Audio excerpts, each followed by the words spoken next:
protagonist is pretending to sleep when his own teammate sneaks up on him. The guy lifts his weapon, ready to take him out. He misses. Bjorn was already moving. He stands up like nothing happened. The guy is shocked. He can't believe he dodged that. Bjorn locks eyes on him. His look says it all. This guy is done for. Our protagonist rushes straight at the guy at full speed. One hit lands, and it sends the guy flying. The guy can barely stand. He just found out the hard way what barbarians are. He tries to beg for mercy, but it's way too late for that. Bjorn smashes him with everything he's got. You see, this guy isn't just some random barbarian. He's actually a gamer who got stuck inside this body. This is a story about a guy who loved games ever since he was a kid. He was always stuck in the hospital, so gaming became his entire world. He took it seriously, always completely focused. But lately, the games were just frustrating. He lost again, yelling at the screen about how stupid the AI was. The thing is, you can get tired of anything if you do it for too long. He was just done with it. One day, he realized that games just weren't fun anymore. It didn't matter what kind he tried to play. The real problem was that every new game that came out each year was complete garbage. They all had the same stories and the same kinds of characters. It felt like every new game was just a copy of the last one. The systems were shallow, with no real challenge. He just wanted to find something original to play. And that's when he found it. A game called Dungeon and Stone. The description said it was a sequel to an old school game that forced players to do everything themselves. It was an indie RPG, a throwback to a much older style of gaming. The graphics were just 2D pixels, and it was only available in English. It didn't really look like his kind of game at all, but it was free, so he figured he might as well try it out. He started it up and was surprised to see a lot of different classes to choose from. He wasn't planning on playing for long, so he just picked one without thinking, the Barbarian. It was an old school kind of game, the kind he hadn't played in a long time. He started exploring the dungeon, slowly figuring out how everything worked. At first, he was just casually playing, thinking the art was nice, but pretty soon, he was completely focused on the screen. He finally looked up at the clock and was shocked. He had no idea it had gotten so late. He was completely obsessed with Dungeon and Stone. He thought the game was the most fun he'd had in years. The game had some weird rules that were either cool or just plain awful. For starters, you were forced to have a computer-controlled teammate with you at all times. And the other big thing was, when you died in the game, you had to start all over from the very beginning. At first, he thought the challenge was fun, but after dying right near the end, he completely lost it and screamed in frustration. Turns out, he was in a hospital room, and a nurse had to rush over and tell him to be quiet. He quickly apologized, feeling a little embarrassed, but a second later, he was right back at it, already mapping out the dungeon in his head to avoid the traps. He was just too stubborn to quit. The game was a total failure, so there were no tutorials or guides online to help him. So he decided he'd just have to beat it on his own, no matter how long it took. His mind was made up. His obsession with the game started all the way back in the hospital, and it followed him through everything, public service, college, and even after he got a regular job. Through all those years, he just kept playing.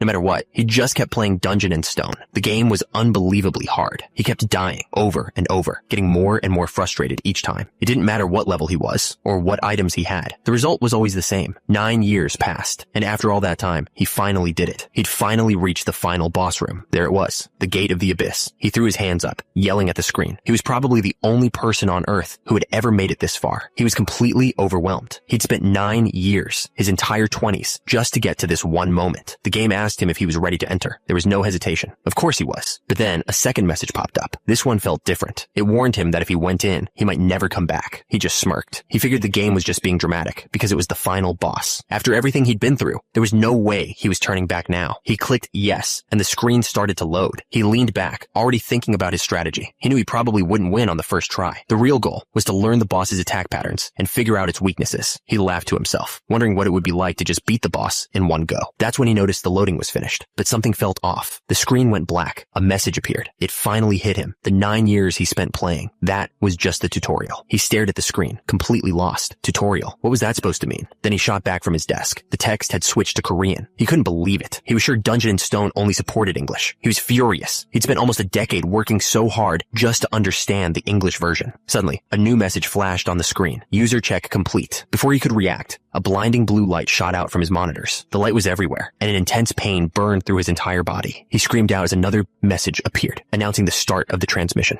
And just like that, his chair was empty. And then, everything went black. He was out cold. When he came to, the first thing he heard was a loud voice. It was congratulating a group of young warriors. He slowly came to, his head fuzzy. A loud voice was booming somewhere, talking about leaving a sacred place. He couldn't figure out who was being so loud. When he finally opened his eyes, he saw it. A massive crowd of warriors was gathered, and their leader was shouting that they would all become proper warriors today. He was completely stunned. He realized he'd been thrown into an unbelievable situation. He looked around, taking everything in. The place was lit by torches, not light bulbs, and he was surrounded by huge, muscular barbarians. At the front, an old warrior was giving a speech, telling everyone to pick a weapon that fit them. His mind was racing. He'd never heard this language before, so how could he understand it? And more importantly, why was he even here? He forced himself to calm down. Panicking wouldn't solve anything. He started thinking like a gamer. If this was the start of a really hard game, what was the first thing he should do? The answer was obvious. He needed to understand what was going on and get information. He started by checking his own body. It seemed fine at first, but then he looked at his hand and froze. These weren't his hands. They were rough, with thick muscles and strange tattoos he'd never seen before. He looked down and saw a body that was not his. He was a giant, built like a mountain. His mind was screaming. This couldn't be his body. He was still trying to figure out what was happening. But before he could, the old warrior's voice boomed out, calling for the chosen ones to come forward. He watched as another young man, a warrior named Karak, was called forward. Karak stood before the old warrior, who was in charge of the ceremony. He reached out and took hold of a weapon. It was a huge, double-headed axe. The old warrior smiled, praising it as a great choice. He declared Karak an official warrior and then called out the next name, Einar. That's when it clicked. He knew the ceremony. It was the event from the game where young warriors chose their first weapons. He watched as Einar chose a sword and another young man picked up a spear. The old warrior praised them both for their choices. The old warrior finished the ceremony, officially acknowledging all the new young warriors. He gave them a final blessing for the path ahead. Suddenly, an image of a huge city flashed in his mind. His eyes shot open. He knew exactly what this was. It was the title screen for the game he'd been playing, Dungeon and Stone. He remembered the character selection screen. He had picked the Barbarian, and this ceremony was the game's opening scene. This wasn't just a character anymore. He was now the Barbarian he had been playing just moments ago. The reality of it all was crushing. He had no idea how any of this was possible. He couldn't believe it. This just wasn't possible. But then, he heard someone else muttering in fear. Another warrior was staring around, completely terrified, recognizing this place as the game, Dungeon and Stone. The man was shaking, completely losing it as he tried to understand what was happening. Bjorn watched him carefully. The way he was acting, he was different from the other barbarians. And then it hit him. He wasn't the only one who had been pulled into the game. That warrior was another player. But his relief turned to ice when he realized someone had just spoken those thoughts out loud. Suddenly, a huge, older warrior was standing right over them. His eyes were glowing with a dangerous light. He stared down at the new recruits, his voice low and threatening. He demanded to know who it was that just spoke. Bjorn immediately shouted back, denying it was him. He had to act fast to make sure no one suspected a thing. Bjorn was furious. This whole mess was because the other guy couldn't keep his mouth shut. The old warrior's attention shifted. He stared right at the panicking warrior, who could only stammer in fear. The old warrior pointed, his voice like thunder. He knew who had spoken. But the terrified man made a huge mistake. He asked if this place was really Dungeon and Stone. The old warrior started to ask what he meant by that, but he didn't need an answer. He swung his weapon with incredible speed. It was over in an instant. Bjorn could only watch in shock as the other player was just gone.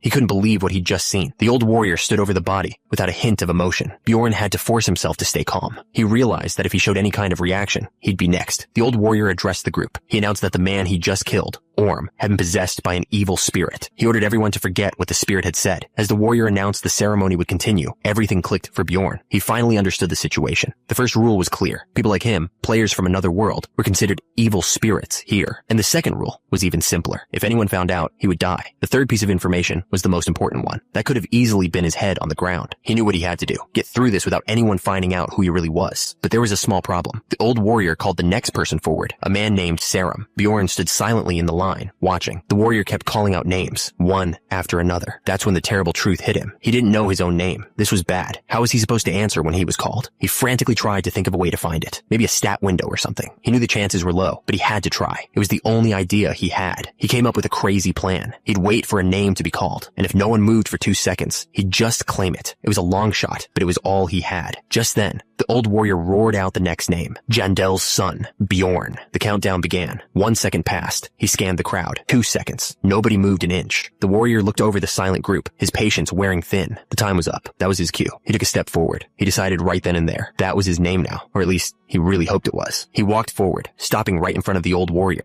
The old man's eyes seemed to glow as he stared down at him. Bjorn didn't flinch. He'd made his decision, and there was no turning back. After a long moment, the old warrior finally spoke, calling him young warrior. Then his voice boomed across the area. He told Bjorn to pick his weapon, shouting that he'd hit the jackpot. It worked. The gamble paid off. The name echoed in his mind. Jandel's son, Bjorn. A grin spread across his face. He'd survived the first test. That was his name now, but the relief didn't last long. He knew he had another huge decision to make right away. He thought about the Barbarian class. They had no magic, but their physical strength was incredible. Back when he was just playing the game, his plan was to make a character that did a ton of damage. But this wasn't a game anymore. He stepped forward, his mind made up. He knew exactly what he needed to survive. The old warrior watched him, a questioning look on his face. Instead of a weapon for attacking, Bjorn picked up a shield. For his situation, he knew it was the best possible decision he could make. The old warrior's voice boomed, announcing that Bjorn, son of Jandal, had now officially become a warrior. Suddenly, a message appeared in his mind. The synchronization was complete. For a second, he saw an image of the empty desk where he used to play. The system confirmed his character information had been recorded. His new item level was 24. He was only level 1, but his stats were already solid. With his new gear, his overall combat power got a nice starting boost. He thought back to his time playing the game, specifically about the Barbarian class. When he first started, he picked a greatsword. He didn't have a strategy. He just thought it looked cool. The only problem was, that choice got him killed. A lot. He kept dying over and over again, getting more and more frustrated. He knew he had to figure out a better way to build his character if he wanted to survive. So he tried everything else. Dual axes, giant hammers, flails. But no matter what weapon he used, every fight was a close call. He was always barely surviving, and his strategy just wasn't reliable. And then, one day, an idea hit him.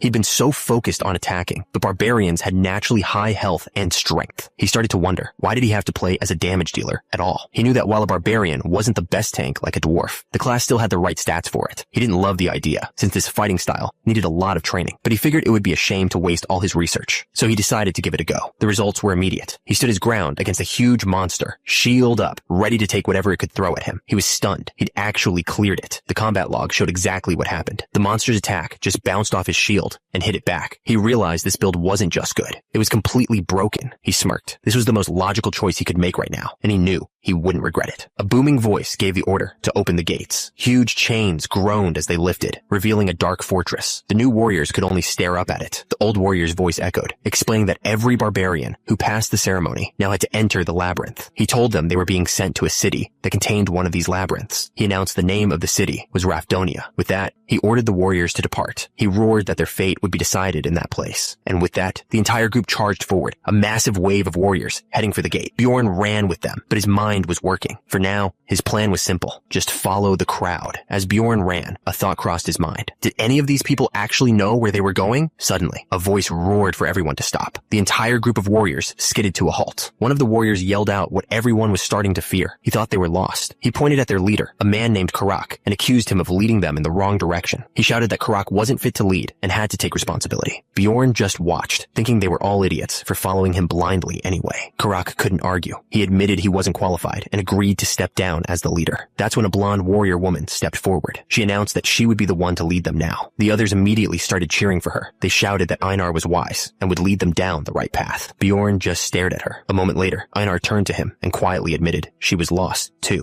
Einar stared at him, completely shocked. His confession hit her hard. The other warriors started freaking out. They knew they were running out of time to get to the labyrinth. Immediately, the group turned on Einar. They started shouting that she wasn't fit to lead and began arguing over who should take her place. Bjorn watched the chaos unfold, thinking they were all acting like idiots. If this kept up, they'd never make it. He knew he could solve this, but he didn't want to draw any attention to himself just yet. But he knew he had to do something. He walked up to Einar and got her attention. Einar looked up at him, expecting the worst. She asked if he was just there to blame her, like everyone else. Bjorn shook his head. He told her he wasn't there to blame her. He was there to tell her how to get to the labyrinth. He put a finger to his lips, signaling for her to keep it quiet. This information was just for her. Einar was stunned. She couldn't believe he actually knew the way and asked him how it was possible. Bjorn just pointed down the street at a group of fully armed adventurers. He told her all they had to do was follow those guys. Turns out, the adventurers were complaining about all the barbarians nearby, calling them foolish savages. They were sure a bunch of brutes wouldn't be able to get anywhere this late at night. The plan clicked for Einar. Her eyes went wide as she realized what he meant, and she agreed to give it a try. She immediately ran back to the group and announced that she'd found the way to the labyrinth. The other barbarians erupted in cheers, calling her wise. Bjorn just watched as someone wondered if barbarians were really as brainless as everyone said. With Einar shouting for everyone to follow her, the whole group of barbarians charged through the city, and there it was, a massive, crackling portal of purple energy. It was the entrance to the labyrinth. The warriors stared in awe, calling it the sacred dimension of battle. For Bjorn, seeing it with his own eyes made everything feel terrifyingly real. But standing before the portal, a wave of doubt hit Bjorn. Was going in really the right choice? He figured he could probably just leave right now. With everyone celebrating, no one would even notice he was gone. The thing is, back in his old life, he'd been sick. He spent most of his time in a hospital bed. He was just a normal person who'd never even punched anyone. How was he supposed to fight actual monsters and win? He wondered if there was any other way to pay the city's tax. That stupid tax was the whole reason he was in this mess. He remembered it from the game. It was one of the most brutal systems. Every citizen had to pay, and if you couldn't, you were killed. There were a few ways to get the money. The most common was to go into the labyrinth and hunt monsters. The other option was to get a normal job, like working in a village bar. The problem was simple. He was a barbarian, and in this world, nobody hired barbarians for regular work. They were seen as nothing more than destructive savages. He realized it was a built-in part of the game. Barbarians were the only class that got a weapon right away because they had no other way to survive. He was being pushed into fighting monsters, and he was running out of time. The entrance was about to close, but that wasn't even the biggest problem. Turns out, the labyrinth only opened once a month. If he didn't go in now, he'd have to somehow survive for a whole month. With no job and only the food he was given, he'd be in serious trouble after just a week. He knew that even if he managed to survive, he'd be in the worst possible shape for the next opening. The smart move was to go in now, but his feet were frozen to the ground. He was completely frozen. This wasn't a game anymore. His life was actually on the line. Suddenly, a hand landed on his shoulder. A voice called out his name, Bjorn, son of Jandel. He turned to see a woman, another barbarian. She introduced herself as Einar. She quickly corrected herself, saying she was the second daughter, not the third. She explained that all the other warriors had already gone in. They were the last ones left and had to hurry. She was right. The portal was already getting smaller. A warning stated they only had 5 minutes left before it closed for good. Bjorn told her to go in first and that he'd be right behind her. She simply nodded and ran for it. Right before she stepped through, she turned back and thanked him for his help. He just brushed it off, telling her there was no need for thanks. Then Einar asked him a question that put him on edge. She wanted to know how to become wise like him, admitting she'd never seen a barbarian so clever. Bjorn knew the real answer. For a barbarian to be like him, she'd have to be completely reborn. But he couldn't say that. He just gave her a vague piece of advice. Always think before you act. She seemed to accept it. Einar smiled, thanking him for the advice. She promised to repay him for his help if she made it back from the labyrinth alive. That phrase stuck with him. In the game, he knew barbarians were supposed to be fearless, but she didn't sound fearless at all. So he looked right at her and asked a direct question. Was she also afraid of dying? She didn't answer right away. Then she looked at him and simply asked if being afraid wasn't natural. Einar admitted she was afraid of dying, but she explained that she was born a warrior, and that was her reality. She told him that if she didn't fight, she would die for sure. She looked at him and asked if it was the same for him. He agreed with her. It hit him that all the other warriors were in the same boat. They had no choice but to fight. If they didn't kill monsters, they wouldn't be able to survive in the city. It was that simple. Einar clenched her fist, full of new energy. She said they should try to survive and meet again. She thought barbarians were amazing for learning how to overcome their fear. Her words hit him. He gripped his shield, feeling a strange sense of pride. He too was a barbarian. Just then, a voice boomed out. There was only 1 minute left until the labyrinth closed. He could feel the sweat on his face. He was scared, but there was no turning back now. The portal to the labyrinth began to close. With no time left, Bjorn was sucked right in. As he fell, he thought about his two biggest advantages. He had the powerful body of a barbarian, but he also had the knowledge from playing this game for years. He was absolutely sure he was going to make it through this. A system window popped up. He had officially entered the level 1 crystal cave. The world around him was pitch black. He couldn't see a thing. Something was wrong. This wasn't the crystal cave he knew from the game. He had no idea where he was. He knew he had an edge because he was an expert at this game, dungeon and stone. And that expertise led him to a simple conclusion. If he could just combine the tough body of a barbarian with all his knowledge from the game, he was sure he could survive. At least that's what he thought before all this started. But now, he was completely blind. He couldn't see a thing in the dark. He wasn't like the other barbarians, who would just charge in without thinking. He had to rely on his knowledge of the game's design. He remembered that on level 1, the walls were supposed to be covered in glowing crystals. You didn't even need a torch. Then, a terrible thought hit him. He might be in the darkness region. It was a super rare area on the very edge of the first level, a place with absolutely no light. But that didn't make sense. In the game, you never started here. Then he remembered this wasn't the game anymore. This was real, and the starting points were random. Anything could happen. He decided to check his status window to get some information. He tried to pull up his equipment, his inventory, his skills, anything. Nothing worked. None of the systems were responding like they should. Standing around wasn't going to help. He had to pick a direction and start moving. He moved carefully through the darkness, using his shield to feel his way forward. He worried he was going too slow, but decided it was better to be cautious. That's when he felt a sharp, sudden pain in his leg. He bit back a scream, his eyes wide with shock. Looking down, he saw it. A goblin trap had snapped shut on his ankle. The metal teeth dug deep into his leg. The system confirmed it. He had walked right into a goblin trap. The pain was almost unbearable. He gritted his teeth, forcing himself to calm down. He knew he couldn't make a sound. If he did, whatever set this trap would be on him in an instant. He knew exactly what this was. Goblins were the ones who used traps on level 1. That meant the creature that set it had to be somewhere close, watching. He stayed completely still, listening for any sound in the darkness. A small part of him wondered if maybe, just maybe, the goblin wasn't around. Maybe he was lucky. Maybe it had just wandered off for a bit. But he immediately pushed that thought away. Hope was dangerous in a place like this. He had to assume the worst possible situation was the real one. And his logic was simple. Where there's a trap, there's a goblin. If it heard him scream, it would spot him immediately, helpless and caught. The creature wouldn't attack right away. It would just wait in the dark, watching him slowly lose his strength. Bjorn knew he couldn't make a sound. That's just how this world worked. He decided to deal with the problem himself, right now. He realized the trap was laced with a paralyzing poison. He cursed his was bad luck. If he'd had proper boots instead of these useless sandals, this never would have happened. But he quickly got angry with himself. Complaining was pointless. He had to get moving. He figured if a fight was coming anyway, it was better to get it over with fast. So he stood up, challenging whatever was hiding in the dark to show itself. He could already feel the poison spreading. His right foot was going completely numb. He called out, telling the creature he knew it was hiding. Strangely, the poison was also numbing his fear, which he figured was probably a good thing. But the silence was getting to him. He finally lost his patience and screamed, demanding the creature come out and fight. A thought crossed his mind. What if he was just being paranoid? Maybe there wasn't a goblin here at all. But even if he was making a fool of himself, he decided to try a different tactic. He told the creature to stay hidden, claiming he was just going to leave. He didn't care about looking stupid. He just wanted to survive. So he started taunting it, using the oldest trick in the book. He insulted its mother. Then he insulted its father and siblings. The blood loss was getting bad, making his head feel fuzzy. He kept rambling, calling the creature itself a goblin. And that's when it finally appeared. A massive goblin stepped out of the darkness, towering over him. He heard the heavy footsteps. His bluff had worked.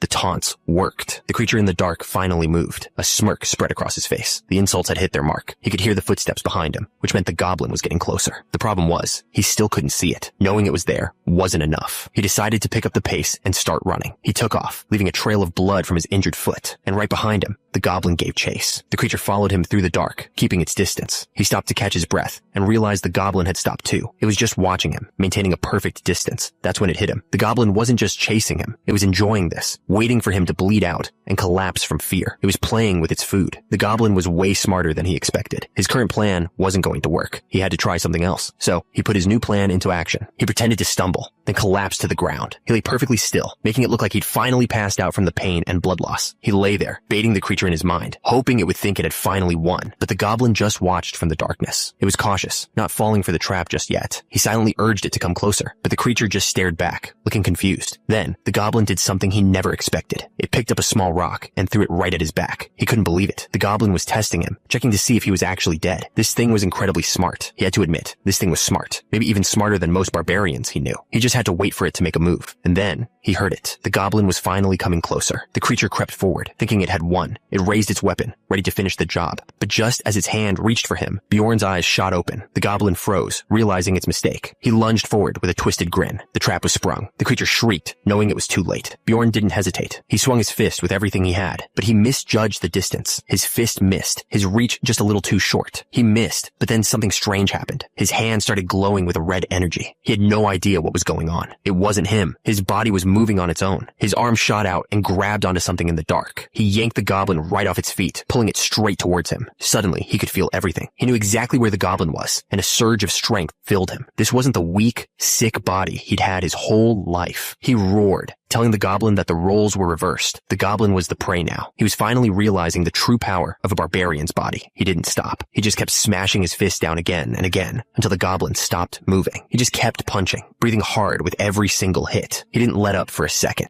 He just kept hitting it over and over. Finally, he stopped. He looked down at what he'd done, his face grim. One last hit, and it was completely over. The goblin lay motionless. A message appeared, confirming he'd defeated it and gained 1 experience point. But then, something weird started to happen. The goblin's body began to glow and turn into dust. He stared in disbelief, realizing the corpse was just disappearing right in front of him. He scoffed at himself. He was acting like this was still just a game. Where the goblin's body had been, a small red crystal was left behind. He picked it up. He knew exactly what it was. The currency from Dungeon and Stone. It was a grade 9 magic crystal, the lowest possible rank. Its value was equal to a single piece of bread. A small, bitter laugh escaped him. He had just fought for his life, and this was all he had to show for it. He leaned against the wall, the reality of his situation finally sinking in. This place, it was a world filled with labyrinths and monsters. When they died, they left items behind and just disappeared. And outside, in the city, were the same buildings and different races he recognized. There was no doubt about it. This was the world from the game he knew. He swore to himself he would never make the mistake of thinking this was just a game. The pain was real. With that thought, he pushed himself forward, deeper into the darkness. A system message popped up, a cold reminder of his problem. The message wouldn't go away. He was losing a lot of blood. Bjorn was on the ground, dragging himself forward through the dark. He was furious. He knew he was bleeding, but he refused to let it stop him. Crawling like this was humiliating, but it was working. It didn't hurt as much, and he was actually moving faster. But the biggest advantage was that being this low to the ground meant he wouldn't step on any more traps. And just like that, he spotted another one right in front of him. Crawling was starting to hurt the rest of his body, but he knew he could handle it if it meant surviving. The system, however, kept reminding him that time was running out. The system messages just kept repeating themselves. The bleeding wasn't stopping. He knew this was bad. He had to find someone, anyone, who could help him. His only plan was to keep moving in one direction. He figured if he just kept going, he'd eventually get out of the dark. As he crawled, his mind drifted to the other guy he'd seen earlier. He wondered if the man had died for real, or if he just woke up back in his original body. In moments like this, he was starting to understand why people turned to religion. The system warnings became more urgent, flashing over and over. Then, a new message appeared. His vitality had dropped to 5%. It was a final warning. If he didn't get treatment soon, he was going to die. The thought was familiar. It was just like his old life, always on the edge of breaking down. He just kept dragging himself forward, leaving a long trail of blood behind him in the dark. He was breathing hard, but then he saw a faint light up ahead. He knew the whole floor couldn't be dark. All he had to do was get to that light. For a second, he thought maybe he could find someone to help him, but he immediately knew that was a joke. That's when he started seeing things. An image of himself, healthy and strong, appeared right in front of him. The illusion mocked him, asking why anyone would ever help a dying barbarian. He wasn't beautiful or smart, just a brute. He knew he was losing his mind, but the illusion was right. He had to do something, anything, besides just lying there. He finally admitted it to himself. He was hallucinating. He figured he'd run into a monster long before he found a person. His mind was starting to break apart from the pain, his thoughts getting blurry and confused. He knew he was going crazy from the blood loss, but he had to survive. That other voice in his head just laughed, asking how he could possibly make it. He was so desperate he started begging for anyone to find him. The voice told him to just give up, that it would be easier to just die. But even as he lay there, completely broken, he refused. He screamed back in his mind that he would never give up. And then he saw it, a light. A system window popped up with a warning. He had less than 4% of his life left. He was literally moments from dying. He let out one last desperate plea, and someone answered. A group of adventurers stood in the light, looking down. One of them pointed down, telling his leader, Drouse, that there was a dying barbarian on the ground. The man just looked surprised. The system's warnings kept flashing. His life dropped below 4%, then below 2%. But then, a strange message appeared. He'd unlocked an achievement for being so close to death, and his mental stat was actually increasing. The man in armor, Drouse, looked down and noted that he was just a novice. Inside his head, Bjorn was screaming. If they knew he was a beginner, why weren't they helping him? Another member of the group immediately found the situation suspicious. They wondered how a complete beginner could have possibly gotten this deep into the labyrinth faster than their experienced party. Bjorn tried to call out for help, but his body was failing him. He couldn't even talk. All that came out was a low growl, but his eyes were filled with a desperate fire. He silently begged them to stop staring and just do something, but the man just kept looking down, unmoving. Then, a small, cold smile spread across his face. These people weren't here to save him. The man in armor, Drouse, turned to the priestess in their group and asked if she could treat Bjorn. Hearing this, Bjorn's mind raced. A priestess? That meant he might actually be saved. His hope surged. A party with a priestess had to be strong, but just as he thought he was safe, the woman, Ursina, shut him down completely. She refused. Drouse didn't seem surprised at all. He just gave a small, knowing smile. He turned to another man in the group, Patsran, and asked for a potion instead. He promised to pay him back later, even though Patsran pointed out they were for emergencies. Patsran handed over a vial filled with red liquid. Drouse knelt down and warned Bjorn that this kind of healing would hurt. Bjorn didn't care. He just needed him to get on with it. Without another word, he poured the potion directly onto the wounds. A message from the system popped up. His vitality was quickly recovering. He could feel the change instantly. But this wasn't healing. It was pure agony. He screamed. The pain was unbelievable, tearing through his entire body. It felt like he was melting from the inside out. He finally understood why you couldn't use these potions during a fight. The pain from the potion was worse than any injury. The empty bottle lay on the ground. He just lay there, trying to catch his breath. Slowly, the pain started to fade, and he pushed himself up. He let out a shaky breath. For a moment, he really thought that was the end. Suddenly, a voice cut through the darkness. It wanted to know how a novice managed to get here before them. Bjorn looked up. A man in shining armor was standing over him, a smug grin on his face. The knight offered to buy any information Bjorn had on a secret passage. So that was it. They weren't helping him out of kindness. He knew he had to be careful. He told them he didn't know anything. As soon as he'd stepped into the labyrinth, he was just here. The knight actually seemed to believe him. He said he'd read about something like this, a dimensional instability that could teleport people. But he added that it was so rare, it only happened once every 100 years. Bjorn was stunned. Once every 100 years? He glanced at the others in the group. They had a mage and a priestess with them. This meant they were at least a mid to high-level party. And somehow, on his very first trip, he'd managed to experience it. He couldn't believe it. He'd stumbled into a once-in-a-century event on his very first day. The knight just smirked, thanking him for that interesting story. It was clear he was done talking. He told Bjorn he could leave and not to worry about the cost of the potion. Bjorn watched him, understanding perfectly. In the labyrinth, time was more valuable than gold. He watched them walk away. He knew it was a miracle they'd even stopped for him at all. He told himself he should just be happy he survived, but he couldn't shake the feeling. Being looked down on like that, it felt disgusting. And just like that, they were gone, continuing on their own path. The blonde knight, Drouse, commented that the barbarian was really lucky, but the other warrior Patsran disagreed, saying Bjorn would have died from any simple trap. Draus just clarified that he meant Bjorn was lucky to have met them. The female archer with them jumped in, telling Patsran that Bjorn was lucky he met Draus, not him. She called him out for being too cheap to use a potion. Patsran just scoffed and tried to get the priestess to agree with him. The priestess, Ursina, didn't say a word. She just stared ahead with a cold expression. The archer got angry, defending the priestess. She claimed Ursina would have healed Bjorn herself if it weren't for the temple's strict rules. Patsran wasn't convinced, muttering that he'd met plenty of two-faced people. She told Patsran he should learn from Draus's example. She explained that asking about a secret passage was a clever way to offer help without hurting a barbarian's pride. Draus just gave a humble smile, telling them they were being too kind. As they kept walking, Patsran noticed the trail of blood Bjorn was leaving. He wondered aloud when it was going to stop. He figured that, judging by the barbarian's stubborn attitude, maybe he wasn't so lucky after all. He was pretty sure the trail had to end somewhere nearby.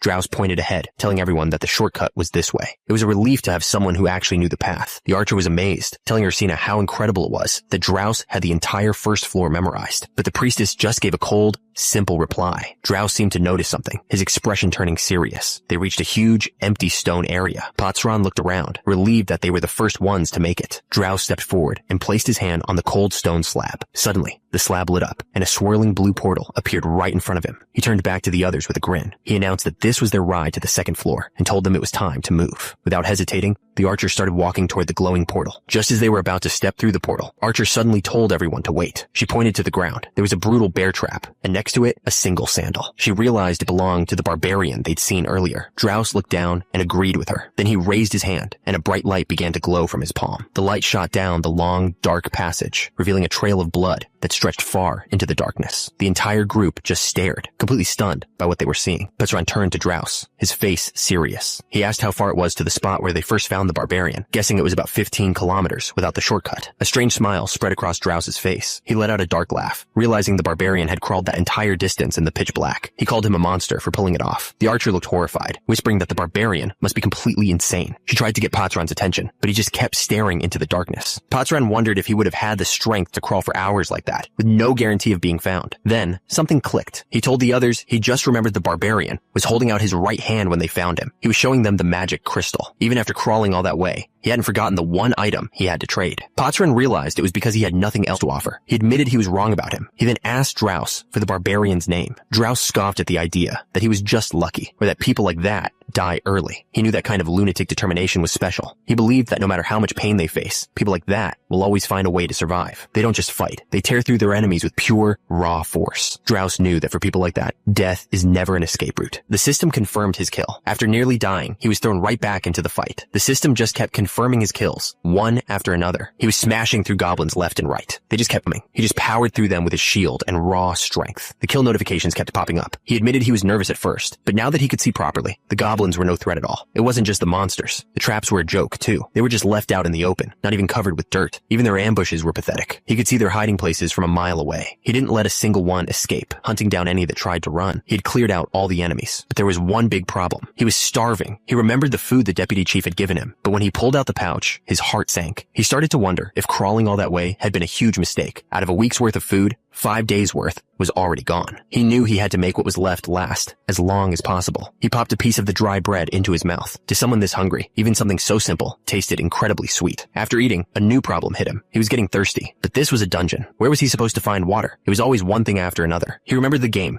Dungeon in Stone, had a hunger system. It only kicked in when you were in the labyrinth. Back then, he never bothered carrying water because food was enough. But this wasn't a game anymore. The game was already known for being incredibly hard. Now that it was real, the difficulty was on a whole different level. He had to stop thinking of it as the game he knew. This was a real place with real rules. He started looking around carefully. Then he realized something. The deputy chief hadn't given him any water, which could only mean one thing. There had to be a water source somewhere in the labyrinth. And just like that, he heard it. The unmistakable sound of running water. He followed the sound and found a stream. But he wasn't alone. Another person was already there. The man turned and gave Bjorn a cold look. This was the first time he'd run into someone else since that party with the blonde girl. But they didn't speak to each other. Not a single word. The man just filled up his water and walked away. He realized there was an unwritten rule down here. You don't talk to other adventurers unless you absolutely have to. With the water situation handled, he sat down to count the magic crystals he'd gathered. He had 44 so far. It was a good haul. He was beaten up and covered in blood, but he had something to show for it. He'd managed to survive, which was great, but that just led to another problem. After hunting all those goblins, he was completely exhausted. He was so tired, he could barely keep his eyes open.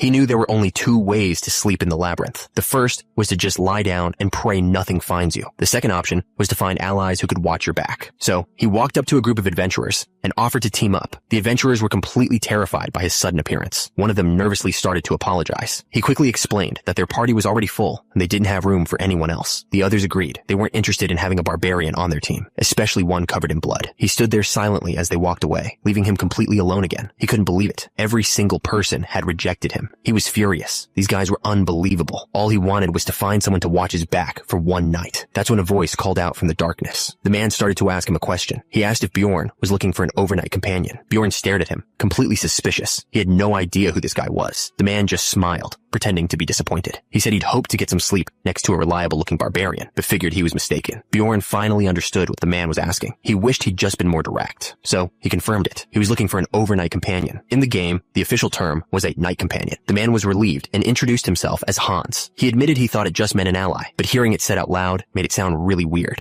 Bjorn agreed and gave his full name, Bjorn, the son of Jandel. Hans shook his hand, saying he'd just call him Bjorn. He added that while 3 people would be better, it was a waste of time to search for anyone else. He then suggested that just the 2 of them should spend the night together. Bjorn's mind raced. What the hell was this guy talking about? Something felt very wrong. The way Hans was talking made Bjorn extremely uneasy. To decide who would get to sleep first, Hans suggested a game of rock, paper, scissors. And just like that, they had a plan for their first night together in the labyrinth. Bjorn couldn't help but think how weird that sounded. Hans won. He grinned and asked if that meant he could sleep first. Bjorn reluctantly agreed. He muttered that he knew he was going to lose, since he never had any luck. Hans then held something out to him. It was a pocket watch. He explained that Bjorn should wake him up when the shorthand reached a specific spot. Bjorn immediately understood. Hans thought barbarians couldn't read time. He even asked if Bjorn understood, offering to explain it all again. The whole thing was incredibly frustrating, but Bjorn knew this was just how it was. This was how most people in Dungeon and Stone looked at barbarians. Bjorn looked down at the expensive pocket watch. He hated being treated like a simpleton, but he knew he could use it to his advantage later. Hans was already fast asleep, looking completely comfortable. Bjorn wondered if this was what an experienced adventurer was like. He even had a quick thought about asking to borrow the sleeping bag. The night dragged on. With no goblins or other people around, it was safe, but incredibly boring. He just stared at the watch, wishing time would hurry up. Slowly, the hands ticked forward. Finally, it was time. Bjorn woke Hans up. Hans sat up and asked if anything had happened. Bjorn told him it had been a quiet night. Hans told Bjorn to get some sleep, promising to wake him in 2 hours. Bjorn agreed, and it was his turn to rest. But Hans had no intention of actually sleeping. There was no way he could let his guard down. How could he possibly trust someone he just met in a place like this? Meanwhile, Bjorn was already putting on a show. He started snoring loudly, pretending to be fast asleep. He lay there, looking like he didn't have a single care in the world. He was playing the part of a tired savage perfectly, but he wasn't asleep at all. He was watching Hans, hoping his act was convincing enough. Hans watched the barbarian, thinking his act was working perfectly. He figured it was easy to read people's intentions when they assumed barbarians were just simpletons. He was completely convinced the dumb barbarian was sleeping like a log. Hans believed that by acting so open, he would force the barbarian to show his true colors if he had any bad intentions. He waited, mentally screaming for him to just make a move. But when the 2 hours were up, it was Bjorn who sat up. Turns out he hadn't slept a wink either. He was furious. For 2 straight hours, Hans had done absolutely nothing. Bjorn regretted it immediately. He should have just slept. What a complete waste of time. But he understood why Hans did it. There was no way he would let his guard down around a complete stranger. Hans couldn't sleep until he decided Bjorn was trustworthy. Now, it was Bjorn's turn to watch over him. He was furious with himself. He should have just slept. That's when Hans spoke up, smiling. He told Bjorn he looked tired and that he should sleep while Hans stood guard. Bjorn just gave a short thanks, his eyes still cold. But as Hans watched him lie down, he started thinking. He introduced himself, wondering if he'd finally found a decent companion. He ran through the facts. Bjorn had approached him first when he was in a tough spot. He didn't even blame Hans for falling asleep on watch. Hans even remembered how Bjorn had brushed it off, saying it was fine since nothing happened. He'd refused to be paid for the mistake. He thought about the game he knew, Dungeon and Stone. In that world, there was no one that kind. And just like that, something clicked in his head. This was all wrong. Hans kept thinking about it. In a world like this, no one was ever that nice. Just then, Bjorn's eyes opened. Hans smiled down at him, asking if he was awake. He casually asked why Bjorn didn't get more rest. And then, with a twisted grin, he brought the hammer down with all his strength. But Bjorn's grip was like iron. With a single shove, he sent Hans and his weapon flying backwards. The difference in their strength was just too big. Hans was stunned. He couldn't believe Bjorn had moved, stammering that he'd somehow dodged the attack. In an instant, Bjorn was on his feet with his shield up. The look on his face said everything. He was done playing games. Hans started begging, telling him to wait and listen. But Bjorn already knew what was coming. The guy was just trying to make an excuse. He backed away, completely terrified. He was finally realizing just how stupid he'd been. Without a word, Bjorn charged. He slammed his shield right into Hans's chest. The impact was devastating. Hans coughed up blood blood as he flew backwards. Bjorn was furious. He couldn't believe how easily people underestimated barbarians. Hans started begging, trying to explain himself, but Bjorn just stood over him, his face like stone. He realized the man was tougher than a goblin. One hit wasn't going to be enough. Without hesitation, he swung his shield with all his might. The blow sent Hans flying through the air. He crashed to the ground, completely broken. Bjorn slowly walked over to him. Looking up in terror, Hans started apologizing over and over. He reached out, begging Bjorn to let him live. Bjorn looked down at him, his voice cold. He just wanted to know why he did it. Hans finally broke. He screamed that he was after the magic crystals, and that he only meant to knock Bjorn out. Bjorn questioned if he'd really kill a barbarian for a few crystals. Hans quickly added that he wanted the shield too, since barbarian equipment sold for a good price. He looked up with a sliver of hope, asking if Bjorn would let him go now. But Bjorn knew he was still hiding something. He slammed his fist down again. He stood over the man and gave him one last chance to be honest. Bjorn knew killing another adventurer was a huge crime in this world. The risk didn't make sense for just some gear. He realized there had to be another reason. Hans was after his heart. Bjorn stared down at him, waiting for the answer. The man's face twisted in fear. He admitted it was true. Barbarian hearts were being sold for a lot of money. The man confessed that barbarian hearts were being used as ingredients for some kind of new spell. And just like that, everything clicked for Bjorn. He realized that to this man, he wasn't a person. He was just a monster, like a goblin. A monster that was tough to hunt, but one that dropped a huge reward. Bjorn asked him why he waited so long to attack. The man admitted it was because he needed to sleep too. Even now, he was thinking of Bjorn as just a pest. He begged for his life, saying he told him everything. Bjorn just looked down at him, saying nothing at all. A twisted smile spread across Bjorn's face. He looked down at the man and asked him about forgiveness. He knew this wouldn't be the last time someone tried to kill him just for being a barbarian. He wondered if the man really thought he was going to forgive every single person who tried to kill him. The man stammered in terror, trying to agree with whatever Bjorn said. He started begging, insisting he wasn't like the others, and promising to give Bjorn everything he owned. He promised riches back in the city, pleading for just one more chance, but his pleas were cut short. It had only been one day since Bjorn entered this world, and just like that, it was over. He stood over the body, the reality of it sinking in. He had killed a man. The system immediately registered it as an achievement. For his first murder, his mental stat would permanently increase by 1. 2 days passed. He'd taken the dead man's gear, starting with a new shoulder pad that boosted his item level. He also equipped a backpack, a heavy hammer, and a pair of leather boots. He was finally starting to look like a real adventurer. He felt like he'd finally stopped living like a wild animal. When he was thirsty, he had a bottle to drink from. He could use a compass for direction, a watch for time, and even treat his own injuries with bandages and potions. But the strange part was, all of this only happened after he killed another person. He thought about the strange twist of it all. It took killing another person for him to finally start living like a human being. The system confirmed his progress. Thanks to the new gear and the achievement, his item level and overall combat power had shot way up, and that new power was immediately put to the test. With one swing of the hammer, the goblin was gone. He wondered if he should have picked a weapon from the start. It was strange. During a fight, it felt like he was in someone else's body, a natural-born warrior. He didn't have much time to think about it. More enemies were already in front of him. He noticed a pattern. Now that it was the second day, the goblins were starting to appear in pairs. But with his new weapon and higher stats, he wasn't worried. The goblins charged forward, mindlessly. He met their attack head-on, his hammer crashing down on both of them. Things were going smoothly. He just kept swinging, taking down one goblin after another.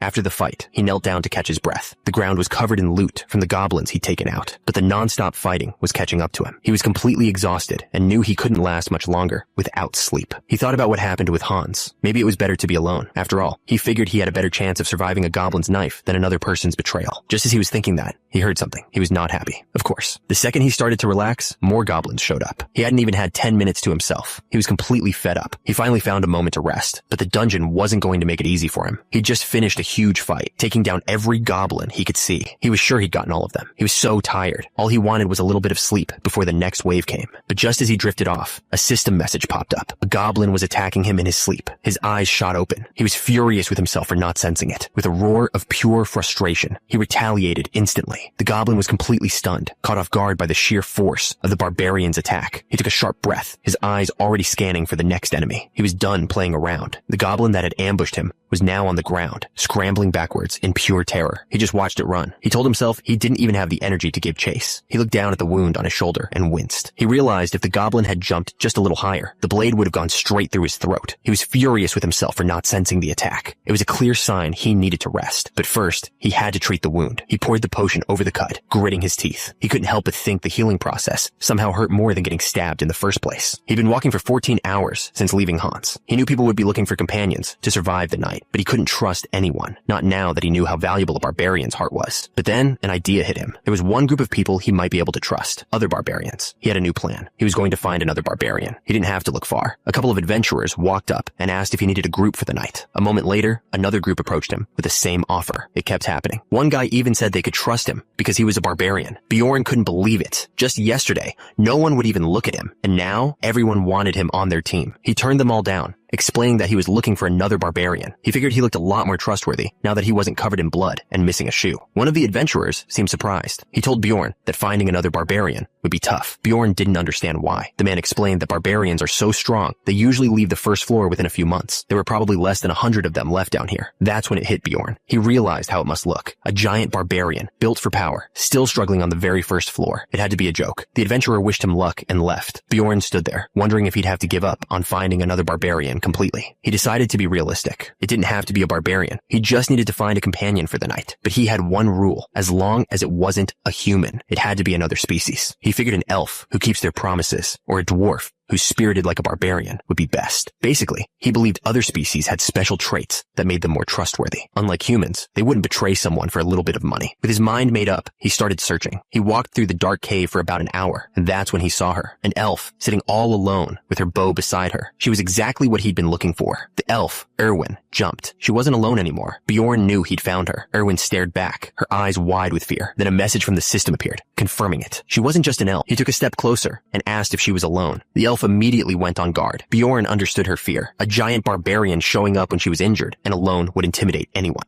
He looked closer and saw the wound on her stomach. It didn't look like it was made by a goblin's dagger. He asked her directly if a human was the one who hurt her. She slowly got to her feet. He took one step forward. Then her entire attitude changed. She dropped to her knees and started begging him for help. Bjorn just stared, confused. The elf pleaded with the barbarian to let her go, explaining that she had a little brother at home to take care of. This completely threw him off. He couldn't believe what he was seeing. In the game, elves were always cold and proud, and based on her looks, he'd expected her to be the same. He realized he'd handled this all wrong. He decided to try and clear up the misunderstanding with a simple smile. He started to tell her not to worry, and gave her what he thought was a friendly smile. Her eyes widened, but not in the way he expected. He told her he had no intention of killing her, but to her, his smile looked like a monster's grin. She was convinced he was lying. She started crying, begging him to just let her live this one time. Bjorn was completely lost. He couldn't understand what he'd done wrong, and started wondering what kind of horrible things other barbarians must do. He couldn't believe how one simple sentence could scare her so much. The reputation of his people was clearly a huge problem. He decided to try a different approach. He tossed her a bandage and told her to treat her wound first, saying they could talk later. The elf looked up, completely surprised. She recognized the lyco leaves immediately. She'd been worried they were poisonous, but now she knew they were safe to use. Still, she was suspicious. She looked up at him and asked why he was giving them to her. Bjorn answered her directly. He said there didn't need to be a reason to help someone, but admitted that this time there was. He told her to treat her wound first, promising to stand guard. Inside, he knew what he wanted, to become overnight companions. He knew it sounded a little sketchy, but he also knew it wasn't a bad deal for her. After all, she was injured and completely exhausted. On top of that, her appearance made her a target. He realized she was in a much worse situation than he was. A few moments later, she was done. The wound was treated. He saw she was already done. She was surprisingly quick. Seeing her guard drop just a little, he decided this was the right time to properly introduce himself. He introduced himself with his full name, Bjorn, the son of John Dell. She hesitated for a moment before quietly telling him her name was Erwin. She then asked why he wasn't afraid of her, pointing out that she was an elf and he was a barbarian. Bjorn had no idea what she was talking about. She started to explain the long history between their people. Barbarians and elves, she said, were enemies. And just like that, Bjorn finally understood her fear. He grimaced. Okay, so maybe their history was a pretty big deal after all. The thing is, this was the first time he'd ever heard about it. Back in the game he knew. He was sure that barbarians and elves were on good terms. Erwin quickly tried to calm things down. She insisted the war between their people had ended 10 years ago, and that she held no anger towards barbarians. She pleaded with him, saying she didn't want to fight. Bjorn listened, but her words caught him off guard. A 10-year gap was a big deal. Still, he didn't have time to find anyone else. Bjorn told her he didn't have any problem with her either. Her face immediately lit up with relief. So, he got straight to the point. He asked Erwin if she would be his companion for the night. He explained that they were both completely exhausted. It just made sense to team up until morning. Erwin was hesitant, clearly thinking it over. Then, an idea seemed to pop into her head. She remembered hearing that barbarians take their warrior's honor very seriously. So she asked him to swear on that honor that he wouldn't hurt her, an oath. Internally, Bjorn thought the whole warrior's honor thing was a joke, but he knew it was the perfect way to get her to trust him. So he agreed to swear on the name of his tribe. Bjorn agreed, but he wanted to make one thing clear before they went any further. Erwin looked a little surprised by his serious tone. He corrected her, puffing out his chest. He wasn't some Mr. He was Bjorn, and the son of Jandal. He even added that Bjorn was only 20 years old, talking about himself like he was someone else. It was all part of the act. With that settled, he placed a hand over his chest. He, Bjorn, son of Jandal, swore upon his warrior's honor. Erwin followed his lead, clasping her hands together. She introduced herself as Erwin Fornaci de Tercia and swore upon the name of her tribe. They both vowed not to harm each other for the night. The relief on Erwin's face was obvious. She thought she could finally get some real sleep. Bjorn offered to sleep first, figuring she'd feel safer that way. Erwin seemed a little surprised by the offer, but agreed to it. Then he did something unexpected. He handed her a pocket watch, warning her that it was expensive and that she should handle it with care. Bjorn knew he couldn't just fall asleep. He decided to pretend for 10 minutes, just to be safe. But before he knew it, a voice was shouting at him. He sat up, completely confused. Erwin told him his 2 hours were up and handed back the watch. He couldn't believe it. He hadn't just faked it. He'd passed out completely. The blanket and backpack were so comfortable, it was almost dangerous. So he decided to share. He offered her the blanket and told her she could use the bag as a pillow. Erwin looked surprised by the gesture. She gratefully accepted, wrapping herself in the blanket. The moment her head hit the bag, she was out cold. Bjorn watched her, thinking she must have been just as exhausted as he was. It had been a long day for both of them. It had only been 3 days, but it felt like 5. The fact that he was having these random thoughts meant he was finally feeling better. His mind drifted back to his real life. He wondered if anyone had reported him missing, but then he remembered there was no one to even notice he was gone. He shook his head. He had to stop thinking about that. There was nothing for him back there anyway. Thinking about it would just break his spirit. After a few more turns, standing guard, it was time to move. He checked the watch.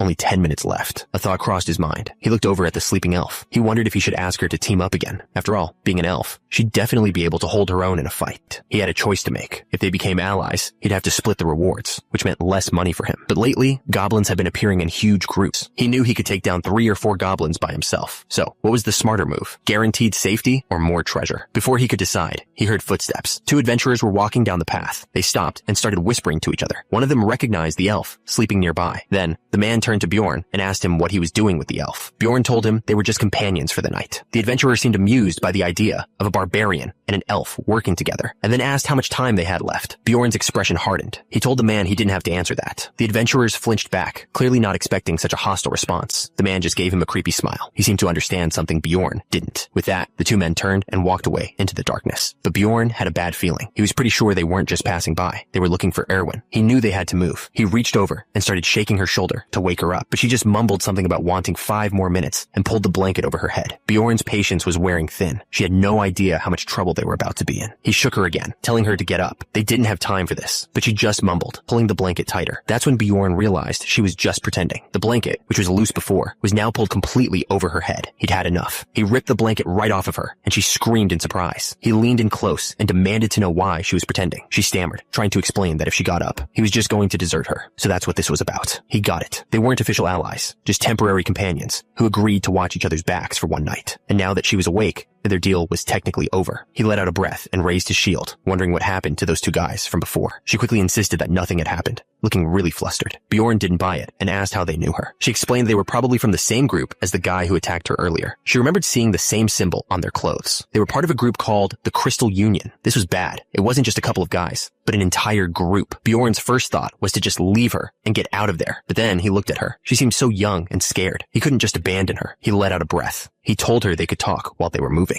She was surprised and asked if that meant he was going to help. As they started running, Bjorn made it clear he'd listen to her story first before making any promises. That was enough for her. She looked completely relieved, happy that he was at least giving her a chance. As they ran, Erwin started her story. She said she met the men from the Crystal Union on her first day in the labyrinth. They were just temporary companions for the night. But while she was sleeping, she felt like something was off. So she opened her eyes. A man was standing right over her. He noticed she was awake and said something about it. He had this awful grin and told her she could go back to sleep. It was clear he meant trouble. She explained that she found out later he was the manager of a clan that basically ran the first floor. She somehow managed to escape, but his union members kept attacking her. That's how she got hurt. Bjorn didn't get it. He asked how they were able to keep finding her. She said they were probably using message stones to track her. That stopped Bjorn in his tracks. Message stones? That item never existed in the game he played. He knew he needed more details. Fast. Erwin explained that message stones were basically magic walkie-talkies. They let people communicate from up to 300 meters away, as long as they were synced up first. Bjorn processed this new information. The Union had tons of people, and now he knew they could coordinate instantly. They had nowhere to run. He realized that if he left her behind, she would definitely be caught. As they ran, he asked her why the Union was so obsessed with catching her. It just didn't add up. He wondered if they were just trying to shut her up. She looked away, admitting it wasn't just that. She started to explain nervously. When she was first escaping, she just flung her knife wildly without looking, and it just so happened to hit the guy somewhere really bad. Bjorn's face went pale. He had to ask what, exactly, she meant by somewhere bad. She stammered, trying to explain exactly where she'd hit the guy. Turns out, she'd cut it clean off. She added that even potions couldn't reattach it, and she seemed weirdly happy about that. Bjorn was horrified. He yelled at her that of course they were chasing her. That was more than enough reason. He couldn't believe she was laughing. She apologized with a little giggle, saying it felt like karma. Bjorn did not look amused. Just then, her expression changed. She whispered that someone was following them and warned him not to look back. She focused for a second, then told him the pursuer was about 150 meters away. Bjorn couldn't sense a thing at that distance. He realized this had to be one of those special elven abilities. He had to trust her. He told her they had to speed up. She agreed, even though she was clearly getting tired. As they ran, Bjorn noticed Erwin's wound had opened up again, but she didn't say a single word about the pain. He had to admit, she was tough. Erwin called out an update. The chaser was still holding steady at 150 meters. Bjorn gritted his teeth. Even though they'd picked up the pace, they weren't getting away. He knew the chaser wasn't just following. He was probably telling his friends exactly where they were, and that was going to be a huge problem. They had to get rid of him. If he were the one hunting them, that's exactly the choice he would have made. But attacking one of them was a line they couldn't uncross. He had to be sure it was worth the risk. Erwin stopped him,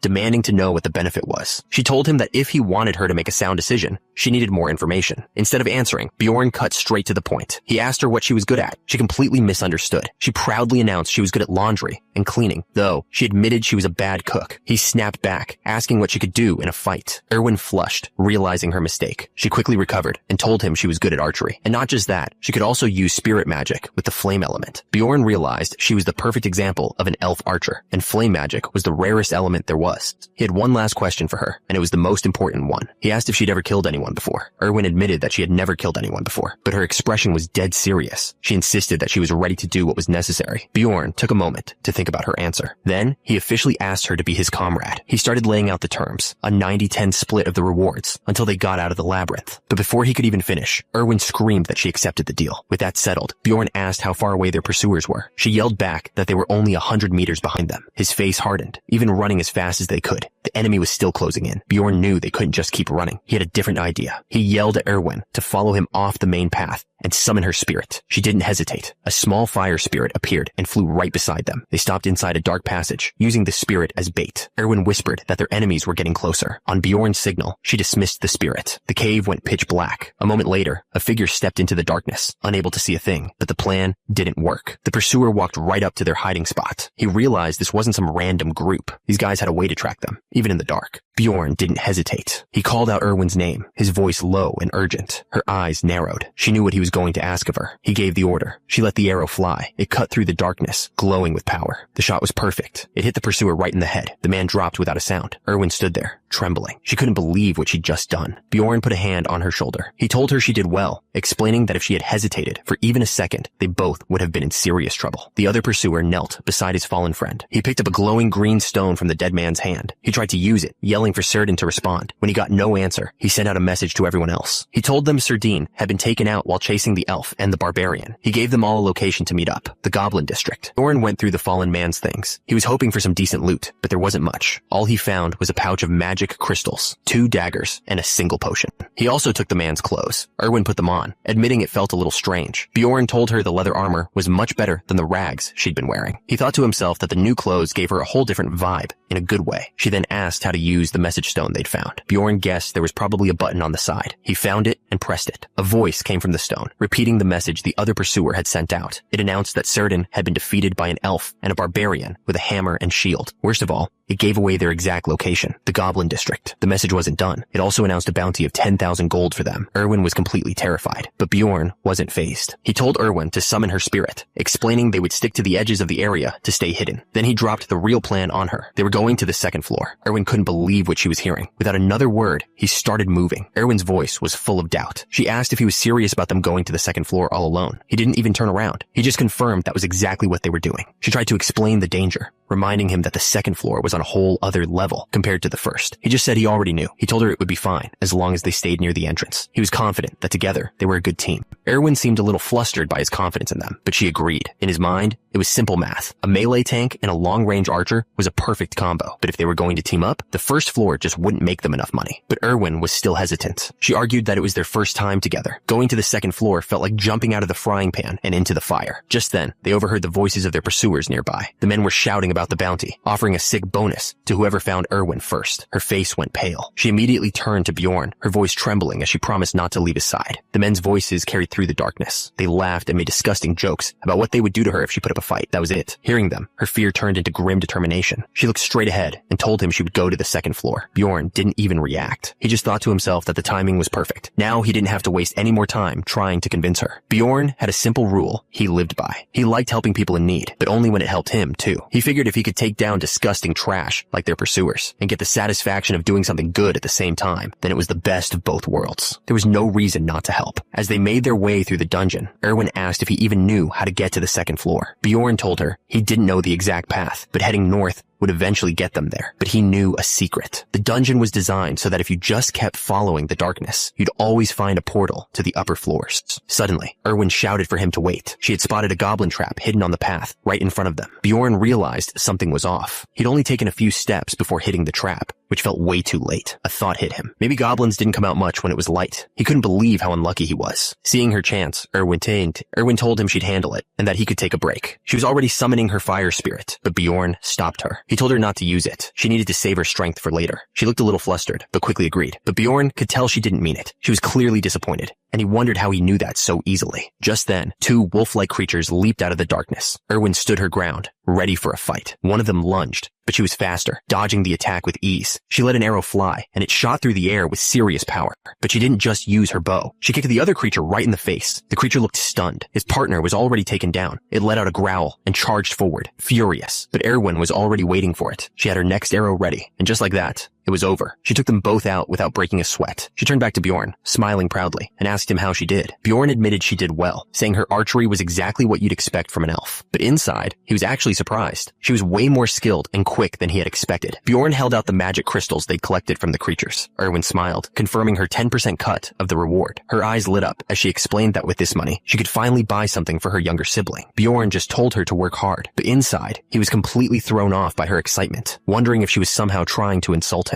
Suddenly, a message came through from their pursuers. The bounty on Erwin's head had just been doubled to 20,000 gold. The bounty was for her, dead or alive. Bjorn tried to reassure her, saying their enemies seemed disorganized and wouldn't follow them into the darkness. And he was right. Their pursuers were already splitting up, with some deciding to hunt wolves instead. Bjorn pointed out that many of them weren't even interested anymore. Still, Bjorn felt uneasy. Everything was going way too smoothly. His gut told him that with his kind of luck, something bad was about to happen. Just as he thought that, Erwin screamed. A group of ghouls was shuffling toward them out of the darkness. Bjorn was just as confused. This made no sense. In the game, ghouls were only supposed to appear in the south. He wondered if they'd wandered too far and accidentally crossed into a different territory. Erwin looked over at him, asking if she was supposed to fight them by herself. Bjorn shook his head. He explained that the experience system here was strange. You only got rewarded the very first time you defeated a new type of monster. That meant to level up, you had to hunt down as many different species as possible. So this was actually a great situation for them. He laid out the plan. He would take the lead, and she would pick off the ones in the back with her bow. He remembered how they worked in the game. The ghouls wouldn't attack until they got within a certain range. The ghouls lunged forward, their eyes glowing in the dark. But Bjorn wasn't worried. He knew exactly how these things fought. Everything was going according to his plan. He met the first one head on, slamming his shield into it while yelling a challenge. He pushed forward, his eyes locked on the horde. He swung his mace in a huge arc. He knew ghouls were stronger and faster than goblins, but they were still just low-rank monsters with simple attack patterns. One of them tried to grab him from behind, but an arrow shot out of the darkness and hit its arm, stopping it cold. Bjorn smiled. With a trustworthy partner watching his back, this fight was going to be easy. The system confirmed the kill. Another ghoul was down. They kept moving north. 3 days passed just like that. Suddenly, Erwin stopped and called out to him. She'd spotted something on the ground. It was blood. She pointed out that it didn't look like it came from goblins. The trail was leading exactly where they needed to go. Bjorn stared at the blood, a sudden thought hitting him. He hoped he was wrong, but a bad feeling started to grow. The trail of blood led them right to a hunter's trap, and standing right there in the darkness was another person, waiting. He recognized this place. It was the very first spot he'd arrived at in the labyrinth, and right behind that spot was the portal they had been searching for this whole time. He remembered crawling out of the darkness, completely lost. He had struggled so much back then, feeling completely hopeless, cursing his terrible luck. All that remembered frustration came boiling out at once. He let out a huge roar, and Erwin jumped back, thinking she was in trouble. He was furious. The portal had been less than 10 meters away from his starting point the entire time. If he had just gone in the other direction, he could have avoided all this. Erwin was completely confused, asking if she'd done something wrong. He quickly told her it wasn't her fault, but she was still confused, asking him why he was so upset. Erwin watched him, trying to figure out what that look on his face meant. Her expression softened with pity. She told him she understood now, that he must have gone through so much. Bjorn was stunned, wondering if she had actually figured out the truth. Turns out, she was completely wrong. She assumed he must have lost a dear friend here. Bjorn realized she had no idea what was actually going on. She changed the subject, asking if he was ready to go up. She admitted she was scared, but said she felt safe as long as she was with him. He just noted to himself that she had a strange way of drawing out her sentences. Without another word, he told her it was time to go. As they stepped into the light, he added that he didn't plan on dying that easily. A message appeared in front of them. They had arrived on the second floor, the Goblin Forest. The teleportation wasn't a gentle transition. It felt more like being thrown out of a moving car, tumbling through the darkness. He slammed into the ground, using his shield to break the fall. Erwin landed gracefully behind him and immediately rushed over, asking if he was okay. He tried to play it cool, saying he was just curious about what the portal felt like. But honestly, he felt terrible. He described the feeling as being chewed up by a giant frog and then spat back out. He was completely surprised, since he'd never been through a portal that just dropped you from the sky. Erwin, on the other hand, had landed perfectly. He couldn't help but feel a little jealous of the kind of agility that barbarians just don't have. Shaking off the feeling, he turned his attention to their new surroundings. It was time to figure out exactly where they were. Erwin scanned the area. She reported that the portal back to the first floor was still active behind them, and there were no creatures within a 50-meter radius. Thanks to the stars, they could see surprisingly well, but he knew this was as bright as it was ever going to get. Inside the labyrinth, the sun never rises. Erwin looked around, completely confused. She'd never heard of the second floor being a forest. He told her that was because this wasn't the only one. He explained that the first floor has 4 portals, each leading to a different region. The north portal brought them here, to the Goblin Forest. The east portal led to the beast's lair. The west portal opened into the land of the dead,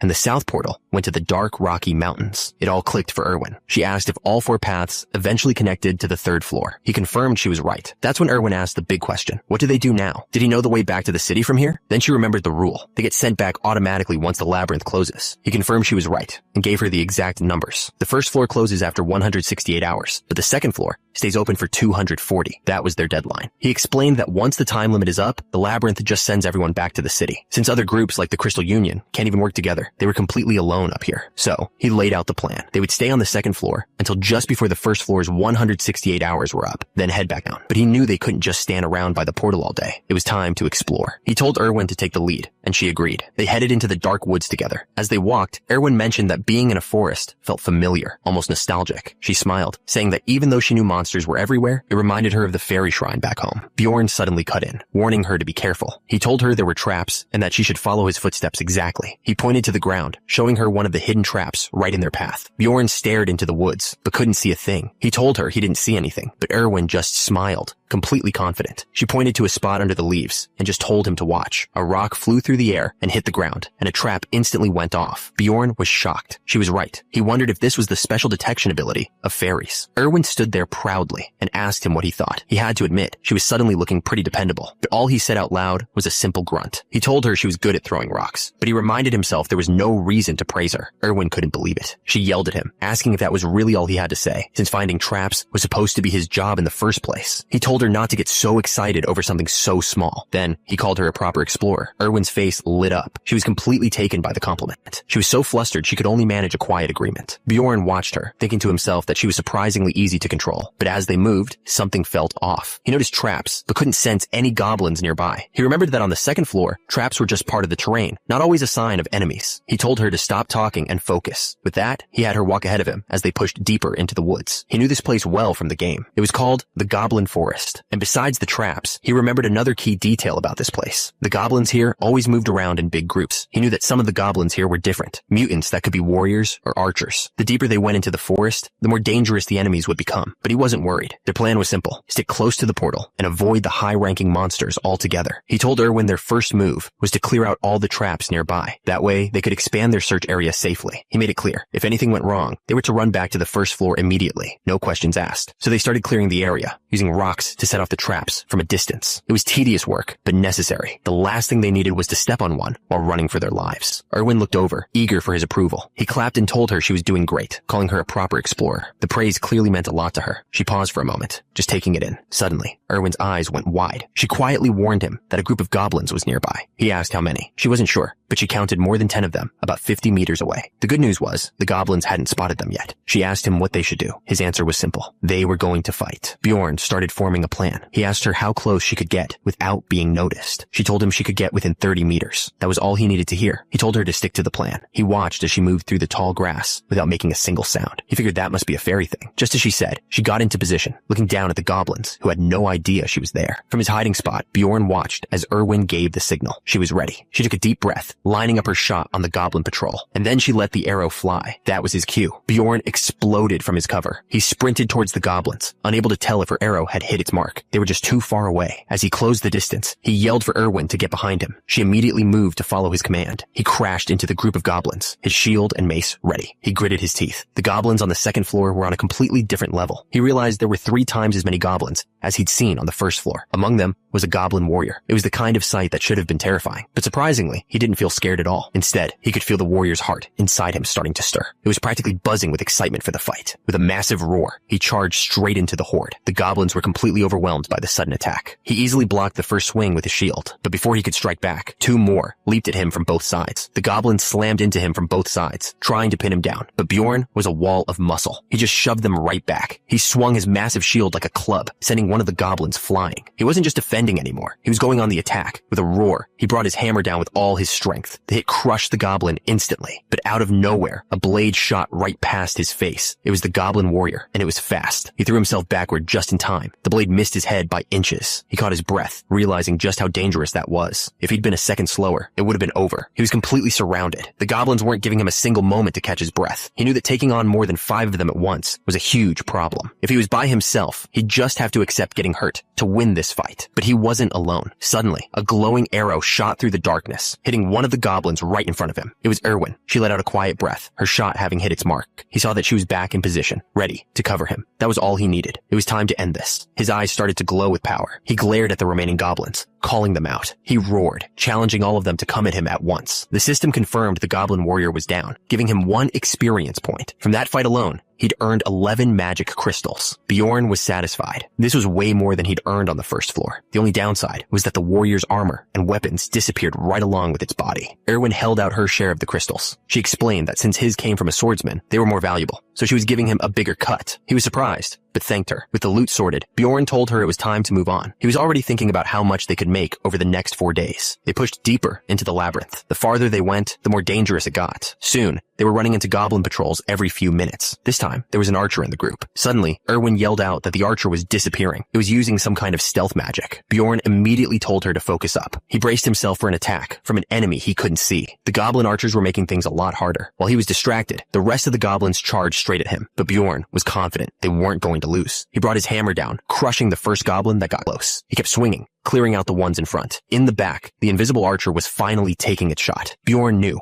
that with his barbarian body, all he had to do was concentrate. He saw the arrow coming straight for his head. He just needed to focus on dodging the arrows flying toward him. His grip tightened on his hammer. The goblin looked on, furious. With a final, brutal swing of his shield, Bjorn took out the goblin archer. The fight was over. A message popped up, confirming he'd defeated the goblin archer and gained some experience. With the immediate danger gone, Bjorn announced it was time for them to take a break. Erwin collapsed, completely drained. She asked how long they'd been going, and Bjorn told her it had been about 15 hours. He offered to let her sleep first. She was so relieved, she could barely believe it. He told her he'd get the sleeping bag and blanket ready. They finally settled down for a much-needed rest. As Erwin slept, Bjorn kept watch. He thought to himself that she must have been completely exhausted, because he'd never heard her make a sound while sleeping before. He figured it was because, for the first time, she actually felt safe. As he kept watch, Bjorn thought about how long they'd been going. It had been 15 hours straight. The rewards were way better than on the first floor. But the deeper they went, the more they started running into other other explorers. They were always in groups of 3 or more, and some of them weren't even human. They always just passed by each other without a word, but even seeing them was draining. In a place like this, other people were way scarier than goblins, and now he had a very specific reason to be worried. He looked down at her, thinking that her being so pretty was a real problem. That's when her eyes shot open. She looked at him with a little smile and asked if he really thought she was that pretty, and told him to go to sleep. Bjorn couldn't believe it. He was sure she'd been snoring just a second ago. She just gave a happy little hum and snuggled back into her blanket. He thought to himself that Erwin wasn't like any of the fairies he knew from the game. She was completely different. The 4th day came, and they were still fighting. They moved together like a well-oiled machine, taking down goblin after goblin. By the 5th day, they finally took a moment to rest. The 6th day passed, and then it was the 7th. They had been in the labyrinth for a full week. Finally, Bjorn announced it was time to leave. The system confirmed they had less than 3 hours until the first floor closed for good. Erwin was completely drained. She mumbled that all she wanted to do was get back and sleep. Bjorn agreed. He said it was better to head back now and be early, rather than risk being late. But Erwin warned him to be careful. The path back wouldn't be safe. New traps had been laid out, and the goblin groups had probably respawned by now. Erwin spotted another group of goblins up ahead. She counted 8 regular ones, 2 archers, and 2 warriors. Even after everything, she was ready to fight. Bjorn didn't hesitate. He simply said they would fight. The goblins were just sitting there, completely clueless. Suddenly, an arrow flew out of the darkness and hit one of the archers. That was the signal. Bjorn charged straight into the middle of them. His eyes glowed with a red light as he swung his shield, ready to clear a path. He yelled out the plan. Erwin would take care of the archers. That meant he could focus on the warriors. And with a massive crash, he slammed his shield right into the first one. After so many fights, he was really getting the hang of this. He felt like he could see and block every attack coming his way. And it wasn't just him. He could tell Erwin was getting used to it too. She knew exactly which targets to take out first. He remembered her saying there were 2 archers in this group, but not a single arrow was flying at him. Because of her, the time it took to clear out these goblins was getting shorter and shorter. He looked over at her and praised her for the good work, but he also asked her to let him know for sure when the archers were all gone. He didn't want to be worrying about them mid-fight. He quickly apologized in case he sounded too demanding. She explained that she hadn't said anything because she wasn't totally sure if her last arrow had hit its mark. Bjorn looked a little confused, but then he got it. Giving him information she wasn't sure about could be more dangerous than saying nothing. Erwin just gave him a little smile. He was really proud of her. She'd grown so much in just a few days. Suddenly, Erwin shouted and pointed. There was something glowing on one of the dead goblins. He recognized it immediately. It was an essence, specifically from a goblin archer. He couldn't believe it. Of all the places to find something this rare, it had to be here. He knew exactly what this meant. In the game, essences were basically cheat items that gave you new skills. You could only take 1 per level, which made them more valuable than any treasure. But there was a catch. You could only absorb a limited number, and their powers were random. Picking the right ones could make or break a character. The drop rate for these things was almost 0. He never expected to see one here. Erwin just stared at it, completely amazed. But Bjorn wasn't excited. This felt way too lucky. He had a really bad feeling about this whole thing. Erwin nervously asked if eating the essence would turn her into a goblin. Bjorn sighed, explaining that it just grants you some of the creature's abilities. He reminded her of the guy who chased them on the first floor. That hunter had used a wolf's essence to track them down purely by scent. With the explanation over, he asked if she wanted it. Erwin seemed surprised and said she didn't really want it. But a second later, she completely changed her mind, eagerly saying she'd take it if he wasn't going to. She gave him a confident thumbs up. Bjorn just watched her, thinking to himself that she was definitely getting bolder. He didn't mind giving it away. He already knew exactly what essence he wanted for himself. He knew that just taking any random essence now would be a huge mistake later on. A goblin archer's power just wasn't a good fit for a barbarian. With that decided, he turned back to Erwin. He told her she could have it, but only if she promised him one thing. Erwin immediately got annoyed, realizing he was using this to get his way on something they were supposed to discuss earlier. Just as Erwin was about to take the essence, they realized they weren't alone. Another hunter was standing right over them. A voice boomed through the clearing, telling them not to move. Turns out, it wasn't just one hunter, but a whole group. Their leader pointed and yelled, demanding to know what a barbarian and a fairy were doing there. Erwin was completely caught off guard. She stammered, trying to explain that they were just hunting. But Bjorn knew this was trouble. He thought to himself that their luck had been too good. He quietly told Erwin not to answer them. She looked back at him, totally confused by his command. Before she could ask why, Bjorn shoved her hard from behind. The push made her clench her fist, crushing the essence. It exploded with a bright flash of light. The other hunter completely lost it. He screamed, furious that Erwin had just consumed the essence right in front of them. As the light from the essence faded, the group yelled that it belonged to them. The hunters were thrown back by the burst of energy, but Bjorn just stood there, completely unfazed by it all. Erwin quietly thanked him, still shaken. But Bjorn wasn't surprised. He had been expecting a fight like this. He figured they must have seen the glowing essence from a distance and came running for it. The leader shot him a nasty grin, But Bjorn wasn't worried. He knew they had no real power here, so he stepped forward and laid it out for them. He told them the essence was gone, and if they wanted to fight, they should just come at him. His thinking was simple. They were at a disadvantage, and that's exactly why they had to be the ones to push forward and act bold. The hunters were taken aback. Their leader knew that if they let their guard down for even a second,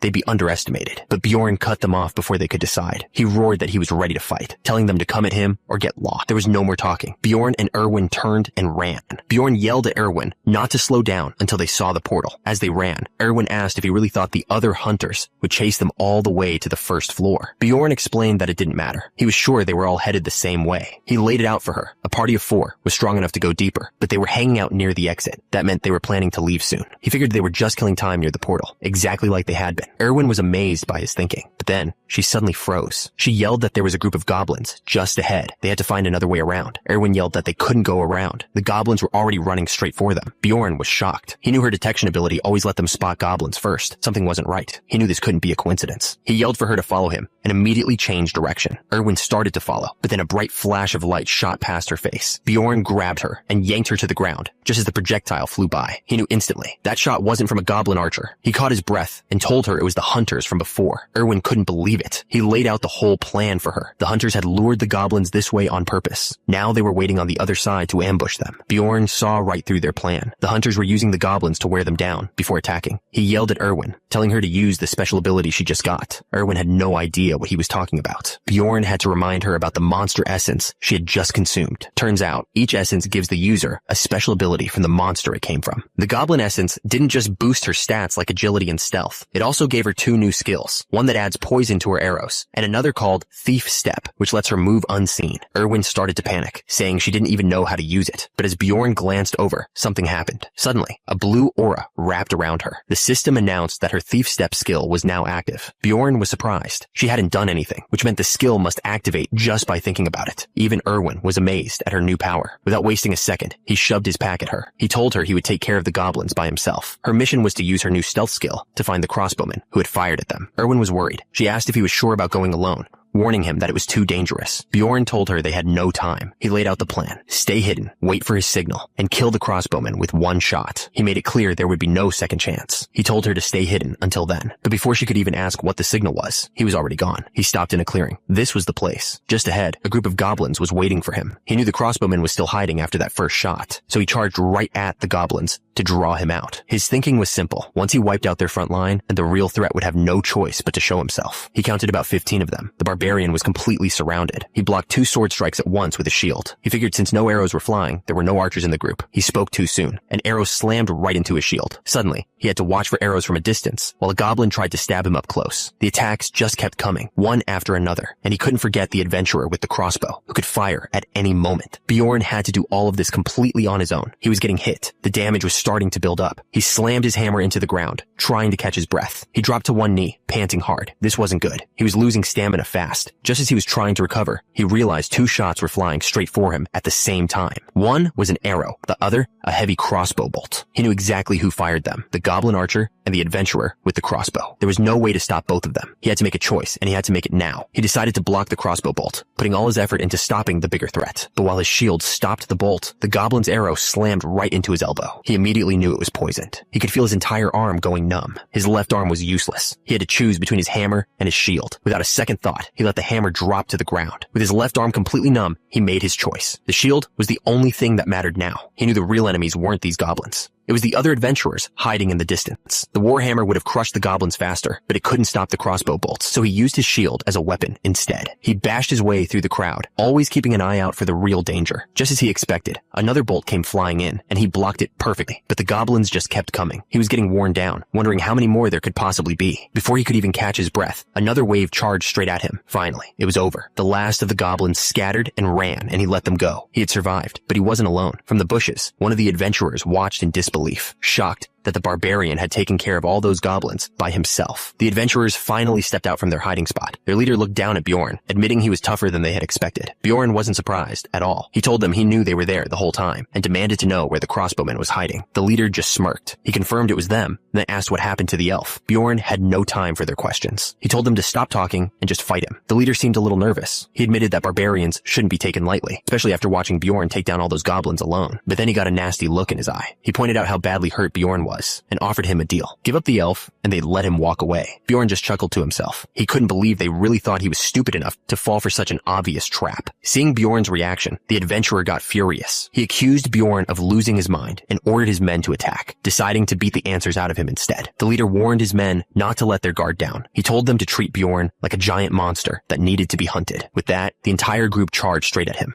Bjorn stood his ground, knowing his left arm was still useless. He needed to send a signal to Erwin, but it had to be something the people of this world would find strange. Suddenly, an idea came to him. He raised his hand, forming a gesture they would never understand. He grinned. This was the perfect signal. The adventurers froze, completely confused by the strange hand sign. Their leader yelled out, demanding to know what he was doing. Inside, Bjorn was worried. He had no idea if Erwin even recognized the signal, and she was too far away for him to hear a response. He had no choice but to trust her. With that, he let out a roar and charged straight into the enemy line. He met the first attacker head on, stopping the sword with a brutal shield bash. Seeing his man in trouble, the leader screamed for someone named Elias to get in there. Suddenly, a man in a straw hat leapt in, bringing his blade down with incredible force. Bjorn blocked the strike, but he could tell this guy, Elias, was on a different level. The power behind the attack was huge, but Bjorn knew he couldn't back off. His only job was to distract them. He just had to create an opening for Erwin to make her move. He held the line against Elias, but his mind was somewhere else. He was worried about Erwin. What if the crossbowman had already gotten to her? That's when it happened. A glowing arrow shot out of nowhere. Everyone on the enemy side froze, completely caught off guard by the sudden attack. The arrow slammed into an adventurer's shield, stopping him cold. The leader was confused. He couldn't tell who had fired it. Then it exploded with force. The leader realized it had to be her. It was Erwin. The leader started barking orders. He told his men to keep attacking the barbarian while he took care of the arrows himself. He grabbed 2 shields and formed a wall, taunting the unseen archer. Bjorn watched the enemy leader. He realized the man was planning to block all of Erwin's arrows by himself. With the leader tied up, the other 2 adventurers charged straight at him. The first attacker swung his sword, and Bjorn deflected it with his shield. He knew he couldn't take them both on at once. While he was busy with one, the swordsman in the hat moved in from the side. The blade sliced deep into his left arm. In that moment, Bjorn decided he had to give something up to win. His left arm was completely numb anyway. It was useless to him. So he came up with an idea. He would trade his unusable arm to take out the red-headed attacker. Ignoring the blade still in his arm, he smashed his shield into the other man's face. To him, it was a good trade. The man could only stare in horror, calling Bjorn a monster. But Bjorn's face was pure ice. The blow sent him flying, and he crashed to the ground hard. Bjorn hit the ground, the sword still embedded in his arm, but he was already looking for his next target. The swordsman who'd stabbed him just stood there, completely stunned by what he'd just seen. Their leader yelled at him to focus. He raised his shield, shouting that he would block the arrows himself. A moment later, a flaming arrow slammed into his shield. Bjorn's signal had worked perfectly. Bjorn mocked the leader, asking if he really thought he could block them all. Another arrow flew past, hitting the swordsman in the shoulder. The leader looked down. An arrow had gone straight through him. In his last moment, he finally understood. Erwin wasn't just some archer. She was a spirit archer. With their leader down, Bjorn turned on the others. He smashed his shield into the next man, who crumpled from the blow. The remaining adventurer started to panic. He realized this fight was a huge mistake. One of them decided to change his plan. He yelled that he was going after Erwin and took off into the woods. Bjorn knew chasing him would be a waste of time. The last man standing screamed at Bjorn to give up. He decided to trust that Erwin could handle the archer while he finished this fight himself. But Bjorn wasn't just defending. He dug his feet into the ground, getting ready. The swordsman with the straw hat charged forward, blade ready. He lunged, putting everything he had into one last strike. Bjorn didn't even bother with a shield. He just met the charge with a single, brutal punch that sent the man flying. The leader watched as his last man was sent flying. He was furious, screaming. He swung his massive sword with everything he had. Bjorn blocked the strike. He realized this guy was actually powerful, much stronger than the others. It didn't make sense why he was teamed up with such weaklings. The 2 of them clashed again. The leader was confident, thinking Bjorn had made a huge mistake. He mocked Bjorn for backing away, guessing he was just trying to stall for time. He promised that wasn't going to happen. He had a plan. He would fake a swing to throw Bjorn off balance, but instead of swinging, he let the massive blade fly right out of his hands. The sword spun through the air, heading straight for Bjorn. It was a surprise attack he might not be able to block. But Bjorn didn't just block the sword. He lunged forward and grabbed the leader by the collar. The man's eyes went wide, completely stunned. Bjorn was breathing hard, but he wasn't done yet. He pulled the man in close and drove his fist straight into his jaw. He was furious, refusing to believe he could die in a place like this. He grabbed the leader's head and just kept punching, screaming for him to die. When it was finally over, Bjorn was the only one left standing. He was beaten and bruised, but he had won. Just then, Erwin came running out from the trees, calling out to him. She looked terrified, asking if he was all right. She quickly added that she had won her battle too. She pointed out how bad his injuries were and handed him a potion, telling him to drink it quickly. She insisted he drink it, explaining it was the only way to deal with the poison. Bjorn reluctantly agreed, but in his weakened state, the potion slipped from his grasp and spilled onto the ground. Immediately, the poison surged through him. He felt like his insides were boiling. An unbearable pain shot through every vein, and his skin felt like it was on fire. Erwin tried to encourage him, but Bjorn's mind was already on something else. Through the pain, he managed to ask her what time it was. Erwin told him they only had 40 minutes left before the floor closed. They didn't even have time to rest. That's when Bjorn suddenly told her to strip. Her face went bright red, completely stunned by his words. She tried to rationalize it, but Bjorn quickly clarified he meant the dead explorers' bodies, not her. She let out a quiet of relief. With the clock ticking, Bjorn said they'd just take the equipment and backpacks. Erwin agreed to grab the gear from the other bodies, and they got to work. They scrambled to loot the bodies, and then ran as fast as they could. The minutes flew by, and the deadline was getting dangerously close. With less than a minute left, they finally saw it. A glowing portal, their only way out. Bjorn grabbed Erwin and yelled that they were going for it. They charged straight into the light. Just as the timer was about to run out, they leaped through the portal and disappeared. They made it. A message confirmed their success in entering the first floor. They were basically thrown out of the portal, with Bjorn landing in a heap. Erwin, on the other hand, landed perfectly and was already celebrating. She turned to him with a huge, happy smile, telling him he did a great job. Bjorn agreed, but he was more focused on how close they had cut it. He figured they only had about 30 seconds left to spare. That's when Erwin suddenly remembered something. She brought up the essence and reminded him that he'd promised her something earlier. He remembered, but he told her they didn't have time to talk about it right now. He said they could discuss it once they were out. Suddenly, a new timer appeared, showing only 10 seconds remaining. Bjorn started to panic, trying desperately to remember the name of a tavern. He was completely blanking, grunting in frustration as the seconds disappeared. Erwin just watched, confused. With just 1 second left, he finally remembered. He yelled out the name Black Whale and told her to meet him there. She agreed, just as they were both engulfed in light. A system message appeared. The labyrinth was closing. Everyone inside was being transported back to the city of Rafdonia. Bjorn let out a huge of relief. He took a moment to get his bearings. He was back, standing in a huge crowd of explorers who had also just returned from the labyrinth. The place was packed. It made sense, since every explorer who left the labyrinth was sent to the same spot. Still, the sheer number of people was overwhelming. He pulled out his watch. Time worked differently here. No matter how many days passed inside the labyrinth, you always came back to the city at noon the next day. He had to reset his clock. Suddenly, a loud voice cut through the noise. Tattooed Barbarian was yelling for him, calling him Jandel's son, Bjorn. But before he could reach Bjorn, the man got distracted, greeting another warrior named Karak. He mistakenly called him Vanon's second son, but Karak quickly corrected him. He was the third. More barbarians started gathering around them. They were all shouting greetings, happy to see that their friends had made it back alive. Karak was clearly popular. When asked how the labyrinth was, he just laughed and boasted that the monsters were nothing to him. The others cheered, praising his fighting skills. Bjorn watched from the side, annoyed by the whole scene. That's when one of the warriors challenged Karak to a duel of bravery right there at the checkpoint. Karak accepted instantly. The whole group roared in excitement and started running towards the checkpoint, with Karak yelling that he probably earned the most magic crystals anyway. One of the barbarians yelled for Bjorn to join them. He let out a heavy, but said he was on his way. At the checkpoint, warriors were cashing in their magic crystals. The first guy's total came out to just over 24,000 stones. The clerk kept counting for the others. Then Karak stepped up, and his total was almost 42,000 stones. The crowd went crazy. Everyone started cheering for Karak, calling him the best warrior there. Then it was Bjorn's turn. He dropped several huge bags on the counter. The clerk asked if they were all magic crystals, and he confirmed they were.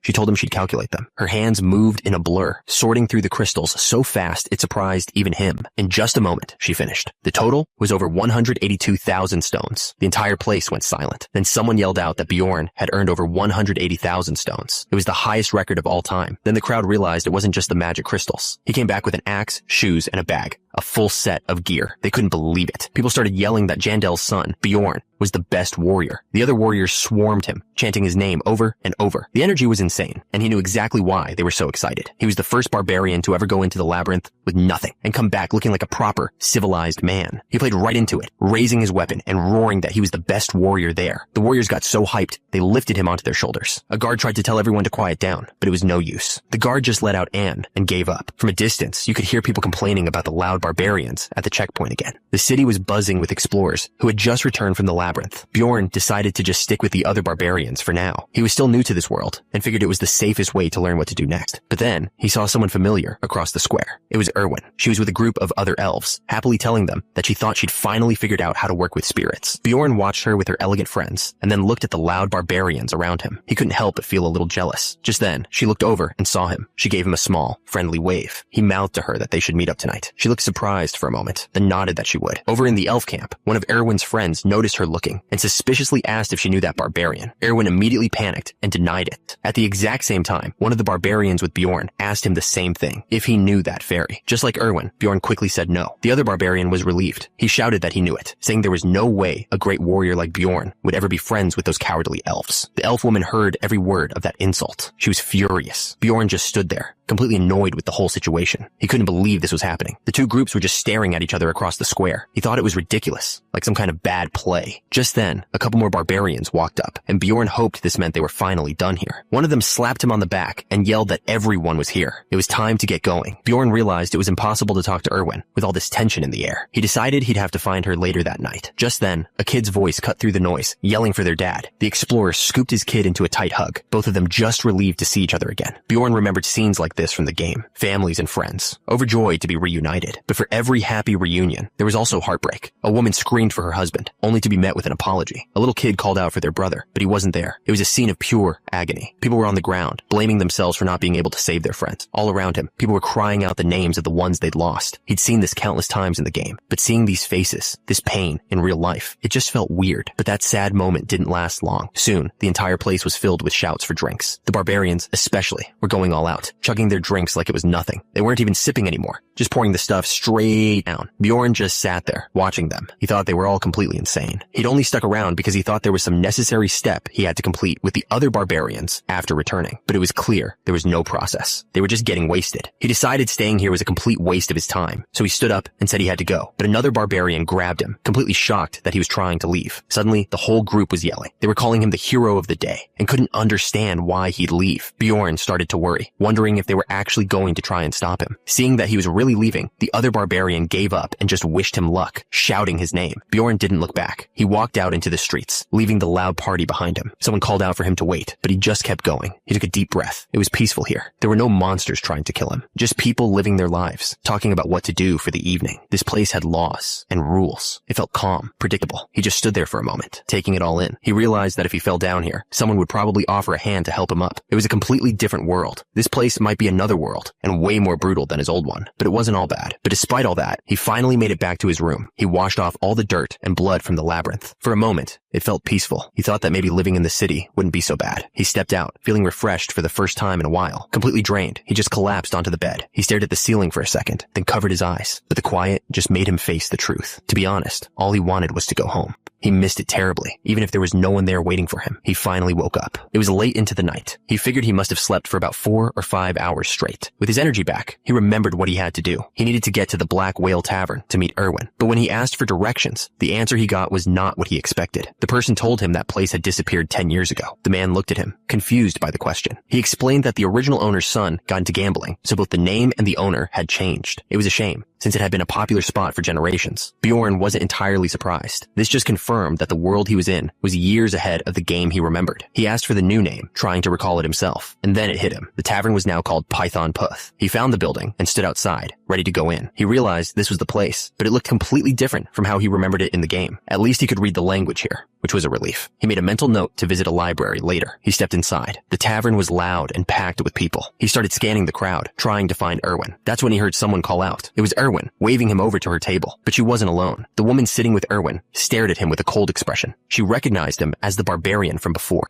Bjorn walked up and introduced himself as Jandel's son. The woman didn't seem impressed. She just said she was Erwin's older sister. He asked if her older sister was her actual name. She told him to call her Teresia. That's when Bjorn realized Erwin's full name must be Erwin Fornaci de Teresia, and she just hadn't told him. Bjorn started to ask Teresia why she was there, but she cut him off. She slammed her hand on the table and said she had a question for him. She looked him right in the eye and demanded to know why he had asked to meet with a girl as young as her sister. Her stare was intense. She demanded to know why he would meet with Erwin so late at night, especially in a place like this. It laid into him. She accused him of calling Erwin to a place like this last night, only to stand her up and make her stay out all night. She called him a shameless barbarian for daring to show his face. Erwin just looked on, clearly worried. Bjorn was completely lost. He asked her what she meant by last night. Teresia didn't buy it for a second. She thought he was just playing dumb. Trying to clear things up, Bjorn turned to Erwin and asked how long it had been since they left the labyrinth. She quietly told him it had been about 30 30 hours. 30 hours. The number hit him hard. He had thought he'd slept for maybe 4 hours, not 30. He was completely shocked. Suddenly, it all made sense. He felt so refreshed because he hadn't just slept well. He'd slept for over a full day. Bjorn suddenly shouted an apology directly to Erwin. She just looked at him, a little confused by the outburst. He explained that he was sorry. He'd just been asleep the entire time. Both Erwin and her sister stared, completely stunned. Erwin whispered to Bjorn that her sister was in shock, questioning if she'd ever seen a barbarian apologize before. Teresia quickly recovered. She said she didn't expect a barbarian to be on time anyway. Then she got straight to the point, demanding to know why he wanted to meet with Erwin. Bjorn didn't back down. He told her he had his reasons, but he didn't have to explain them to her. If she was that curious, she could just ask Erwin herself. Teresia's expression twisted. She seemed to find his nerve interesting, especially coming from a beginner.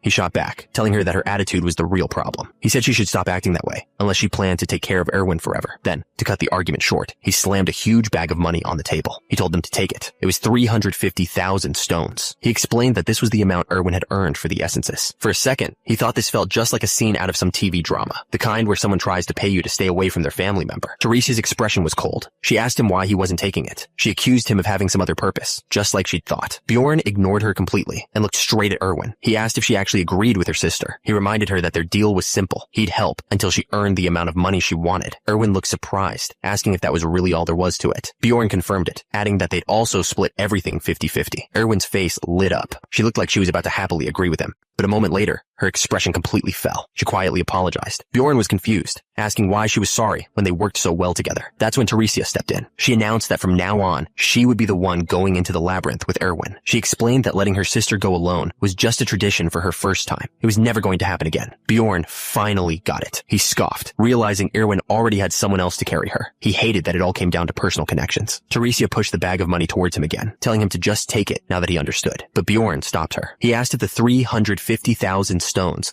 was based on a 50-50 split of the loot. When she confirmed it was, he called her out. He told her they were short 280,000 stones because their promise deal was actually 90-10. Teresia just smiled, pretending she'd simply forgotten about the rest of the money. She pushed the rest of the 280,000 stones across the table. Bjorn was furious, realizing she had absolutely tried to scam him. He was completely disgusted. Now he understood why barbarians hated elves so much. He told her to get out, saying he still had things to discuss with Erwin. Teresia seemed shocked that he was dismissing her like that. That's when Erwin spoke up. She told her sister that she appreciated her worrying, but it was time for her to go. She still needed to say a proper goodbye to Bjorn. Teresia stared at her for a moment, then finally seemed to back down. She admitted that Erwin wasn't a kid anymore, but she wasn't done yet. She pointed right at Bjorn and demanded that he swear an oath. He had no idea what she was talking about. She yelled at him to swear that he wouldn't sleep with Erwin. If he promised, she would leave immediately. Erwin was completely flustered by her sister's demand. Bjorn, on the other hand, was just trying to understand the rules. He wondered if only sleeping with her was off the table. Teresia wasn't playing around. She screamed at him to swear it right then and there. So he did. Bjorn promised on his warrior's honor, even though he didn't really care about things like that. Erwin was just stunned by the whole thing. With that settled, Teresia smiled and said she was leaving. Erwin called out to her, still looking worried. But before she left, she stopped. She said she'd almost forgotten something important. She turned back to Bjorn with a little smile. She thanked him for saving her sister's life. After her sister was gone, Erwin just collapsed onto the table, completely drained from the stress. She looked up at Bjorn, worried. She explained that she'd never talked to her sister like that before, and asked if he thought Teresia was mad at her now. Bjorn told her not to worry. He pointed out that her sister was smiling when she left, so she couldn't be that mad. Relieved, Erwin started to say something else, but then she remembered. She looked down and apologized. She thanked him for the offer to team up, but explained that she had decided to work with her sister a long time ago. Bjorn told her she didn't need to apologize. He said he completely understood, joking that he'd also jump at the chance to be carried by a high-level player. With that settled, she handed him a bag of money. She explained it was exactly 63,000 stones from the magic crystals and the crossbow, and that she'd already taken her own share. She also mentioned that the other two adventurers' backpacks were at her place, and that he could look through them tomorrow. Bjorn was impressed. She knew exactly what he was going to ask without him saying a word. It was a shame she wouldn't be his teammate. Then, Erwin asked how she could possibly repay him for saving her life. The question caught Bjorn completely off guard. She insisted, reminding him of her promise to pay him back, and that's when it finally clicked for Bjorn. He realized this was why her sister made him swear not to sleep with her. She was worried he'd demand something weird as payment. He thought about her offer, trying to decide what to do. Bjorn couldn't think of anything he wanted from her right then, so he just changed the subject and asked if she was hungry. Erwin said she wasn't hungry. Bjorn just shrugged and said he'd go ahead and order for himself. She was quiet for a second, but then it looked like she'd made up her mind. Suddenly she shot up and excitedly said she wanted a drink. She explained that she had purposely avoided alcohol yesterday, just for this. She told him she wanted to share her first return drink drink with him. The phrase clicked for Bjorn. He remembered it being a tradition in the game.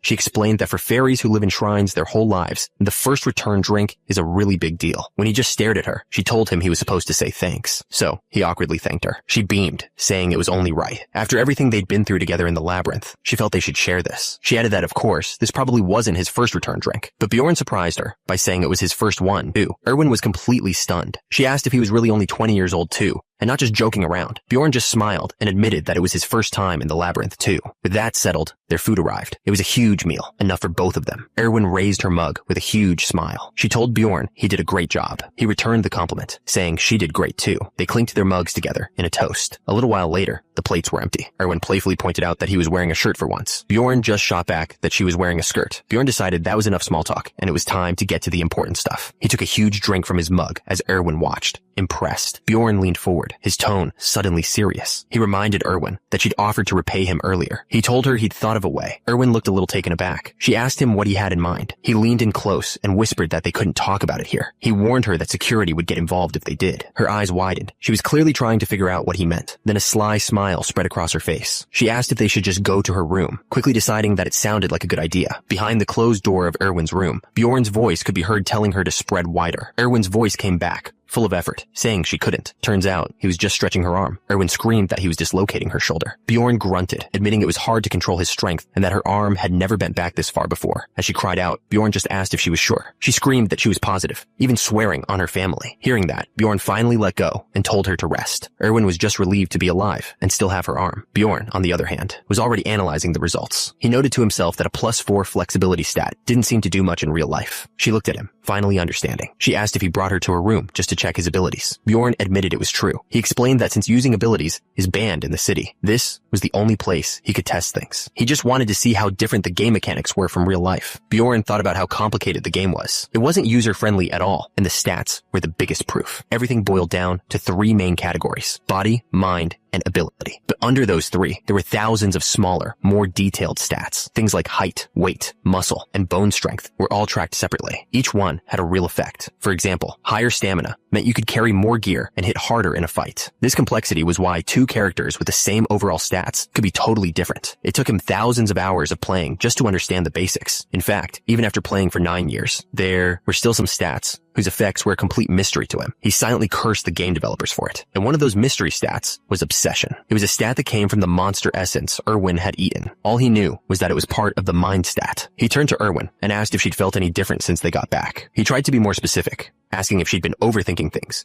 or getting impatient. Erwin paused to think, then admitted she wasn't sure. She finally had an answer for him. She said that she'd been eating a ton of cookies since they got back, which was really weird for her. That clicked for Bjorn. He figured the obsession stat must increase desire, which would explain why it seemed so useless in the game. He started thinking about all the other new stats he didn't know about, but Erwin grabbed his sleeve, pulling him out of his thoughts. She told him she was getting sleepy. Bjorn still had more he wanted to check, but he decided to let it go for the night. He agreed it was time to sleep, and they put out the candle. He was just about to fall asleep when his eyes shot open. He just remembered something. He remembered Erwin's sister telling him not to sleep with her. He figured it didn't matter. She probably meant the other kind of sleeping together. The next morning, they laid out all the loot they'd gathered from the labyrinth. Erwin was amazed by how much there was. She asked if he planned on selling it all, and he told her he'd sell everything, except for a few key items. She immediately spotted a leather outfit and a belt she wanted. Bjorn agreed, but told her the cost would come out of her share of the money. She was more than happy with that deal. They took the rest to the market. The merchants were practically throwing money at them, offering hundreds of thousands of stones for the gear. As the clerk added everything up, the numbers just kept climbing higher and higher. The final total was insane. They had earned 1,450,000 stones. Erwin couldn't believe her eyes, asking if this was even real. After subtracting her share, Bjorn realized he'd made 1,400,000 stones, way more than he ever made his first time in the game. He just smirked. It was a very nice start. With their business concluded, Bjorn told Erwin it was time for them to part ways. He didn't understand why she looked so surprised. He figured there was nothing left for them to do together. Erwin looked disappointed. She pointed out that they were heading the same way, so they might as well walk to the central square together. Secretly, she just wanted to be with him a little longer, so they walked on together. As they approached the square, they noticed a huge crowd had gathered for some reason. They stopped, trying to figure out what was going on. That's when Bjorn saw it. A city guard was shouting at everyone to stay back. It was a public execution. A terrified man was locked in a guillotine, waiting for the blade to drop. An official announced to the crowd that these people hadn't committed any serious crimes, like murder or arson. Their only crime was failing to pay their taxes. With the announcement made, The executioner pulled the lever. This city, Rafdonia, is the last one standing in a world destroyed by a witch's curse. The only way for anyone to get resources is by going into the dangerous labyrinth. The ground is littered with the gear of those who never made it back, and that's the city's simple, brutal rule. If you can't pay your taxes, you're executed. It's just their way of getting rid of another mouth to feed. The second the blade fell, the crowd surged forward, screaming and fighting to get to the front. They were dipping bread into the blood on the ground and then eating it. Erwin was completely disgusted. Bjorn explained there was a local legend that you'd get financial luck if you drank the blood of the executed. Then he turned to her and asked how much the taxes were for the first year. She told him it was 700,000 stones for non-humans. Bjorn noted that it was a bit different from the game, but close enough. He then asked what the tax was from the second year on. She said it jumps to 800,000 stones, plus fees for exchanging money. It was exactly like the game. Bjorn knew the taxes would only get higher each year. He had to get a lot stronger, and he had to do it fast. If he couldn't go back to his old life, and he wasted his time here, he'd end up just like the guy who was executed. His blood would be the one on the ground. To avoid that fate, he had to save money. He needed to become strong enough to reach at least the 6th floor of the labyrinth. That was the only way to survive in this world and avoid execution. So he went to the library. It was huge, way bigger than he expected. In the game, this place was always under construction. People were staring, and he figured it was probably weird to see a barbarian in a library. That's when he noticed someone else at a nearby table. He recognized her. It was Einar, the daughter of some important person. He couldn't believe it. He wondered what she was doing here. He reached out and poked her head to wake her up. Einar's eyes slowly opened. She looked up, a bit confused. Her expression changed when she recognized him. She called him by his full name and said she was glad to see he was okay. She shot up from her seat and yelled the greeting right back at him, just as loudly. Her shout echoed through the quiet library, turning heads. Bjorn quickly told her to keep her voice down. Einar apologized, explaining she was just surprised to see another barbarian in a place like this. After a moment, Bjorn just sighed and asked what she was doing here. She explained that his advice from before, think before she acts, had stuck with her. She figured that to think properly, she needed to learn more things first. Bjorn was impressed. He realized she was definitely different from the other barbarians he knew. Einar continued, saying her time in the labyrinth taught her that monsters weren't the only enemies. Bjorn listened carefully. He knew that most barbarians would just brag about their fights, but she was actually thinking about what happened. Something must have gone wrong for her down there. She admitted that she decided to study, but the book wasn't making any sense. Reading was way harder than she thought it would be. So she decided she was going to visit the shrine and have the elders teach her how to read and write. Bjorn asked if she was leaving right then. She said yes, explaining that if she waited, she'd probably forget all about it. As they walked, she sighed, saying that barbarians were a sad species. Then she stopped, suddenly remembering the promise she'd made to repay him. She told him that if he ever needed help, he should come find her at the Angry Bull Inn. She promised she'd do her best to help him out. Bjorn just looked at her for a moment, then calmly agreed. He thought to himself that he hoped she wouldn't forget that promise in a couple of days. And with that, Einar turned and walked away. As she left, Bjorn started thinking about what he needed to do next. He had a feeling he'd be taking her up on that offer sooner rather than later. His next stop was the library. The place was huge, and he had no idea how he was going to find the one book he needed. Then he spotted someone sitting at the main desk. He figured she must be the librarian. Turns out, she was sleeping on the job. He cleared his throat to get her attention. She slowly stirred from her nap. She looked up at him and asked what he wanted. He told her he was looking for a book and asked where he could find ones related to history. Instead of answering, she just closed her eyes and started casting some kind of spell. A purple light began to glow around her. The magic shot out and wrapped around Bjorn. He was completely caught off guard, wondering what she just did to him. He asked her what the spell even did, but she just yawned. She explained that if he walked around now, he'd be able to find the books he wanted, but he couldn't borrow any. Before he could even ask another question, she was already nodding off again. He just stared at her, completely confused. She was already fast asleep. He couldn't believe it. He decided to just walk around like she said. It didn't take long for him to figure out how her magic worked. A book on one of the shelves started glowing brightly. He picked it up and realized what was happening. The spell was highlighting any book related to the topic he was thinking about. It was like a magical search engine. He finally understood. With magic like that, this huge library only needed one person to run it. He opened the book, ready to get some answers. The first book was called Fallen World. It told a story from thousands of years ago about a land so cursed that no one could live there. Powerful witch was behind the curse. Only one place, a fortress called Rafdonia, managed to survive the disaster. To save their starving people, the royal family opened a path to another dimension. That's how the labyrinth was created. Bjorn realized was almost exactly the same as the game's introduction. The second book was about alchemy. It explained how magic crystals from monsters could be turned into everyday things like bread, water, and even steel. He couldn't make sense of the complicated science behind it, so he decided to just memorize everything for now. He breezed through a third book about the war between barbarians and fairies, but it was the fourth book that really got his attention. This was the one he had been looking for. It was called Evil Spirits of the Abyss. The book explained that an evil spirit was someone from another dimension who takes over someone else's body. He thought to himself, well, that was a perfect description of him. The book didn't explain why it happened, but it was clear that both the royal family and the temple were ruthless when it came to hunting down evil spirits. Bjorn smirked. So, As long as he didn't say certain banned words, he'd be fine. It was a useful tip, considering he was exactly what they were hunting. He moved on to the 5th book. It was about the death of the first king, Levigen III. The book said he died 150 years ago. That's when it all clicked. The game he played started the day after the king died. This world was 150 years ahead of the game's timeline, which explained why his knowledge was so outdated. The next book was called Dimensions Instability Observation Records. He frowned, wondering if this was the same book the blonde guy who saved him had been reading. He remembered the knight telling him that what he went through was extremely rare, but the book had a theory. It said that entering a portal at the exact moment it was closing might be the cause of the instability. So it was his own fault. The thought was so depressing, he decided he was done thinking about it for now. He decided he'd read enough for one night. It was already dark outside. Lying in bed, he thought about how much time had passed. It had already been 3 days since he left the labyrinth. A month in this world was 30 days. Since the labyrinth opened on the 1st, that meant he only had 27 days left to prepare. His mind was made up. Tomorrow, he would start looking for a new party member. Suddenly, his eyes shot open. Someone was pounding on his door, yelling for him to wake up. He recognized the voice. It was Erwin. He got up and opened the door, asking what she was doing there so early in the morning. But before he could even finish his sentence, a wave of green energy hit him square in the face. Erwin was ecstatic. She explained that after 10 tries with a spirit stone her sister bought, she had finally succeeded in making a contract. She held up the little green creature, proudly adding that it was a wind spirit, which would work great with fire magic. Bjorn just stared back. He simply told her she was lucky. A spirit stone was an item that let you contract a spirit, but the chance of it working was only 10%. Bjorn realized how much money that must have cost. If she really tried 10 times, her family had to be rich. He'd seen enough and told her to get rid of it, but Erwin protested, saying she hadn't even shown him everything it could do. The little spirit was already trashing the place. Bjorn glared at her and asked just how much more of a mess she planned on making in his house. His angry tone snapped her back to reality. She panicked and immediately apologized, promising to clean everything up right away. The little wind spirit got right to work, zipping around the room and cleaning up the mess. In just a moment, the place was spotless. Erwin announced she was all done, and Bjorn had to admit she was a lot faster than he'd expected. Bjorn congratulated her on the spirit contract. She was so happy she was practically glowing, but then he got serious. He told her she shouldn't have wasted her time coming to him, and that she should be preparing for her next trip into the labyrinth. His words caught her completely off guard. She stammered, admitting that he was right. But she explained that she had come running straight to him because she wanted him to be the first person to know.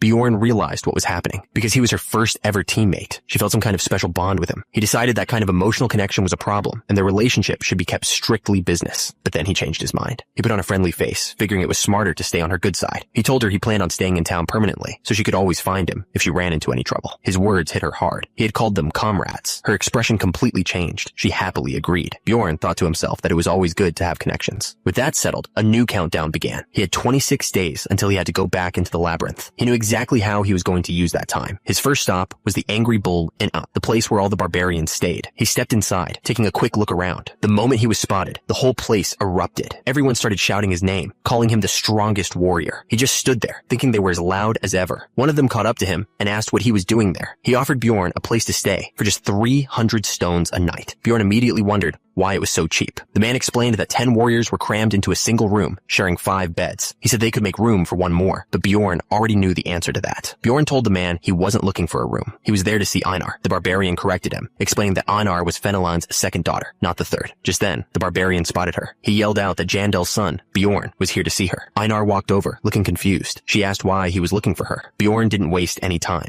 He told her he had a favor to ask. He wanted to fight her for training. Einar thought about it. She knew she wouldn't be able to survive a real duel based on pure skill alone. She pointed out that this didn't really sound like a favor. She was right. They could just go to the training field where plenty of people were sparring. Bjorn realized he probably didn't need to ask her for this after all. But then Einar spoke up. She agreed to fight him anytime, as long as it wasn't in the mornings. That was all he needed to hear. Bjorn told her they would begin right away. A crowd gathered quickly, buzzing with excitement. Einar and Bjorn were going to fight. Bjorn got into his stance. He was here to learn, but he had no intention of losing. Einar didn't waste a second. She brought her huge sword down with incredible force. Her eyes were filled with focus. The strike was perfect, and just like that, it was over. Bjorn was on the ground, completely beaten. The crowd roared, cheering for Einar as the new best warrior. Einar looked down at him and asked if he was okay. He admitted she was really good, and that this was a good way to spend his time. He wasn't done yet. Wiping the blood from his mouth, he told her he wanted to go again. The second round started instantly. This time, Bjorn was ready for her attack. They fought again and again. Every time he lost, Bjorn just got back up and demanded another round. By the time they finally stopped, it was late into the night. Bjorn was on the ground, completely out of breath. Einar was tired too. She asked if he wanted to keep going, but admitted she needed a break. Even on the ground, Bjorn knew knew she was incredibly strong. He finally called it a day and praised her for her hard work. He was thinking that she was different, smarter than other barbarians, and probably someone he could trust. Bjorn asked her if she was planning on going into the labyrinth alone again. She said she probably would, since she didn't have the money to form a party. That was exactly what he wanted to hear. He realized this was his best option and extended his hand, asking her to be his teammate. Einar was shocked. Bjorn started explaining the deal. He would take 80% of the profits, but he'd pay for all the party fees. But before he could even finish his sentence, she cut him off. She told him there was no need to explain any further. For a second, Bjorn panicked, thinking she didn't like the conditions. He quickly started talking again, offering to pay for her equipment too. But before he could say another word, she grabbed his hand. She told him he didn't need to explain. She wouldn't understand it all anyway, but she trusted him. Bjorn smiled, relieved. He shook her hand and said he was looking forward to working with her. He finally had a friend. The next day, they headed to the Barbarian Shrine. Einar was going to learn to read and write, and Bjorn had come along with her. An old barbarian greeted them, calling them by their family names. Bjorn didn't want to be here, especially because of this man, but he knew he had no choice. The elder mentioned it was rare for a warrior to return after leaving the shrine. He asked if Bjorn was there to learn how to read and write, just like Einar. Bjorn's answer was a simple no. The elder asked him what he was there for. Bjorn looked him dead in the eye and said he wanted the spirit seal. He then corrected himself, saying he wanted the undead's seal, specifically. This wasn't just some random request. He knew this skill was incredibly powerful, and it was the key. So, in this world, every species has its own special thing and unique trait that sets them apart. Fairies, for example, can borrow power from spirits. Dwarves get a special blessing that makes their equipment better. And beast-like people can team up with ancient spirit animals. And finally, there are the barbarians. Their unique trait is something called the spirit seal. The elder looked surprised, then suspicious. He got right in Bjorn's face and asked how he knew about it. He pointed out that it wasn't something a young warrior should know. This was exactly what Bjorn was afraid of. The elder was getting suspicious again, but it didn't matter. Bjorn had already prepared for this. He'd gone to the library specifically to find information on the spirit seal, just in case. He looked the elder right in the eye and calmly said he read about it in a book. The elder's suspicion vanished instantly. He started laughing and slapped Bjorn on the back, completely impressed. He said he'd heard the seals were used in the war against the fairies and thought it was amazing that Bjorn learned about it just by reading a book. The elder was beaming with pride. He told them he was proud of both of them and that there was no sin to deny a warrior who asked for a spirit seal. But then came the catch. The elder explained that getting a spirit seal required a massive payment of 800,000 stones. He looked at Bjorn with a challenging grin, asking if he really thought he could afford something like that. Without skipping a beat, Bjorn said he'd pay for it. Einar couldn't believe what she was hearing. Bjorn remembered this part from the game. The price was the main reason it was so hard to get early on. He knew that the higher your rank, the more rare items you needed on top of the money. Getting it now was the only smart move. So, he pulled out several large bags of coins. He told the elder he had one bag of 500,000 stones and 3 more with 100,000 each. He had the money. The elder was completely stunned. He grabbed Bjorn and demanded to know where he got so much money. This was the exact question Bjorn had been waiting for. He already had his excuse ready. A smirk spread across his face. He actually would have been disappointed if the old man hadn't asked. Bjorn explained that he got lucky and found a hurt fairy on the first floor of the labyrinth. He told the elder he used her like a slave to get magic crystals, and after feeding her an essence, he got a huge payment from her sister. The elder roared with laughter. He thought the story about the helpless fairies was the funniest thing he'd heard in a long time. He called Bjorn amazing for ripping off the earheads, as he called them. He said Bjorn was probably the first to ever do it. The other barbarians crowded around, all cheering. Turns out, they really didn't like fairies. The elder was so impressed, he told Bjorn he was giving him a gift for showing such great potential. Bjorn looked down at his hand. He couldn't believe it. The elder had given him back 200,000 stones. He had just earned a fortune simply by telling a story. To keep the act going, Bjorn roared that he would continue to rip off the fairies to become an even greater warrior. The other barbarians loved it, but inside, he couldn't help but smile. He was actually starting to like these guys more than he thought. With the celebration over, it was time for the ritual. The elder explained that a spirit seal was a strengthening technique. With the celebration over, it was time for the ritual. The elder explained that a spirit seal was a strengthening technique. It worked by making the body absorb the power of magical items. He said that's why all barbarians are tattooed as babies, to mark the pathways for that power. He gave Bjorn one last chance to back out, warning him that this choice was permanent. Bjorn sat before him, completely calm. He told the elder he was ready. He knew this immortal seal was the key to becoming the perfect tank. The elder announced he would begin, holding a sharp tool over Bjorn's shoulder. Bjorn just watched, thinking that any experienced gamer would have made the same choice. The tool lit up, shooting beams of energy onto a magic circle on the floor. Bjorn gritted his teeth as the power surged, but something wasn't right. He realized with a shock that he'd have to go through this every single time he leveled up the seal. The pain was absolutely brutal. He screamed as the magic burned into his skin, but it was worth it. The system confirmed the first level of the immortal seal was active. His natural regeneration and physical stats had both increased by a lot. Once it was over, Bjorn turned and thanked the elder. The old man just let out a strange, quiet laugh. Bjorn was confused. He couldn't figure out why the elder was laughing. Turns out, the elder was just surprised. He'd never seen a warrior thank a witch doctor before. That's when Bjorn realized his mistake. He'd acted too polite. He decided to get out of there fast before the elder got any more suspicious. He left the shrine and disappeared into the night. The next morning, Bjorn headed to the commercial district to buy the equipment he needed. His training with Einar had made one thing very clear. He was not a swordsman. He decided to focus entirely on shield techniques, so practicing with a sword would just be a waste of time. He walked into a shop and told the owner he was looking for a one-handed blunt weapon. The shopkeeper led him to a section full of huge, intimidating weapons, explaining that these were the kind barbarians usually preferred. But Bjorn wasn't interested. He explained that he wanted something more normal. A weapon that big was unnecessary for the weak monsters on the first floor. The shopkeeper offered him a different option. It was a simple, standard-sized mace. It was perfect. It cost him 220,000 stones. The moment he equipped it, the system confirmed his total item level had increased by 85. He also had to get a helmet custom-made since none of the regular ones fit his head. He finished off with a half armor that fit perfectly. After spending a fortune, his new set of gear was complete. After buying all the gear he needed, he was left with only 50,000 stones. A lot of time had passed since he left the labyrinth. He had settled into a steady, daily routine. Every morning at 7, he'd wake up and have breakfast with Erwin. She always insisted on coming to his side of town, claiming the food was cheap and delicious. After that, he'd head to the library and read until 4 in the afternoon, trying to learn everything he could about this world. Then he'd eat dinner at a new place every night. It was the best way to overhear conversations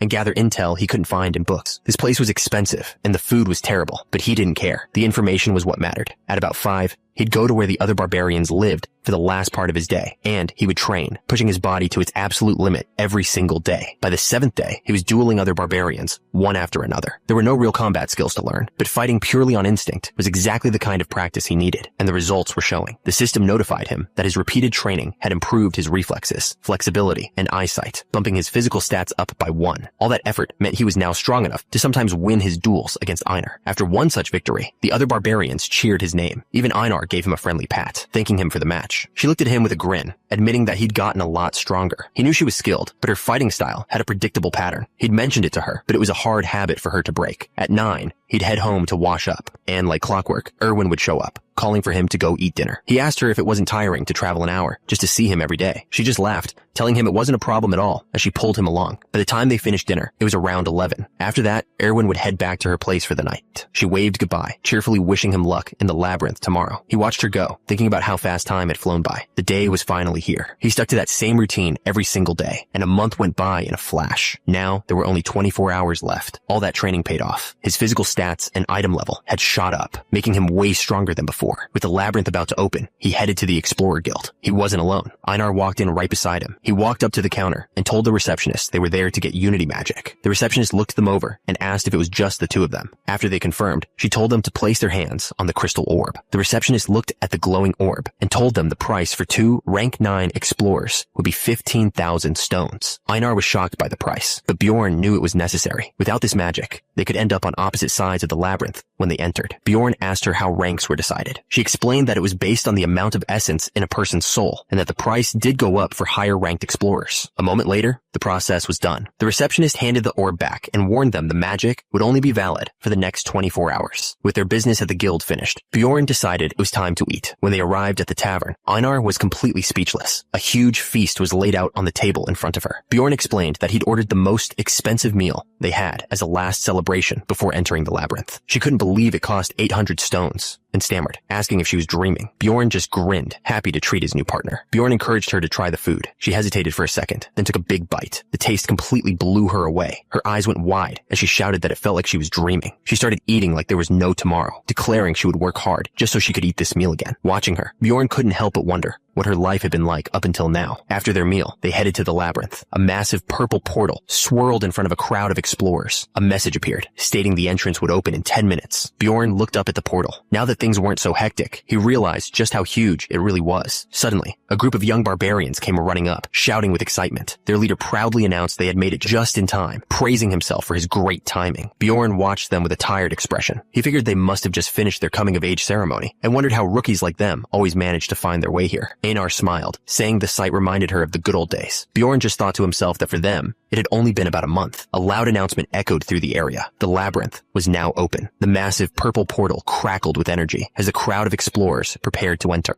Einar was ready to charge right in, but Bjorn quickly stopped her, telling her to wait. He started to explain that he wanted to test a theory about entering the portal while it was unstable. Einar just smiled and cut him off. She said she probably wouldn't get it anyway and would just follow his lead. Suddenly, a guard shouted that there was only 1 minute left. Einar started to panic, asking if they should go in now before it was too late. But Bjorn was perfectly calm. He was just watching the portal, thinking to himself that it was getting a lot smaller. It was about the same size as when he'd entered last time. He was waiting for the perfect moment. As the guard gave the final warning that the gate would close soon, Bjorn's eyes narrowed. That was his signal. He yelled for Einar to go, and they both sprinted towards the shrinking vortex. The guard yelled for them to wait, warning them that it was too dangerous, but it was too late. They leaped straight into the crackling energy, just as it was about to disappear. He knew it. His gamble had paid off. They landed in total darkness. Einar started to panic, yelling that she couldn't see. Bjorn just told her to calm down, explaining they were in the dark region, but Bjorn was ready. He pulled out a torch and lit it, saying he'd brought them this time. Einar looked at him, confused by what he meant. The light revealed a strange stone monument on the floor. Einar pointed at it, asking what it was, but Bjorn just smiled. It was exactly where he expected it to be. He explained that the monument was a portal. It could take them straight to the second floor, and that's exactly what they were going to do.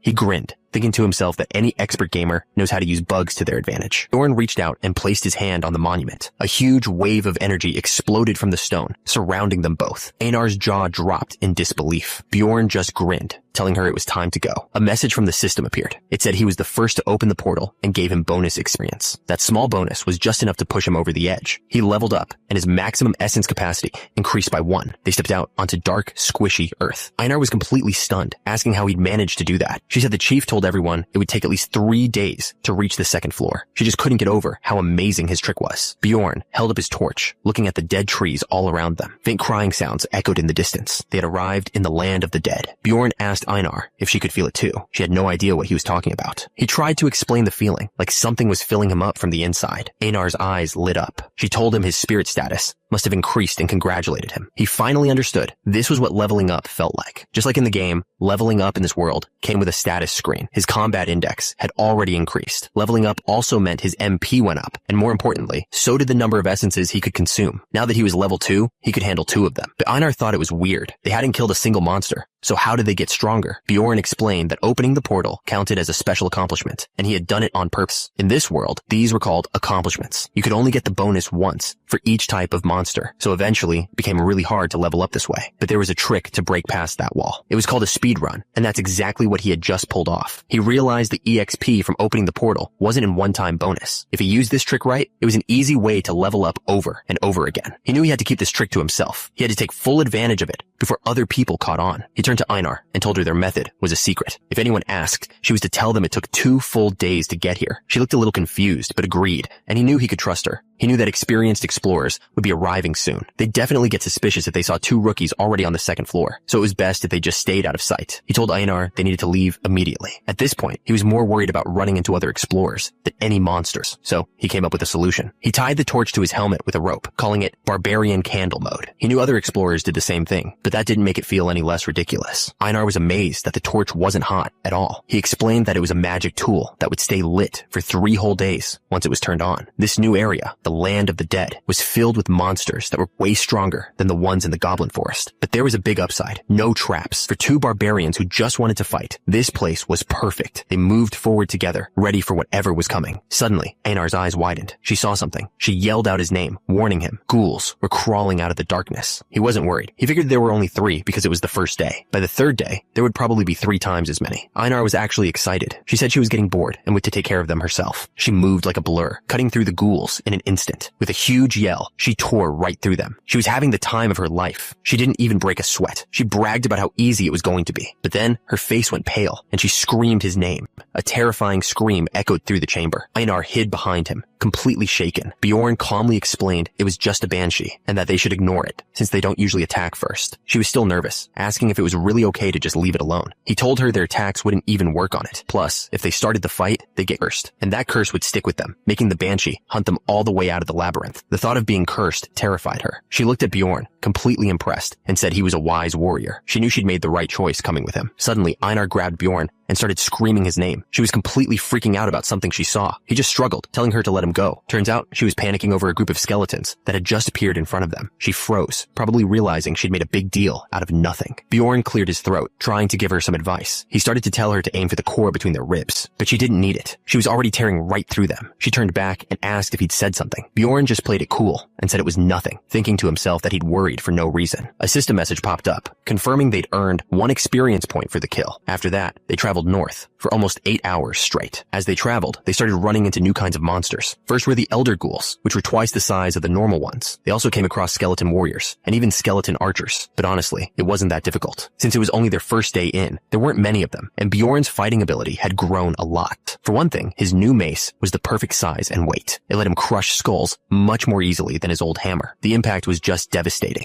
His new armor also made a huge difference. It was shaped like a vest, so he didn't have to protect as much with his shield, letting him fight more aggressively. And while his new steel helmet probably wouldn't stop a crossbow, it easily stopped arrows from these half-broken bows. The skeletons were nothing more than practice. Bjorn just casually swatted them aside. He knew he was great at destroying enemies, but he had to admit there was one other barbarian who was just as good. Einar was a storm of pure destruction on the battlefield. Every swing from her was just as brutal as his. Watching her fight, Bjorn thought about the barbarian's ancestral goddess. He had to admit, Einar was really good. He remembered at first. He didn't get why she shouted every time they were fighting, but now he was starting to understand. Turns out, it just rolls off the tongue. Einar was having the time of her life. She yelled out that this was so much more refreshing than fighting with Erwin. This was what a real barbarian party felt like. System messages started popping up one after another. They had defeated an elder ghoul and a skeleton warrior. Another notification confirmed they'd taken down a skeleton archer too. They were clearing the floor with ease. That's when Einar noticed the deep gash on Bjorn's arm. She called out to him, pointing out that he was injured. But Bjorn wasn't worried. He told her it would heal soon. As he spoke, the wound was already closing up, steam rising from his skin. Einar's eyes went wide with excitement. She asked if this was the effect of that spirit seal he got, and he just confirmed it was. The undead seal gave him incredible natural regeneration. It could heal a wound like that in about a minute, and it even helped his stamina recover faster. He thought back to getting the tattoo. It was incredibly painful, but there was no denying how effective it was. As they moved forward, Bjorn noticed the ground was no longer wet. The terrain was different here. He could hear a banshee's howling getting louder in the distance. He told Einar to get ready. He warned her that 8th rank monsters would be coming out soon. Suddenly, a horrifying sound echoed through the trees, and Einar panicked, but Bjorn was ready. He told her to get into position. It was a death fiend, a massive creature with 3 glowing red eyes. Einar remembered hearing stories about it. The creature supposedly eats light, which is why they never saw it coming. She admitted to herself that it was way scarier than she ever imagined. Bjorn reminded her of the plan, aim for the head. He told her there was no point in attacking anywhere else. Einar agreed, telling him she trusted him completely. The death fiend let out a furious roar and lunged straight at them. Without hesitation, Einar used Bjorn's shoulder as a springboard, launching herself into the air. She brought her sword down with everything she had, aiming right for its head, but the blade just bounced off. It barely left a scratch. He couldn't believe it. He thought to himself that it was like hitting solid rock. The death fiend wasn't hurt at all. It just got angrier. The creature swung its huge fist down, and Bjorn raised his shield just in time to block the blow. The force of the impact was incredible, sending Einar flying backward, but it worked. Bjorn knew he had the creature's full attention now. Einar's eyes shot open in disbelief. Her blade was just grinding against its skin, unable to cut through. The creature's red eye glared as it swatted her away like she was nothing. Her greatsword went skidding across the rocky floor. She scrambled back to her feet and yelled to Bjorn, warning him that this thing was incredibly tough. Bjorn knew this monster from the game. It was famous for its defense, but he never expected it to be this hard. The tiny scratch Einar's sword had left was already healing just a few seconds later. That's when he remembered. It was the Death Fiend's passive skill, body preservation. Just when things couldn't get worse, the Death Fiend started gathering dark energy. Einar stared in horror, asking Bjorn what was happening. Bjorn explained it was the Death Fiend's active skill. All around them, dead hands started clawing their way out of the ground. The skill was called Hall of the Dead. An entire army of ghouls was rising from the earth, ready to attack. They were completely surrounded. Einar looked at the horde closing in, realizing just how much trouble they were in.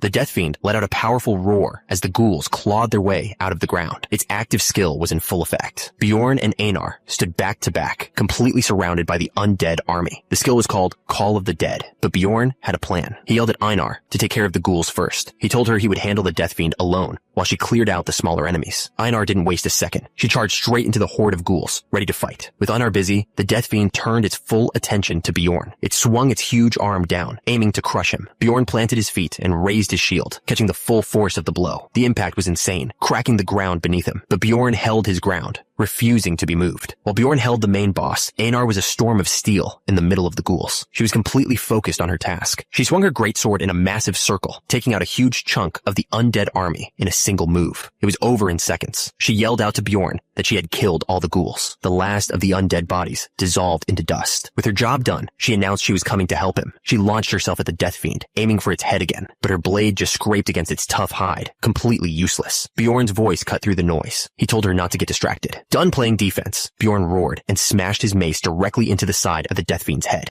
The impact was huge. The creature stumbled backward, clearly hurt by the blow. A deep gash had opened up, and dark liquid started to pour out. Bjorn grinned, thinking that one felt good. He was sure it must have taken a lot of damage, since it was bleeding so much. But before he could celebrate, the creature swung its massive arm right back at him. He brought his shield up just in time, but he couldn't believe his eyes. The monster was perfectly fine. His mind raced. That was an attack that could kill a goblin in a single hit. And yet, the Death Fiend's wound had already healed completely, as if it never happened. Bjorn knew he couldn't attack fast enough to beat the monster's healing. He started to wonder if he should just give up and go after weaker monsters instead. But just then, Einar charged in. She wrapped her arms around the Death Fiend's leg, and Bjorn yelled her name in surprise. He watched her, his mind racing to understand her plan. That's when it clicked. She wasn't trying to hurt it. She was trying to throw it off balance. He shouted that it was a great idea and immediately kicked its other leg with all his might. The plan worked perfectly. The huge creature lost its footing and began to fall backward. It slammed into the ground with a massive crash. The Death Fiend roared in fury, struggling to push itself back up. With the Death Fiend pinned to the ground, Bjorn stood over it and mocked its inability to get back up. A huge grin spread across his face. He raised his mace, ready to finish this. Einar was laughing just as hard. She said it reminded her of pounding rice cakes as a kid. Bjorn yelled that this was way more fun than his childhood trips. Einar shouted back, agreeing completely. Together, they just kept smashing the creature over and over. Einar wondered if this was what real barbarian hunting was like. Finally, the monster stopped moving. A message appeared, confirming they had defeated the Death Fiend. A moment later, Einar called out to Bjorn. She had found a massive, glowing magic crystal in the monster's remains. Bjorn glanced at it and calmly told her it was only worth 100 stones. Einar was floored. She couldn't believe a monster that tough would drop something so cheap. Bjorn pointed out that with the ghouls, the total came to 300 stones. Still, he had to admit it was a low price for risking their lives. Einar tried to put that number into perspective. She asked Bjorn how much the cream pie they ate at the inn cost, thinking it was around 300 stones. Her eyes lit up with a simple, brilliant idea. She realized she could eat a cream pie every single time they killed a Death Fiend. Bjorn just smirked, asking if that was really her way of counting money. Einar was totally fired up. She yelled that this was no time to relax. It was time to hunt. Bjorn agreed, thinking to himself that hunting with another barbarian wasn't so bad. It made him realize how passive Erwin had been, and for a second, he felt a strange pang of annoyance. And so, they began hunting Death Fiends all over the area. They perfected their strategy. First, they'd take out the legs to bring the monster down. Then they'd just beat on its head until it stopped moving. They spent the entire day hunting, taking down about 70 Death Fiends. Bjorn knew that in the early stages of the game, players usually just build their skills around whatever essence they find. After a full day of fighting, he decided they'd done enough, but he was specifically looking for a Death Fiend essence to work with his Immortal Seal skill. Even after all that hunting, they hadn't found a single one. He was starting to get worried. The next morning, they got right back to it. On the second day, the Death Fiends started appearing in pairs, but by now, they had a solid strategy, so it wasn't as bad as it looked. Their plan was simple. Knock one of the monsters down first, then work together to finish the other one. The only problem was speed. If they couldn't kill the Death Fiends quickly, they'd get surrounded by ghouls. When that happened, Bjorn yelled at Einar to run, explaining that the monsters wouldn't follow them out of their territory. Later that afternoon, things got even worse. Now the monsters were appearing in groups of 3. Bjorn knew that was too much for just the 2 of them. He told Einar it was time to go somewhere else. As the second day came to an end, they stopped hunting. Einar found some old ruins and asked if it looked like a good place to camp. Bjorn thought it was perfect. As they walked through the ruins, they suddenly stopped. They weren't alone. Another group of explorers was right there in front of them. The 3 men froze, their faces tense. They clearly weren't expecting to see anyone else out here. Bjorn just stared back silently. One of the explorers got defensive, demanding to know what he was looking at. But before he could finish, Einar stepped forward. Her voice was cold as she told them to get lost if they had no business there. The explorers were completely stunned by her sudden threat. The lead explorer quickly stammered an apology. Then all 3 of them turned and ran off into the darkness. Einar turned to Bjorn. She said they had to move now that the others knew their location. She was firm about it, stating that humans can't be trusted. As they walked, Bjorn realized this wasn't the first time she'd said something like that. He started to wonder if something bad had happened to her during a previous exploration. He watched her walk ahead, lost in thought. He decided he'd have to ask her about it later. Bjorn was talking about finding a decent place to set up camp for the night. But as he spoke, Einar's head snapped up. She heard something. Then he heard it too. A faint voice, pleading pleading for help. The cries grew louder and more desperate. They both froze, listening to the sounds echoing through the dark woods. Einar looked at Bjorn, her face pale. She told him this wasn't the sound of a monster attack. She knew what it was. Someone was murdering another person. She was about to say they should run,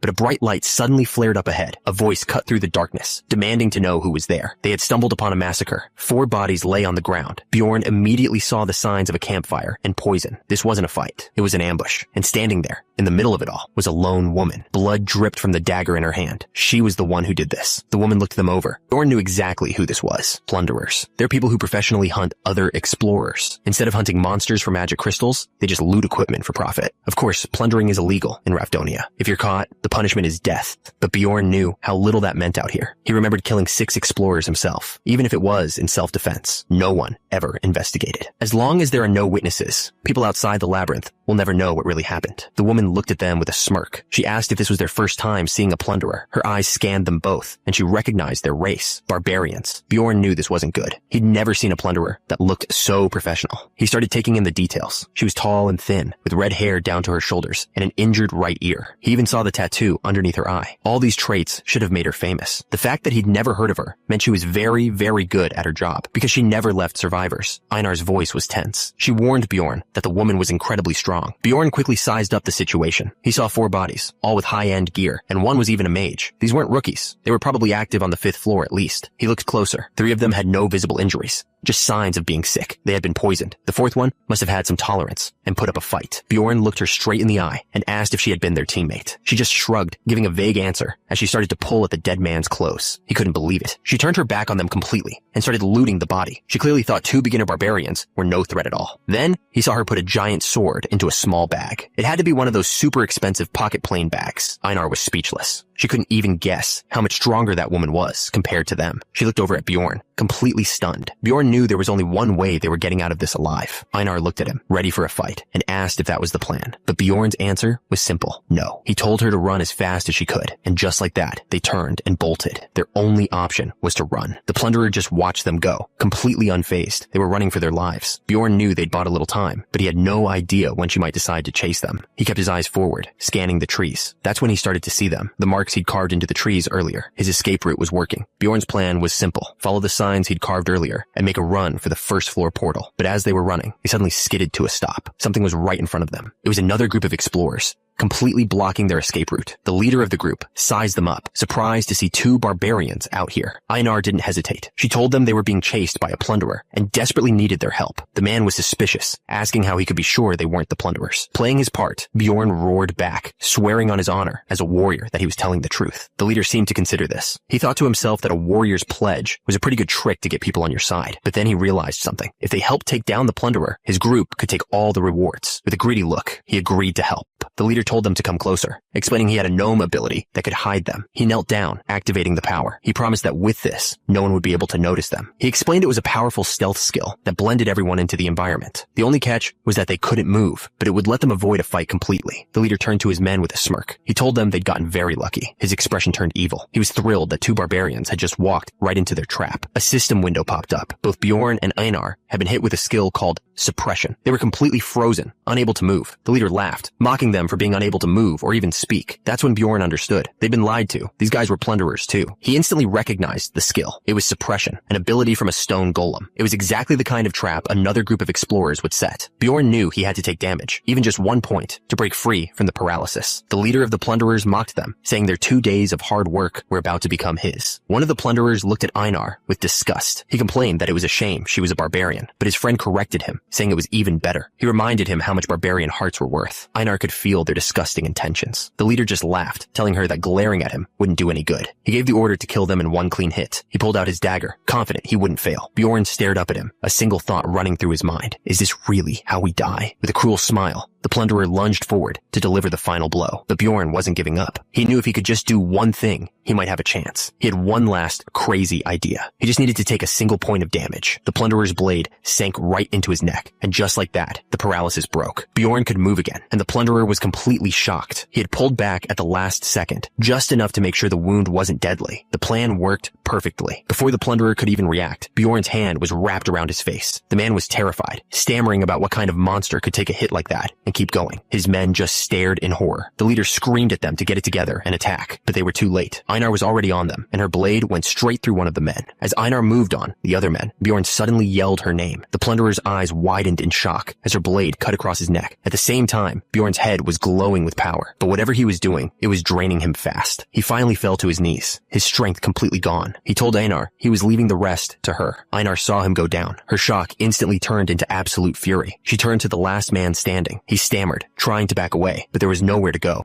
She didn't give him a chance to run. One clean swing was all it took. The man screamed as he fell. Einar just stood there, her face cold and empty. The fight was over. The last plunderer turned and ran for his life. Einar scoffed, but then she looked back. Something was wrong. She screamed Bjorn's name. She rushed over and saw the deep cut on his neck. He was bleeding everywhere, and she begged him to hold on. He was barely conscious, trying to say her name as his life slipped away. Einar swore she would get revenge for him, but at that exact moment, as his health hit rock bottom, a system message appeared for Bjorn. He'd unlocked a reward that permanently boosted his mentality stat. In her panic, she dropped the potion she was trying to use, but he didn't die. Later, he touched the new scar on his throat. He knew he was lucky. An item he'd bought, the immortal seal, was the only thing that saved him. Einar, on the other hand, was thrilled. She told him the scar was amazing, like a medal. Bjorn just looked at her, totally confused by her reaction. Bjorn thought about his injury. Not many barbarians could survive getting their throat pierced, even with their massive build. Einar was ready to move. She told him to grab his equipment so they could go after the guy who ran away, figuring he couldn't have gotten far. But just as they were about to leave, something flew out of the darkness. Bjorn caught it just in time. It was a poisoned dart. The man they were chasing suddenly collapsed in front of them, and standing in the distance was the other plunderer, the woman. She calmly told the two barbarians that their fight earlier was pretty impressive.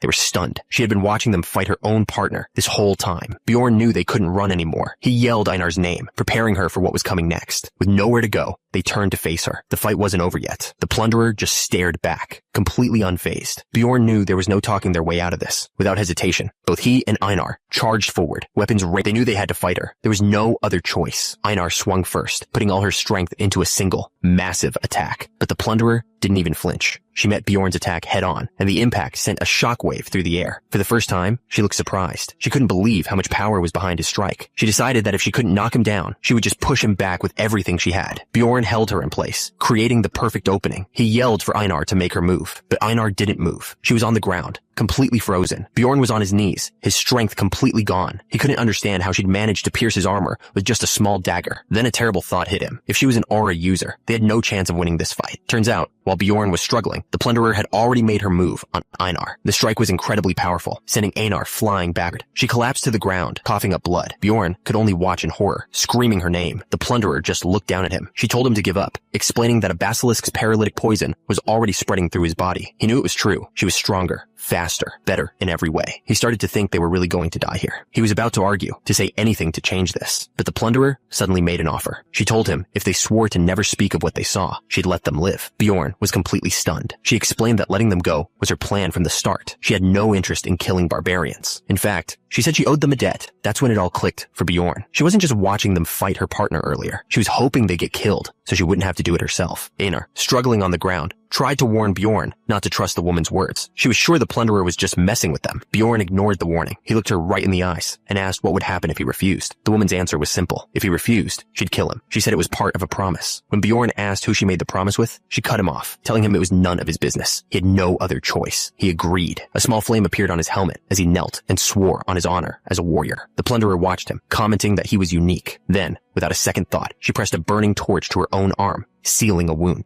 With that done, she turned her attention to Einar, who was still on the ground. She asked if the barbarian woman would swear the same oath. Einar refused. She screamed it. The plunderer just calmly accepted her answer, but Bjorn was stunned. The woman said she had no choice then. She raised her dagger, ready to strike Einar down. Bjorn's mind raced. He knew the plunderer wasn't bluffing. At this rate, Einar was going to die. He screamed at Einar, begging her to just swear the oath. The plunderer paused, her blade still raised, looking over at him. Einar looked up at him, completely confused by what he was asking her to do. She tried to argue, explaining that a warrior's pledge was sacred, but Bjorn screamed back, reminding her that she promised to do whatever he said. He begged her to just trust him. He yelled that her ego was pointless. What good was honor if she died for it? Einar fell silent. She looked down, his words hitting her hard. Finally, she gave in. She agreed to swear the oath. The plunderer watched her, then said she had one question for them. As Einar knelt to make her vow, the woman asked them what floor of the labyrinth they were on. The plunderer paused for a moment, considering their question. Then, as she turned and walked away, she gave her answer, the 8th floor. Bjorn's mind raced. The 8th floor. That meant she was an explorer on a level they couldn't even imagine. They had only survived because she let them. He watched her disappear into the darkness, knowing they were completely outmatched for now. But Einar wasn't scared. She yelled after the woman, promising that next time, things would be different. With the plunderer gone, they moved on. A system message appeared, announcing they had entered the first floor crystal cave. They dropped down into a massive cavern filled with a strange blue light. Einar hit the ground hard, tumbling onto the crystal floor. Bjorn stood over Einar and asked if she was okay. She was still on the ground, admitting that she was hurt. But it wasn't just the fall. She was furious with herself,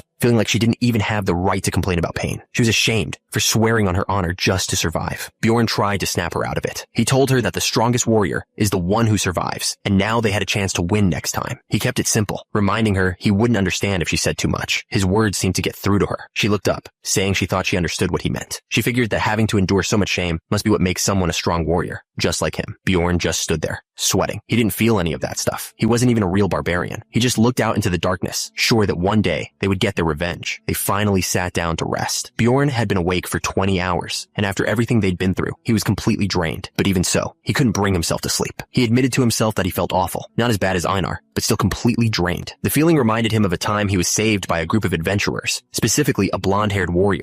He remembered how the priestess refused to heal him. Instead, the swordsman just tossed him a potion, like he was throwing away trash. He had to take that potion like a dog just to survive. He was happy to be alive back then, but he never forgot that feeling. He swore to himself he would never be that weak again. So what went wrong? He thought about it. He had always made the best choices he could in any given situation, and that was the problem. He was only ever focused on surviving the present moment. But what else could he do? In this world, just staying alive took everything he had. He remembered the moment he first arrived in this world. The very first thing he saw was someone getting killed right in front of him. Everything was so insane that he had no choice but to focus on one thing, staying alive. But he finally understood. Just surviving wasn't enough anymore. He looked down at Einar, his mind made up. It was time for a change of plans. He asked her a serious question. What if there was a way for them to get stronger? But it came with great danger. Einar didn't even hesitate. She said they'd probably die anyway if they didn't get stronger, so it didn't matter. This life was full of chaos no matter what. She believed it was better to attack first. Hearing that, Bjorn knew they were on the same page. He told her what they were going to do. They were going to enter the rupture. Instead of running from chaos, they were going to run straight into it. He figured what doesn't kill you makes you stronger. The system confirmed they'd taken down a gnome and a wolf. Bjorn was surprised to see 4 different types of monsters in one area on the first floor. Einar explained that's exactly why no one ever came here. She said fighting 4 types of monsters at once in the dark was a huge pain. People only came through here to save time, never to actually explore. But Bjorn saw it differently. An unpopular place was the perfect spot to hide something important. That's when Einar spotted a glowing stone tablet and asked what it was. He told her it was a memorial, built for the very first person to ever discover this labyrinth.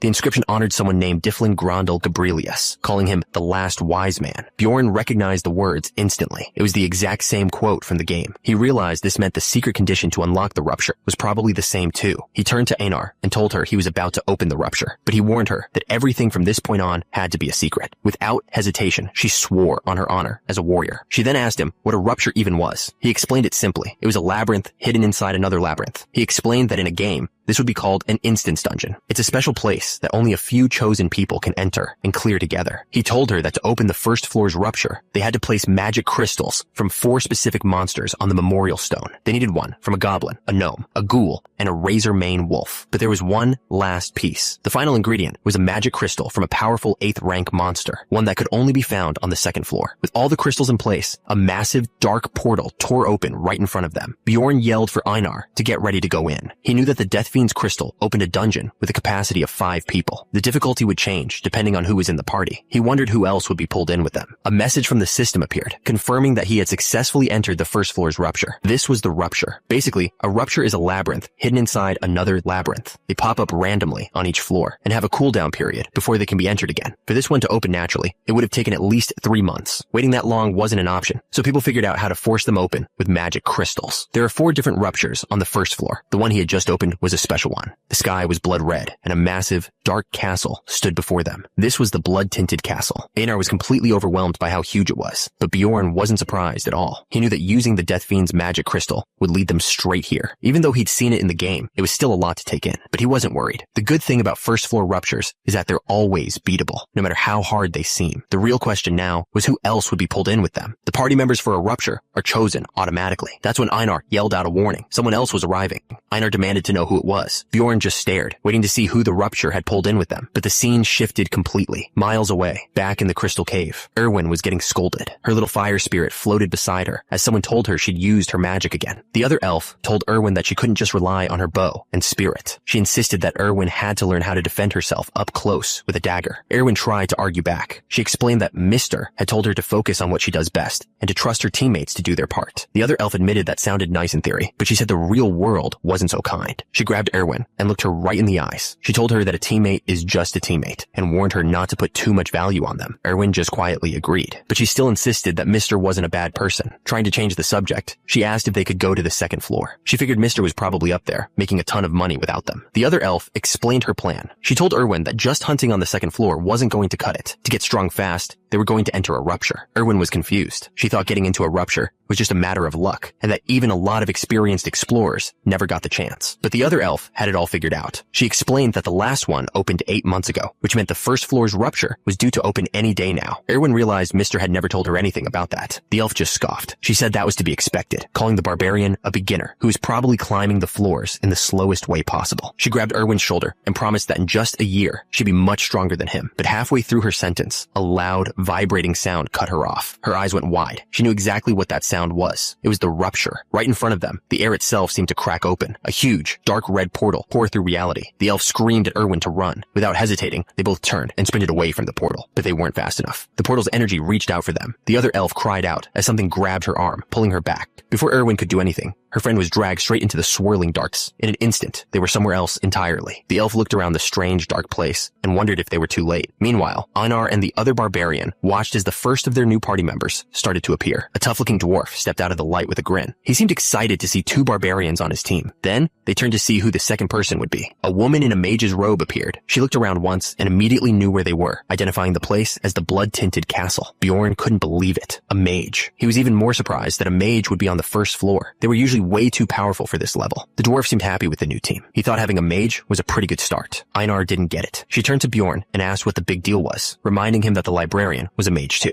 Bjorn explained that the librarian was a 9th rank mage. He told her mages are a huge resource for the city, so only the ones who prove their skills are allowed to enter the labyrinth. The mage overheard him and smiled. She was impressed, commenting that he was pretty knowledgeable for a barbarian. She introduced herself as Alua Raven, a 6th rank mage. Bjorn thought she seemed a little full of herself, but he remembered the mages from the game were way worse. Then, the man with the huge backpack bowed. He introduced himself as Tarjan, a professional carrier that Alua had hired. The last person to join them was a dwarf. He introduced himself as Hikarod Murad, an explorer with 3 years of experience. Bjorn figured that explained his nice gear. Bjorn gave his name, and Einar proudly shouted her own right after. With the introductions over, Alua got straight to business. She asked why a group this powerful was messing around on the first floor of the labyrinth. The dwarf admitted he couldn't share the details, but he'd heard a rupture was opening. The mage said she'd heard the same thing. Bjorn understood immediately. They all knew about the rupture, but no one was going to say how they found out. Alua took charge. She announced that the loot would be divided among them, excluding her carrier, Tarjan. She then asked if everyone would follow her orders. The dwarf quickly agreed, saying it was just common sense to follow the mage's lead. Bjorn knew he had to agree. Mages were the ones who pushed the idea of executing evil spirits, so he couldn't risk making one an enemy. But just as he was about to accept, Einar shouted that she disagreed. Everyone froze. Bjorn couldn't believe what he was hearing. Einar pointed right at Bjorn and demanded that he lead the party. She yelled that he was a warrior wiser than anyone, and that he was no normal barbarian. It was the worst possible thing she could have said. Bjorn was panicking, trying to get her to stop talking before she got him killed. But she wasn't done. She added that he reads for 6 hours a day. The dwarf was shocked, muttering that a reading barbarian was definitely unique. Einar completely lost it. She screamed that Bjorn wasn't just unique, he was great. She pointed right at him, yelling that his name was Bjorn, and he was a great warrior. The dwarf and the mage just looked on, completely stunned by the whole thing. I just stood there with my hand over my face. All I could think was, please, just stop. Suddenly, the dwarf started laughing. He said he was jealous, and that it was great to be so respected by one's wife. Einar immediately freaked out, yelling that she was not his wife. The dwarf kept teasing her, but that's when the mage, Alua, stepped in. She told everyone to stop messing around so they could get going. I was so relieved the conversation finally changed. It looks like Alua wasn't really interested in me, which was perfect. I just had to hope she'd never focus her attention on me for the rest of this trip. The dwarf, Tarjan, spoke up, saying they should probably know each other's skills before just leaving. But the mage, Alua, cut him off, asking if that was really necessary. She explained that the monsters in the blood-tinted castle were all 7th rank, or lower. In her mind, she and Tarjan were the only ones strong enough to matter. Einar was clearly furious. You could see it on her face. I just stood there, watching this whole mess unfold. And then she added one more thing. She announced that she'd be taking all the loot from the Guardian for her research. The dwarf looked like he was about to explode. I knew this was coming. Fights over loot happen all the time in Dungeon and Stone. He screamed at the mage, asking if she really thought he was an idiot, and I knew exactly what was at the heart of this argument. It's always about money. He swung his hammer right at her.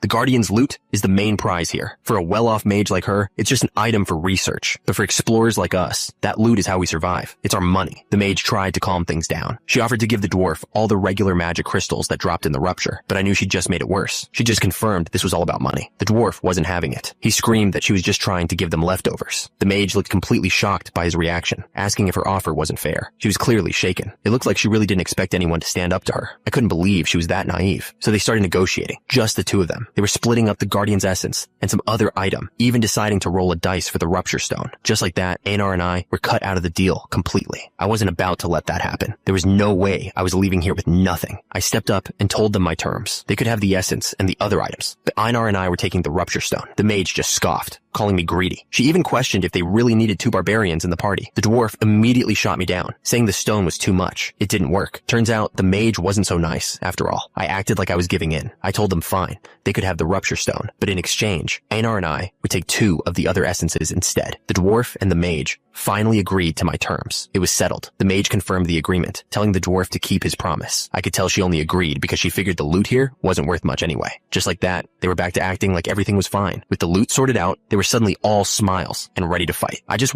fine. With the loot sorted out, they were suddenly all smiles and ready to fight. I just watched them, thinking about how dangerous people like them really were. Watching them, I realized something important. I needed to get a lot stronger. I didn't care about people trying to pull others down. I was going to climb to the top, no matter what it took. A message appeared from the system. We had officially entered the blood-tinted castle. The system explained that the brutal citadel had 4 main parts. The first was the drawbridge leading into the keep. The second part was a large courtyard surrounded by the outer walls. The third was an underground dungeon inside the castle. And the final area was a demon sanctuary deep within the Lord's chamber. As the party walked up the steps toward a massive door, Einar pointed out 2 huge gargoyle statues guarding the entrance. I knew exactly what these were. Gargoyles. They were tier 8 monsters that stayed perfectly still, just like stone statues. But the moment they spotted an enemy, they would wake up and attack without warning. Their most dangerous ability was petrification. They could turn their enemies into solid stone. The only way to beat them was for one person to act as bait, letting themselves get turned to stone. That's when Einar shouted my name, telling me to be the tank. But that whole sacrifice strategy was pointless if you had a mage in the party. Artena just grinned, completely confident. She immediately began casting her spell, her magic lighting up the entire area. It was a spell to reverse petrification. The stone around me cracked and shattered instantly. The gargoyle let out a shriek. Without its ability to turn enemies to stone, it was basically just a big, slow target. The dwarf and Einar immediately moved in for the kill. With the first one down, he roared that there was only one left and charged the second gargoyle. The last gargoyle collapsed to the ground, its stone body crumbling. The dwarf raised his weapon and brought it down hard, finishing the job. The system announced their victory, but for all that work, they only got 1 experience point. With the battle over, the party stood among the glowing remains of the gargoyles. The dwarf was impressed, telling everyone they fought well. Bjorn watched him, thinking the dwarf was a better fighter than he expected. He was smart about it, crippling the monster's leg before going for the head. Suddenly, one of the mana stones lifted into the air. Someone yelled out Bjorn's name, completely shocked. Turns out, it was the mage, Artena. She explained she was using a spell to collect the loot and would hold on to it for now to save time. With that settled, the group moved on, heading through a dark doorway. The dwarf pointed out how dark it was. The mage just smiled and told him to leave it to her. Artena cast a spell, and a bright light filled her hand, pushing back the darkness. The light revealed what was waiting for them. A whole crowd of disgusting, fleshy monsters stood in their way. The system identified them as stout undeads. The problem was, they gave no experience points or mana stones. Killing them was basically a waste of time. Artena figured their attacks were as weak as bug bites, so she decided to save her magic. The dwarf agreed it would be a waste of spells. The undead didn't wait. They let out a growl and rushed forward. But Einar was faster. She let out a war cry and charged straight into them. Her giant sword cut through the monsters like they were nothing. She finished with a huge downward slam that sent a shockwave through the room. While Einar handled the crowd, the dwarf focused on the commander, bringing his hammer down for the final blow. The hammer landed with incredible force, completely crushing the enemy. As the monster fell, he noticed something drop. It was a war horn left behind by the undead commander. Einar was amazed by its size and asked what it was for. The dwarf just laughed, telling her she would find out soon enough. With the undead cleared, they reached a massive steel door. The dwarf admitted his hammer couldn't break it, but Artena said this was her turn. She chanted the words of a spell spell, unleashing a huge explosion of fire right at the door. The blast was so powerful that everyone had to shield their faces from the heat. The dwarf stared, completely stunned by the power of that spell. The massive steel door was completely gone, reduced to a smoldering archway. Artina just stood there, unfazed. She just smiled, told everyone to get moving, and commented on how overpowered mages can be. With the path clear, they finally reached the entrance to the keep. The system announced it was the first chapter, the drawbridge. But just as I thought, there was a problem. The drawbridge was up, completely cutting off the entrance. That's when Artina turned to Einar and asked her to use the war horn they had picked up. Einar looked surprised, but agreed. Einar took a deep breath and blew into the horn. A deep, powerful sound echoed across the entire area. A message from the system popped up. It said they had just activated some kind of protective magic that had been cast over the keep. Einar's eyes went wide. The sound from the horn had triggered something she didn't expect. With a deep rumble, the massive drawbridge began to lower. As it moved, they got a clear view of the moat below. It wasn't filled with water, but with what looked like a pool of blood. Then she saw something moving in the water. Hands started reaching up from the surface, confirming this place was exactly as dangerous as its name suggested. Artina just smiled, telling her not to worry. She said they were only stout undeads. Einar quickly denied being afraid, but her face told a different story. Just then, the first of the undead pulled itself onto their platform. The objective here was simple. A message from the system appeared, telling them to hold their ground until the drawbridge was all the way down. A whole horde of them began crawling onto the bridge. Holding off this many monsters at once was going to be incredibly difficult, but Artina just grinned. She said that for a party with a mage, this was a completely different story, and she was more than prepared. She called for everyone to gather around her. She explained that one mage with area of effect spells was all they needed to get through this part easily. She raised her staff and unleashed her spell. Storm of Blades. A massive wave of energy exploded from her staff. The magical blades shot forward, tearing through the air. Undead horde had no chance to react as the spell tore right through them. In an instant, it was over. The entire horde of undead was wiped out, their bodies covering the bridge. The dwarf chuckled in amazement. He couldn't believe how easily she'd handled them, saying the undead were no threat at all. I knew she was powerful, but this was on another level. Compared to her,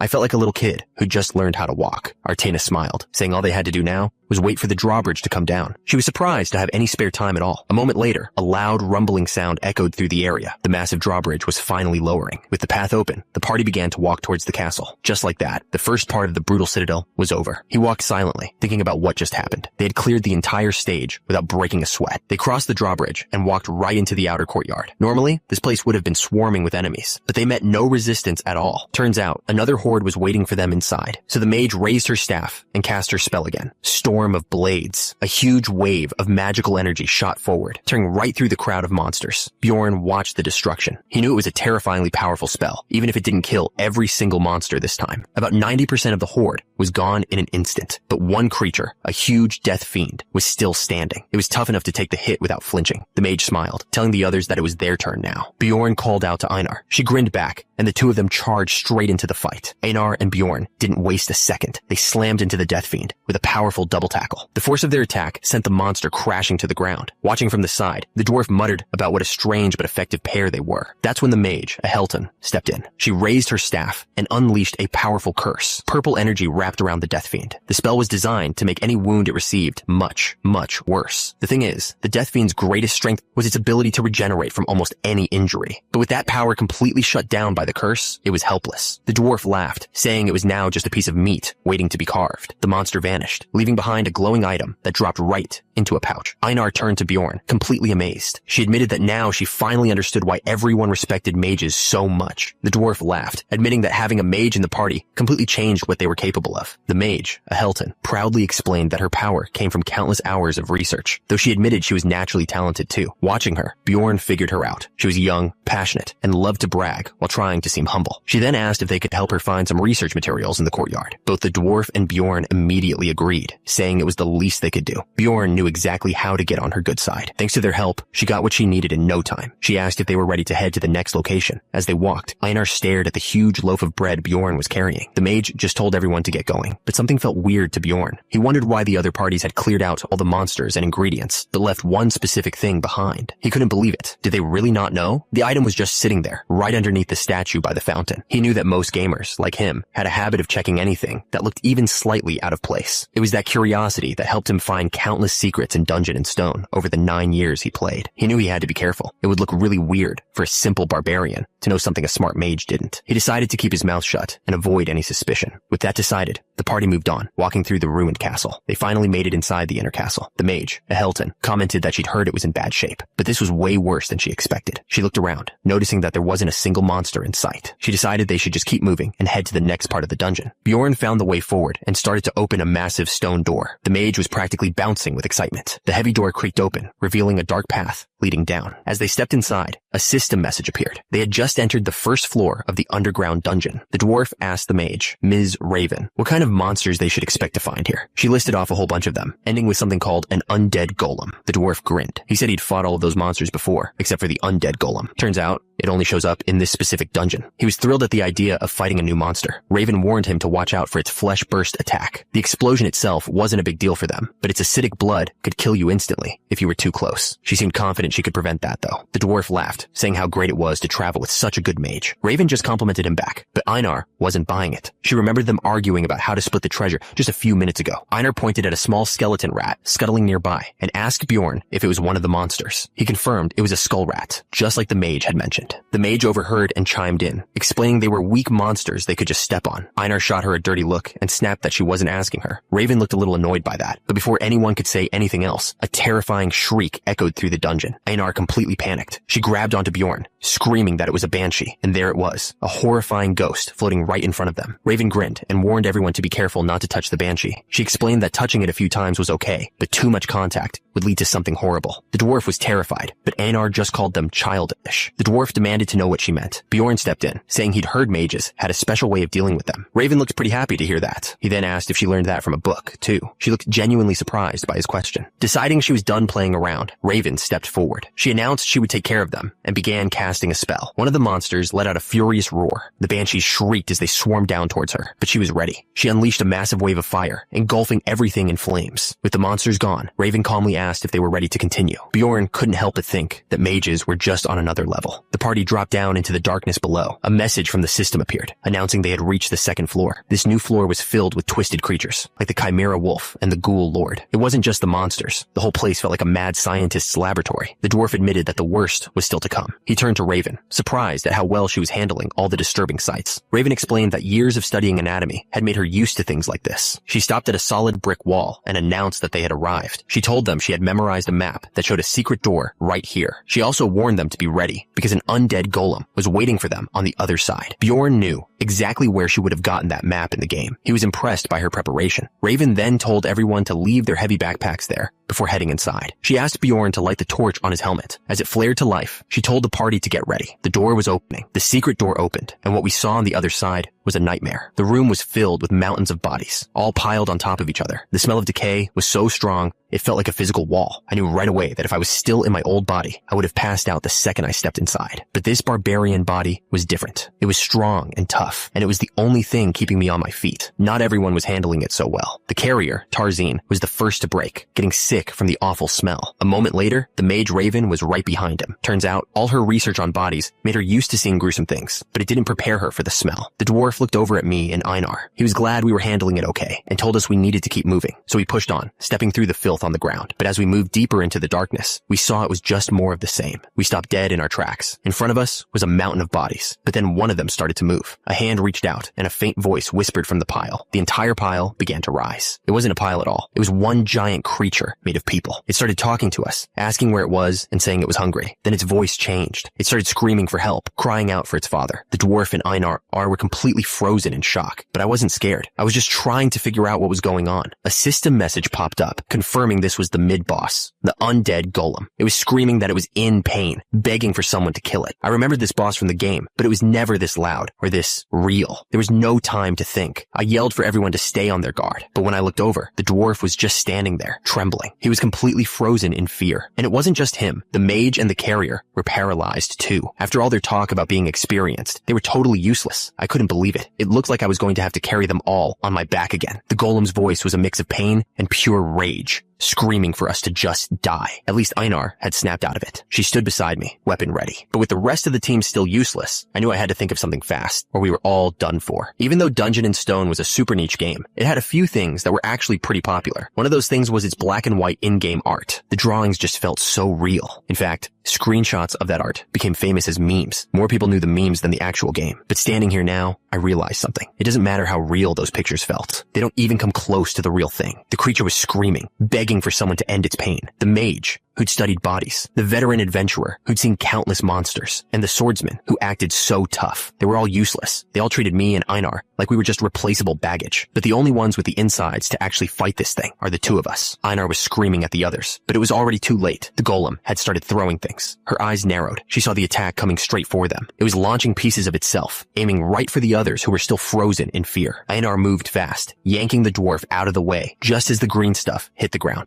But she wasn't quite fast enough. The acid splattered right across his face. He screamed in pain, completely blinded. Just like that, the dwarf was out of the fight. I looked over at the mage, who had been so confident. She was still on the ground, getting sick, absolutely useless. I had to take control. I yelled for Einar to pull the dwarf back and protect the mage. It was up to me to get the monster's attention. Otherwise, we were all done for. With the others useless, I had to take charge. I let out a roar and charged straight at the monster, but I wasn't just blindly rushing in. I knew this thing's attack patterns from the game. For enemies at a distance, it throws pieces of itself like bombs. I blocked the first one, but I knew what was coming next. For anyone who got close, it had a different move. It would try to pull them in and just devour them whole. I dug my heels in, fighting the pull. Getting dragged in meant it was over, but there was a bigger problem. If I tried to be clever and hide in its blind spot, the monster would immediately switch targets and go for the mage. Since she was still down, that would be the end for all of us. I had to keep its attention on me. The plan was simple: maintain the perfect distance and just buy time until the mage was ready to fight again. And just like that, the mage was back on her feet. She took a deep breath and started chanting. A massive wave of fire erupted from her staff, completely swallowing the golem. Einar and I just watched. I couldn't help but be impressed. Every time I saw magic like this, it was just incredible. The heat was intense. The mage's spell did more damage in seconds than I could have done in an hour. With just one attack, she had completely burned away the golem's outer skin, ending the first phase of the fight. But it wasn't over. The flesh melted away, revealing what was underneath. A giant, screaming skeleton. This was the second phase. I yelled at Einar to move. I told her to charge in and aim straight for its ribcage. The undead golem was a tier 7 monster. This wasn't going to be easy. I remembered this from the game. Once its armor of bodies was gone, 2 barbarians could take it down. With a final war cry, we both charged in for the last strike. Our combined attack completely shattered the golem. A system message popped up, confirming we'd defeated it and gained 3 experience points. I was catching my breath when something started to form where the golem fell. Einar asked if it was what she thought it was, and I confirmed it. It was the essence of the undead golem. We both just stared at it. A find like this was huge. The thing about rifts is that they're basically treasure vaults. They're filled with elite monsters you can't find anywhere else, and they drop loot that most adventurers can only dream of. But the real prize, the reason everyone risks it all, is the monster essence. The drop rate for it in a rift is way higher than normal. I looked at the glowing core. Something felt off. For how deep we were, it was weird that this was the first essence we'd found. The rest of the party just looked up at us, waiting. They wanted to know what we were going to do next. Technically, the essence was ours. Einar and I did all the work, and we'd agreed on the terms beforehand, but this wasn't what I was looking for. I had 2 other essences in mind. I was hoping for the Death Fiend essence for its healing power, or the Chimera Wolf essence for its raw strength. I never even considered finding the undead golem's essence. That tier 7 boss was a one-time thing, only found in the Brutal Citadel. Still, the stat bonuses were perfect for a tank. It gave huge boosts to pain resistance and bone strength, plus some poison resistance and strength. The only downside was a small drop in awareness, but the other gains more than made up for it. The increase to bone strength meant a direct boost to my physical defense, and the extra weight would make me much harder to knock around in a fight. The stats were great, but the skills were the real problem. It granted something called Flesh Burst. It lets you detonate a part of your own body to deal massive damage. Basically, you're trading your own life force for an attack, which is a terrible deal. And then there was the second skill, Acid Fluid. It turns all your bodily fluids into acid, so every time you get hit, your own gear starts melting. The essence was powerful, but it would cost a fortune in repairs and potions just to use it. I let out a, we could figure out what to do with the essence later. Right now, we needed to heal the dwarf. The loot wasn't going anywhere for at least 30 minutes. The dwarf looked up, his face full of relief. He said he didn't know how to thank us, admitting he would have died for sure if we hadn't been there. I told him it was good to be appreciated, but that he really had Einar to thank. She was the one who jumped in. The dwarf nodded, confessing he was so scared he couldn't even move. He laughed, saying he was a 3-year veteran and never expected to freeze up like that. I knew exactly what he meant. In the game, a party like this would have crushed that golem. But here, fear almost got us all killed. It was a constant reminder that this wasn't a game. Looking over, I saw the mage had finally shaken off her trauma too. She seemed completely drained. With everyone back to their senses, it was time to get back to business. I told the dwarf we needed to renegotiate my pay. After all, we were the ones who took care of the golem. The mage glanced over, clearly annoyed. She muttered that she was aware but that her fire spell had helped. She couldn't stand adventurers who always talked about their own wins before admitting they were helped. I knew this whole negotiation was about to fall apart. I had to be direct. I reminded her that we saved their lives and contributed more than our share. The mage agreed, but she wanted to know what I was getting at. I stood up and laid out my terms. We would be keeping the rift stone. The mage just stared at me, completely silent. The air was thick with tension. Nobody said a word. That's when the dwarf cleared his throat, finally breaking the silence. He laughed and said he was fine with it. He knew he would have died for sure if it wasn't for Einar. But the mage wasn't on board. She grabbed her hat and said she couldn't accept those terms. She offered a compromise instead. We wouldn't get the rift stone for free, but she'd give us the right to bid for it. I figured a chance to get it was better than nothing. With that settled for now, the dwarf spoke up again. He reminded everyone that the undead golem had dropped its essence. He held it up, suggesting a new deal. The mage, Arua,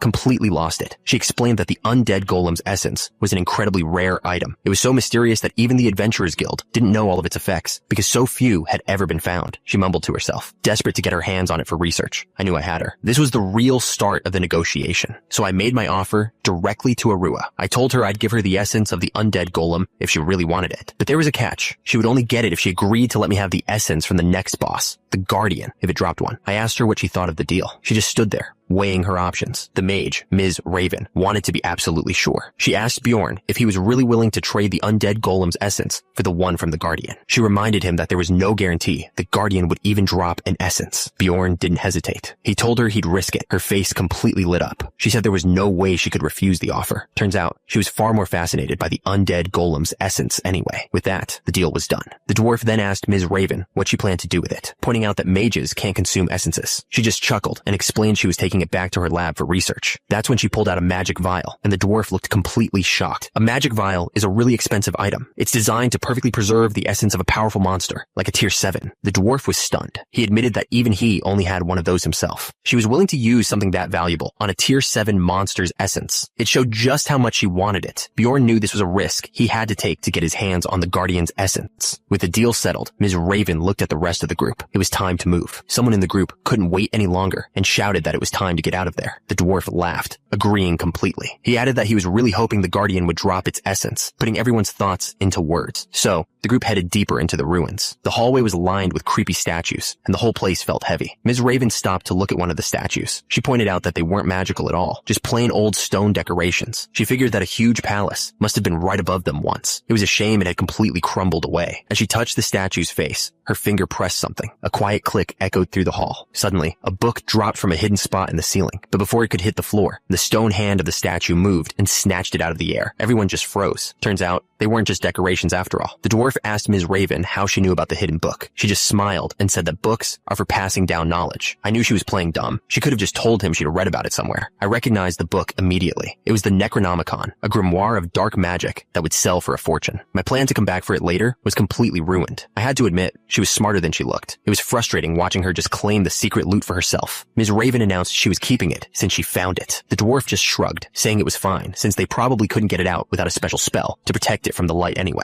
But then she let out this really awkward laugh. That's when I knew for sure. She was lying. The Necronomicon was a normal item. It wouldn't be destroyed by light, and it didn't need any kind of special magic. But that just made me wonder, if she knew so much, how did she miss the other hidden item under the fountain? I just stared at her, and she started to get stiff. She nervously suggested that we should get moving, so we pushed deeper into the demon sanctuary, fighting our way through packs of monsters. They took down everything that stood in their way, from gargoyle statues to vicious chimera wolves, and that's when they found it. The second mid-boss of the dungeon, the Bone Knight. Ms. Raven was thrilled. She couldn't believe their luck, getting the undead golem's essence, and now facing a lust-type Bone Knight. Her excitement made me a little uneasy. I'd been having a good run myself, and it felt like she was stealing my thunder. I knew exactly what she meant. The Bone Knight is a tier 7 mid-boss that can spawn with one of 3 random properties: hatred, sorrow, or lust. The sorrow type creates a mist that causes confusion, making the fight super annoying. But the hatred type is the one you never want to see. It has an attack that can permanently lower your level. And then there was the lust type, the one standing right in front of us. Ms. Raven explained that while it could heal itself with every hit, her wound exacerbation spell would completely cancel that out. She told everyone to attack without holding back. With her spell active, we charged straight at the Bone Knight. The hits landed hard. She was right. Out of the 3 types, this was definitely the easiest one to deal with. And my luck didn't stop there. The Bone Knight dropped its essence. I couldn't believe it. First, the undead golem's essence, and now the Bone Knight's. This was just unreal. Ms. Raven congratulated us, saying we had the right to consume the dropped essences. I just thanked her. I turned to Einar and told her she should take it. She was shocked and couldn't believe what I was offering. I'd be lying if I said I didn't want it. But thinking like a gamer, it just made more sense for Einar to absorb this one. The essence's main ability, vitality absorption, works way better with a bladed weapon like her greatsword. My expertise was with a shield, so it wouldn't be as effective for me. But the biggest reason was simpler. I knew I could absolutely trust her. Einar was overjoyed. She promised she'd repay me no matter what. I knew she would. She could be stubborn, but she was loyal to the end. I tried to be patient. With this power-up, Einar would be a huge help in finding the right essence for me. But there was one problem. I'd forgotten to tell her about one of the side effects. The red glow faded. Einar wondered if it was over, her clothes suddenly feeling loose around her. At first, she didn't feel any different, but then her heart skipped a beat. Her eyes shot open. She looked up at me in shock, yelling that I'd gotten huge all of a sudden. Then she turned on the others, accusing them of changing size too, and demanding to know what they'd done. I had to break it to her. It wasn't us who changed. She was the one who got smaller. A lot smaller. The mage started explaining what happened. She said that losing height was a basic effect of the Bone Knight's essence. In exchange for getting shorter, Einar's bone density, cutting force, and agility would all be much higher. The system window showed the numbers. Her bone density and agility had shot up, but her height had dropped by 25 points. She also got 2 new skills, one that reduced poison damage, and another that let her absorb life from enemies. And the mage tried to tell her it was okay, since she hadn't lost any strength. But before she could finish, Einar screamed that she was ruined. She cried that no one would ever see her as a great warrior now. All her hard work fighting against people's doubts because she was a woman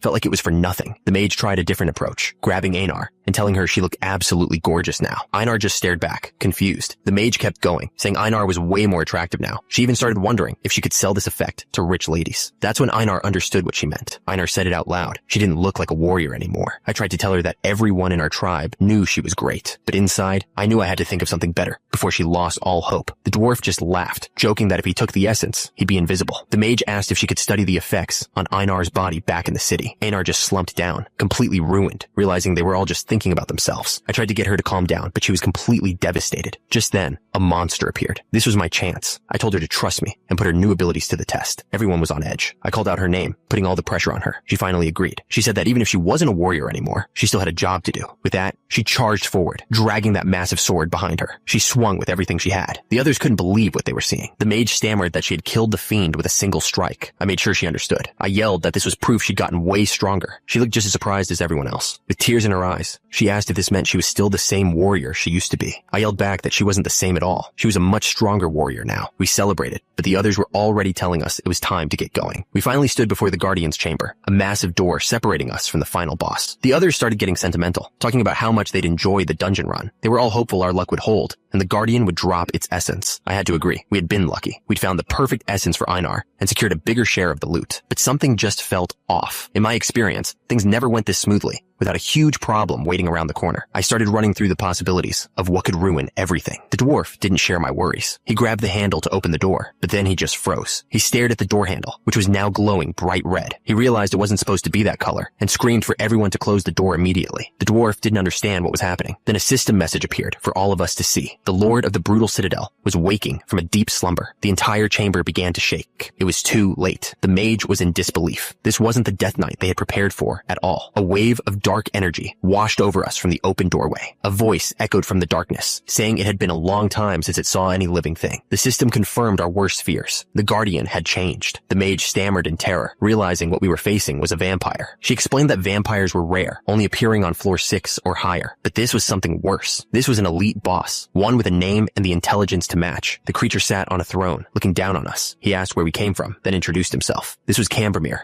the vampire duke. My mind started racing, trying to make sense of the situation. I knew there were 4 ranks of uncommon monsters. The first were veterans, basically regular monsters with a special skill, like a goblin archer or swordsman. Next were elites. These were just flat out, stronger versions of monsters on any given floor. The death fiends Einar and I fought were a perfect example of that. Then you had the rare monsters. These only showed up under specific conditions, like an undead golem, or sometimes just randomly, like a mimic. But the last category was the worst, unique monsters. They had names, stories, and were also known as elite bosses. That's exactly what we were running from. The dwarf was screaming, completely freaking out that we were up against a vampire. The others just yelled at him to stop whining and keep moving. I knew exactly who he was. Cambermere, the vampire duke, a tier 5 elite boss who fought alone and was a master of both dark magic and close combat. The mage was in shock, saying that having an elite boss as a guardian was was completely unheard of, but the guy carrying her wasn't so sure, claiming he'd seen them inside rifts on the 3rd floor before. He was wrong. Sure, you might find one in a 1st floor rift, but I'd played this game more than 10,000 times. I had never, not once, seen a vampire duke in a 1st floor dungeon. Something was seriously wrong here. The thing is, I'd never actually fought this creature myself in the game. I only knew about it because I'd seen a video another player posted online. As we were running, the mage suddenly asked how I knew something was wrong. She pointed out that I'd warned them about the door before anyone even touched it. Her curiosity was getting on my nerves. We needed to focus on escaping, not asking questions that I couldn't answer honestly. I had to give her a simple answer. I just told her it was a gut feeling, and that I noticed the color of the door handle looked off. Of course, it wasn't a gut feeling at all. I remembered watching that video for hours, trying to find the trigger for this boss. The door handle was the only difference I ever found. I wondered if I would have even noticed it if I wasn't already on edge. All that good luck we'd been having made me paranoid, and that paranoia saved us. But the mage wasn't giving up. She argued that we couldn't leave without killing the guardian anyway, so maybe we should just turn and fight. Someone yelled that we should at least get to the surface where there's sunlight. Before he could finish, a cold voice echoed from the darkness, calling us rude guests. The vampire's body dissolved into pure, dark energy. He was using a skill called Vengeful Spirit. This is why I hate magic users. They're just too unpredictable. I yelled for Arua to cast her spell, and for everyone to close their eyes. Arua unleashed her spell, and a blinding flash of light filled the entire chamber. The vampire screamed. The light was so bright, I had to cover my face. When the light died down, the vampire was gone. Arua looked around, totally confused, asking what had just happened.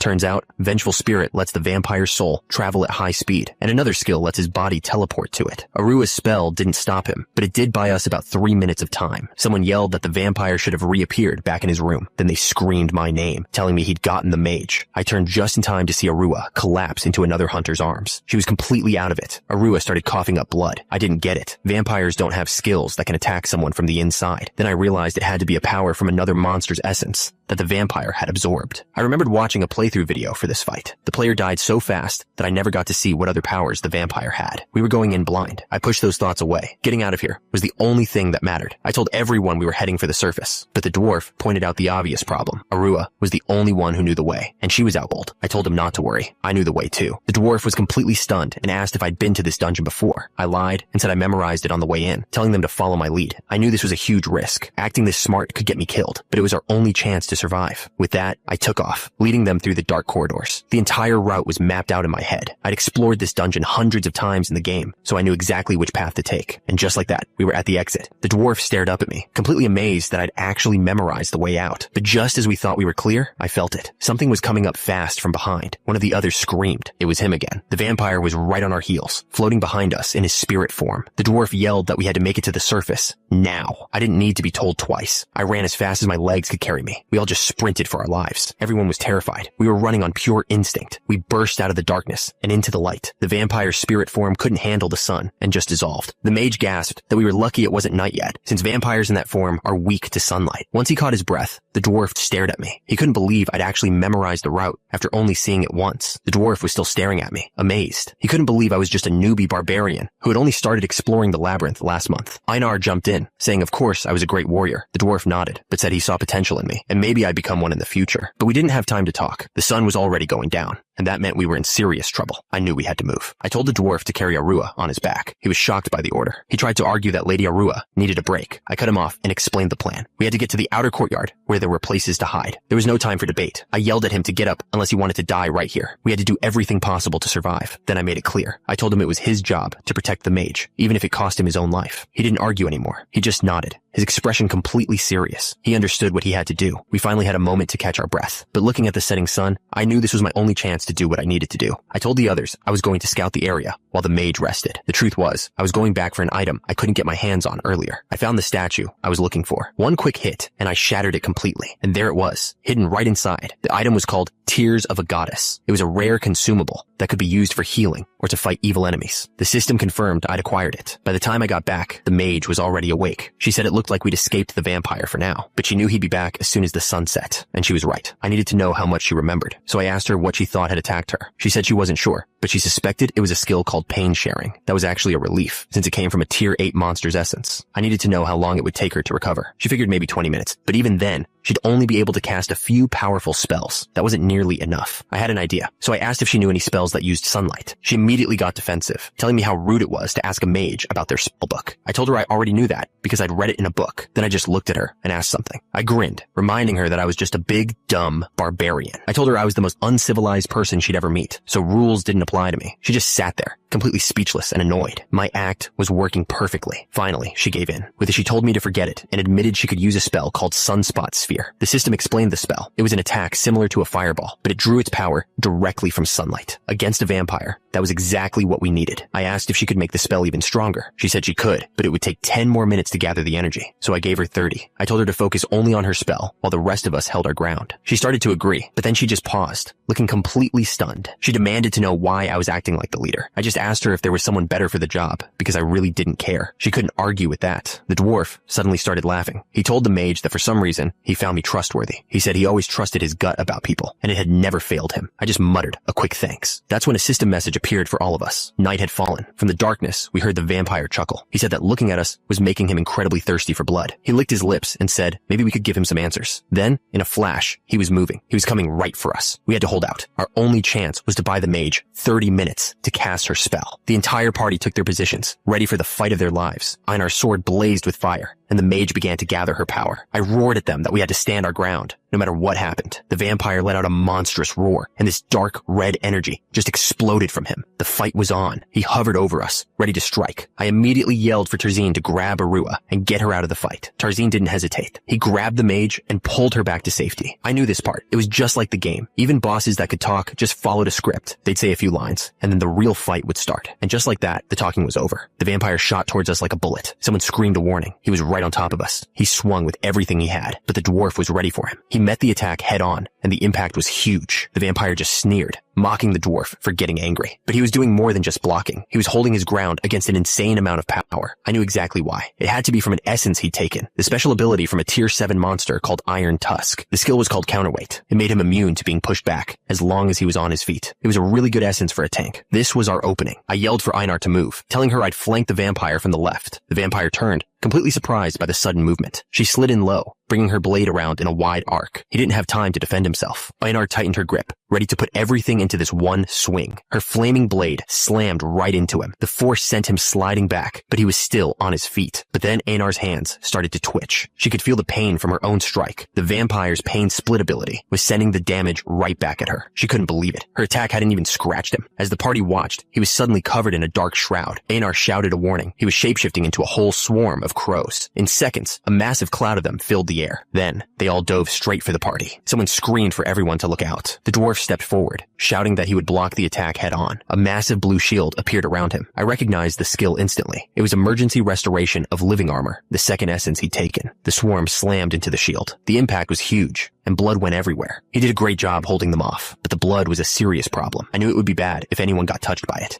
Einar yelled my name, panicked. A strange mark had appeared on both her and the dwarf. They were covered in the vampire's blood. It was exactly what I was afraid of. They were now under the effect of the vampire's special ability, offering imprint. The system confirmed it. They were now marked as offerings, and the vampire would get stronger for each one of them in the area. The ability also granted the vampire immortality, letting him regenerate at an insane speed. He appeared before us, now with massive wings, and looking more powerful than ever. The system explained another one of his skills, blood mastery. Every time he drank someone's blood, he actually stole a piece of their power. All of his abilities were designed to be absolutely deadly up close. The real problem was that he wasn't just a close-range fighter. Cambermere could also cast dark magic. He could turn into mist to avoid physical attacks, or shapeshift into a flock of crows that would just explode on contact. He could even summon undead creatures from the pools of blood on the ground. On top of all that, his stats were just completely overpowered. And then, he struck. The dwarf took a massive hit. Someone screamed my name, yelling that the vampire had gotten Hickarod. We were barely holding on. I yelled at Einar to keep paying attention. This fight was exactly why most people quit the game before the 6th floor. I shouted at the mage, Arua,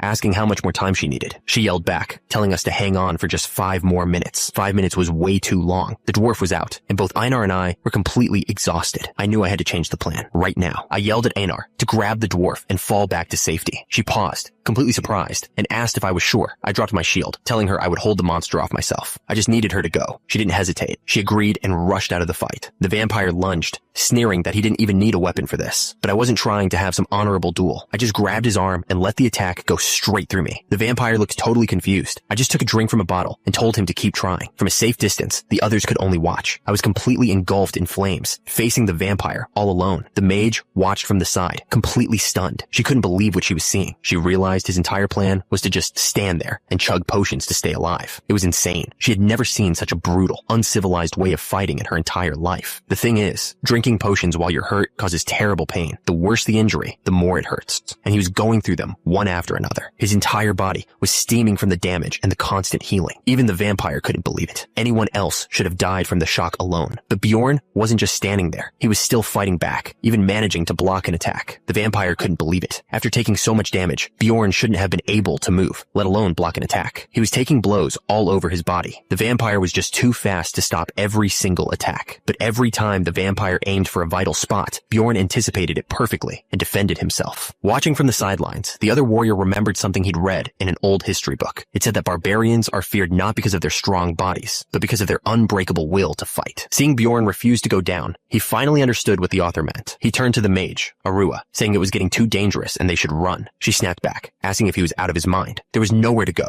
She told him there was only one way to leave this place. They had to kill the guardian and clear the rift. The mage, Arua, knelt alone in the darkness. She was completely lost, wondering what she was even doing. She thought about Bjorn. He was just a rookie barbarian, but he was fighting bravely, all because he'd made the smartest call for the entire party. And while he was doing all that, she, the mage, was just standing by. She gripped her staff, knowing that if Bjorn went down, they were all doomed. That's when she finally made a decision. She ordered someone named Tarzine to go and take care of Mr. Murad's injuries. She then told Einar to get back into the fight against the vampire. Einar, who was helping Murad, understood immediately. Arua finally understood. A mage's job wasn't just to hide in the back and cast spells. It was to use all their knowledge to come up with the best plan for the party. She had to make the right call if they were going to survive this. She looked down at the vial in her hand. This was it. This was the best plan she could come up with. She used the item and rose into the air, ready to face the vampire head on. She began layering spells one after another. She added buffs for accuracy, range, and even a homing ability to make sure her attack wouldn't miss. Suddenly, a voice screamed out Bjorn's name. Floating high above, she launched her attack, sending glowing projectiles hurtling toward the ground. Bjorn looked up, his eyes wide. The projectiles were coming straight for him. He raised his shield, but the impact was too much. It shattered instantly. But instead of pain, there was a flash of light. A message appeared, telling him he had just consumed the essence of an undead golem. His stats began to skyrocket. His pain resistance, strength, and even his bone density all shot up at once. He could feel the power surging through his body. He was now level 2, and his overall combat power had jumped massively. The vampire Duke was starting to weaken. His head was spinning, and his vision began to blur. But even in this state, he knew he had to make a tough decision right now. He had to figure out what he was willing to sacrifice, and what he absolutely had to save. He had to force himself to stay strong and see this through. With his mind made up, the vampire lunged forward with everything he had. He knew he couldn't stop every counterattack. His plan was to risk his arms and legs, as long as he could protect his own vital areas, no matter what. But as the hit landed, something else shattered. A system message appeared, telling Bjorn he had just consumed the essence of an undead golem. The vampire's claws still found their mark, but they couldn't pierce his bones anymore. Bjorn realized he'd absorbed the golem essence against his will. The vampire looked shocked by his sudden durability. This messed up his long-term plans for his character build. It was going to be a massive headache to fix later, but in the short term, it was exactly what he needed. He wasn't just a tank who could barely stand his ground anymore. He could actually move, dodging and fighting back. It wasn't a huge change, but his chances of survival had just shot way up. Still, getting hit over and over was taking its toll. It was painful, and he was feeling every blow. Then, one of the attacks smashed a health potion he was carrying. A system message confirmed the potion was working, regenerating his health. That's when he noticed the mage. She had finally recovered. He realized that if his health could keep regenerating this fast, the entire fight was about to change. A new, brutal plan formed in his mind. With renewed hope, he stopped just defending himself and started fighting back with everything he had. He roared, embracing the full power of his barbarian state. He stopped dodging completely, letting the vampire's claws tear right into him. He didn't care about the cuts and bruises. Every hit he took was part of the plan. Turns out, every time the vampire drew blood, Bjorn's own acidic blood was burning the creature. Seeing his plan was working, he grabbed another potion from his belt, but instead of drinking it, he smashed the bottle right into the vampire's face. The vampire was burning from his acidic blood, while Bjorn's own health was regenerating thanks to the potions and the golem essence. He just had to outlast him. The vampire growled in frustration. The burns on its face were getting worse. As Bjorn continued his attack, a voice screamed his name. It was Einar, charging into the fight. She yelled that she was there to help. She moved like a flash, zipping right past the vampire to draw its attention. The plan worked perfectly. The vampire turned its head, completely caught off guard.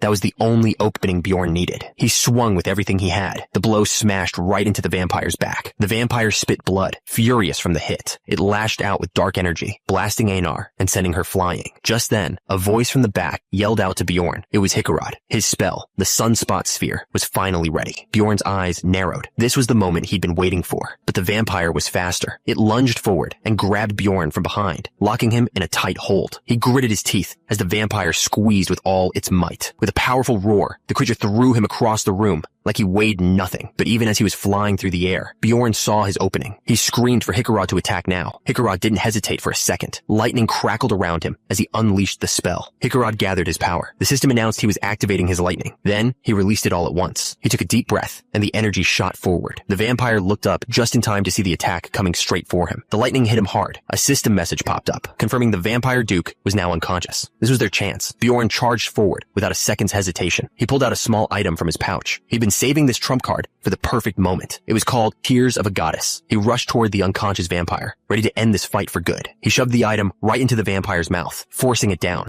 He slammed his fist down, and the item exploded with blinding force. A flash of light washed over everything. The system announced that a special grace had fallen on the area. Turns out, the grace completely wiped out all of the vampire duke's resistances. He was now taking heavy damage. The vampire collapsed, completely paralyzed from the attack. That's when Arua screamed for Bjorn to get out of there immediately. But it was too late. Arua had already used a tier 6 offensive spell, Sunspot Sphere. She watched in horror, realizing Bjorn was going to get swept away by the spell too. A massive ball of fire came crashing down, engulfing the entire area where the vampire stood. As the spell came crashing down, Bjorn realized he was right in the blast zone. There was absolutely no time to escape. A huge explosion of fire tore through the area. A message from the system appeared, announcing that the vampire duke had been knocked unconscious by the blast. But before going down, the vampire used one last skill, pain sharing. The system immediately reported that Hikarad, Einar, and Tarzine were all unconscious. The entire party was down. Well, almost the entire party. Bjorn was on the ground, beaten and brutal, but his eyes were wide open. He struggled to breathe, his mind racing. He had to know if their desperate plan had actually worked, but everything was completely silent. He wondered if the vampire was finally dead, or if something else had happened. He needed to get up and check on the others. He tried to push himself off the ground, but a sudden shudder ran through his entire body. But then he saw it. The vampire duke was still standing, his body broken, but his energy surging. Bjorn couldn't understand how the creature was still alive after that massive attack. The system immediately gave him the answer. The vampire had a skill called immortality that let him regenerate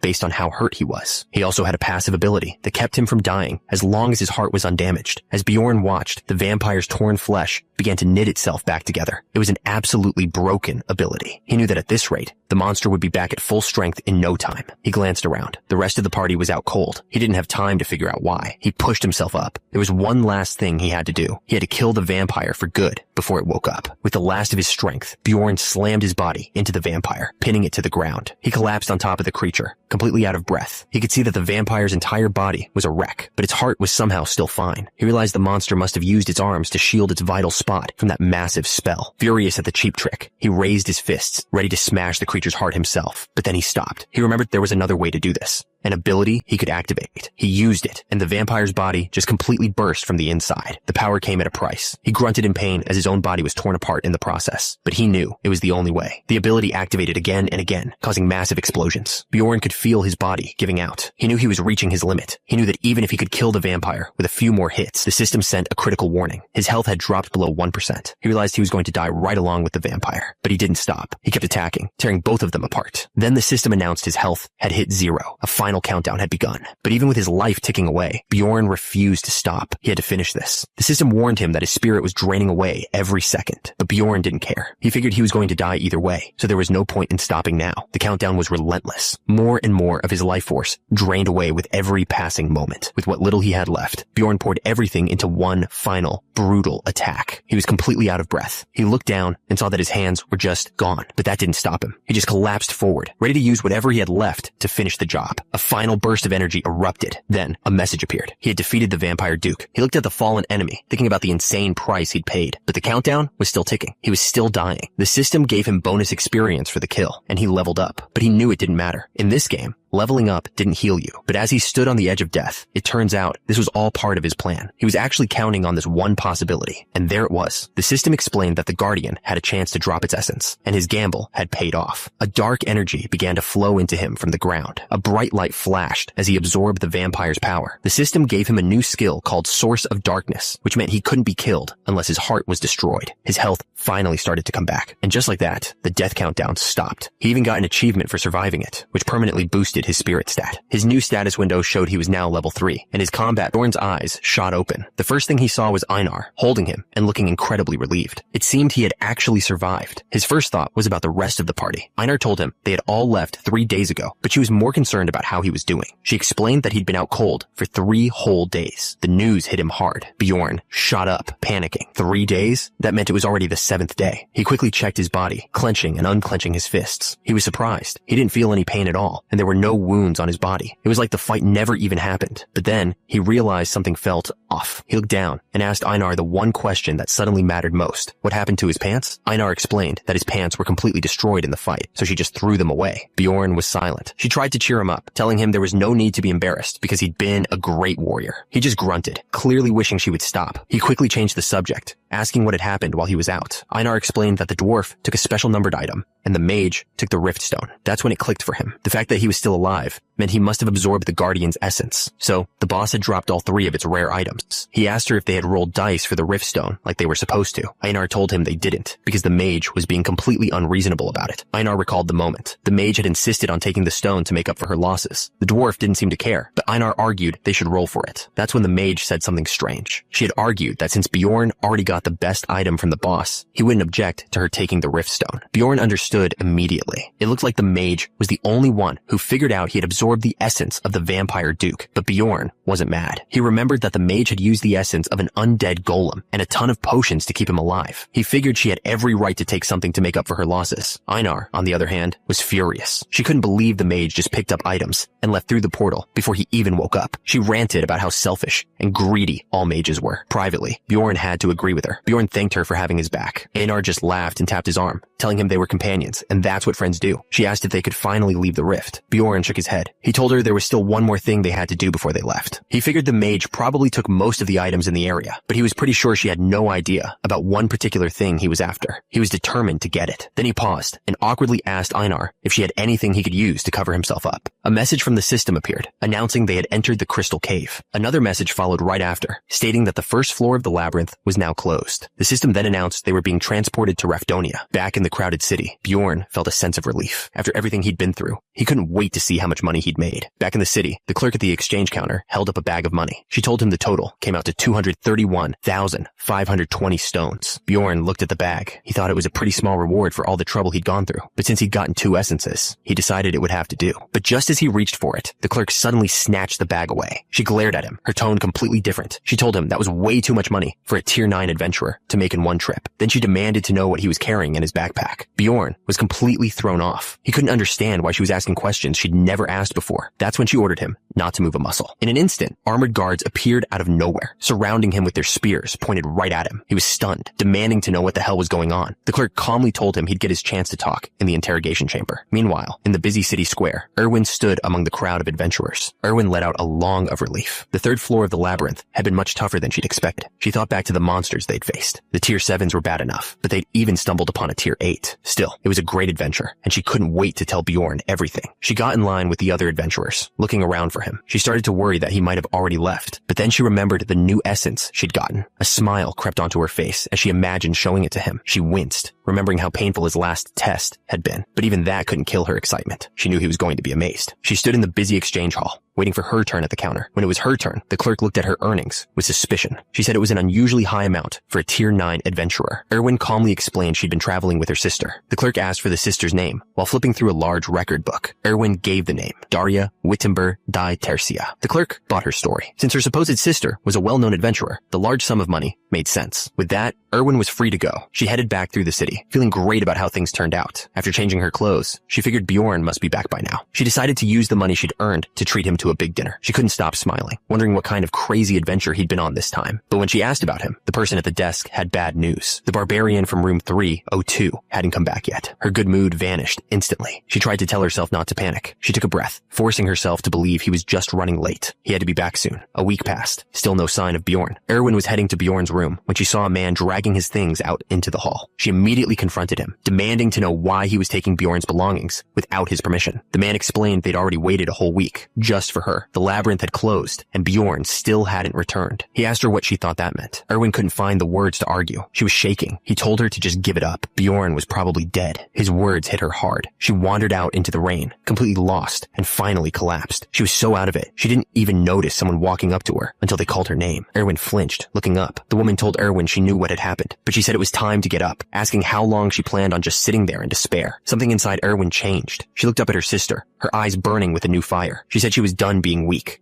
She wanted to get stronger so she could protect the people she truly cared about. Turns out, while Erwin was worried sick, Bjorn was in a completely different kind of trouble. He'd been locked in a cell for a whole week, accused of being a plunderer. During his first interrogation, they questioned him about a crossbow. The interrogator pointed out that barbarians don't use ranged weapons. Bjorn told them the truth. He took it from the party that tried to kill him, which was just self-defense. The interrogator claimed they couldn't be sure who struck first until the investigation was over. But Bjorn knew something was off. The Adventurers Guild was acting weird, and he suspected this wasn't really about the crossbow at all. He explained that the guild had changed its rules. They were now doing intense investigations on low-tier adventurers to stop plundering. Bjorn saw right through it. Being a low-tier adventurer was like being at the bottom of a caste system. He knew they were targeting people like him, adventurers with no connections, but valuable items. The interrogator leaned in, demanding the truth one more time. He wanted to know exactly where Bjorn got the crossbow. Bjorn didn't change his story. He repeated that he took it from the party that attacked him, a group of 4 plunderers who had ambushed him in the labyrinth. But he left out one detail, the red-headed woman from that group. He knew that if he mentioned anything about a vow he made, they could accuse him of being possessed by an evil spirit, and that was a death sentence. The interrogator didn't believe Bjorn could have survived getting his throat slit. He demanded to see the scar. Bjorn reached up to his neck, ready to show him, but when he touched the spot, there was nothing there. The scar was completely gone. He realized the vampire essence must have healed it, and that was a huge problem. So Bjorn had no choice but to tell him the truth about what happened in the rift. The interrogator just laughed in his face, saying he'd have to come up with a better lie than that. Bjorn was getting desperate. He yelled at the man to summon a mage and cast a memory reading spell on him if he didn't believe it. But the interrogator just scoffed. He explained that a tier 9 adventurer had no right to make that kind of request from the guild. Bjorn asked if he could pay for it himself. The man laughed, asking why he'd waste money when they were just going to take all his stuff anyway. Still, he said he'd consider asking a mage, and that's how Bjorn's first day in prison ended. 2 days passed. They finally brought in a mage to read his mind, but the spell didn't work. Turns out, Bjorn's magic resistance was so high that even a tier 8 mage couldn't get through his defenses. The interrogator was making excuses. He said it was a waste of time to bring in senior guild members for such a small case. Bjorn had told him about Asura and the dwarf, but the man hadn't even bothered to listen. He leaned in, trying to pressure Bjorn into just giving up and confessing. He wasn't looking for the truth. He was just trying to force an answer. This went on until the 7th interrogation. The man suddenly slammed the table, shouting that they had finally found damning evidence against Bjorn. Bjorn recognized it instantly. It was the message stone from his fight against the Crystal Union. The interrogator explained that they traced the stone's ID number to a dead adventurer and secured testimonies that blamed Bjorn for the crime. The verdict was in. He was going to be executed in just 3 hours. He knew this couldn't be solved peacefully anymore, but breaking out by force would just turn him into an escaped plunderer, which wouldn't help him prove his innocence. He realized there was only one way out of this. He had to prove he was innocent, no matter what it took. He gripped the bars of his cell. His mind was made up. He was going to survive. He activated a skill called Flesh Burst. A blinding flash of light filled his cell. The cell door exploded outwards in a shower of metal and stone. Bjorn stepped out of the smoke and dust. A guard on the floor stared up at him, completely terrified. The guard scrambled backward, unable to believe what he was seeing. The guard tried to scream for help, but Bjorn stomped down hard, silencing him instantly. With the guard taken care of, he took a moment to look at his handiwork. The skill had torn his hand apart, but he didn't care. He was getting out of there. He was done waiting. The prison break had officially begun. He reached down and took the keys from the guard he'd just dealt with. The other prisoners started screaming and cheering from their cells. They were calling him a hero and begging him to let them out too. He knew some of them were probably guilty, but a barbarian wouldn't care about that, would he? He figured it was better to just let them all out. The cell doors swung open and the prisoners flooded out. They were screaming about freedom, ready to tear the place apart. They were calling him their liberator. Meanwhile, At the Adventurers Guild, everything was calm. Suddenly, the main doors slammed open. The guards at the entrance had no idea what was happening. A mob of escaped prisoners stormed into the lobby, screaming that there was a prison break. A guild official panicked and yelled for help, offering a huge reward to any adventurer who would take down the escaped prisoners. The adventurers in the hall didn't need to be told twice. They let out a war cry and charged straight into the fight. While the brawl exploded in the main hall, Bjorn was already moving. He knew the prisoners couldn't last long. They were unarmed and disorganized. He figured he had 5 minutes at most. He had to make every second count. He sprinted up the stairs. His goal wasn't just to get out of the building, but at the top of the landing, a line of guards was waiting. They spotted him and yelled that they couldn't let him pass. Bjorn didn't hesitate. He raised his hand and unleashed a skill called Flesh Burst. A wave of red energy exploded forward, and the guards were completely overwhelmed by the force. One of the survivors screamed in agony. Whatever that power was, it felt like acid burning right through his skin.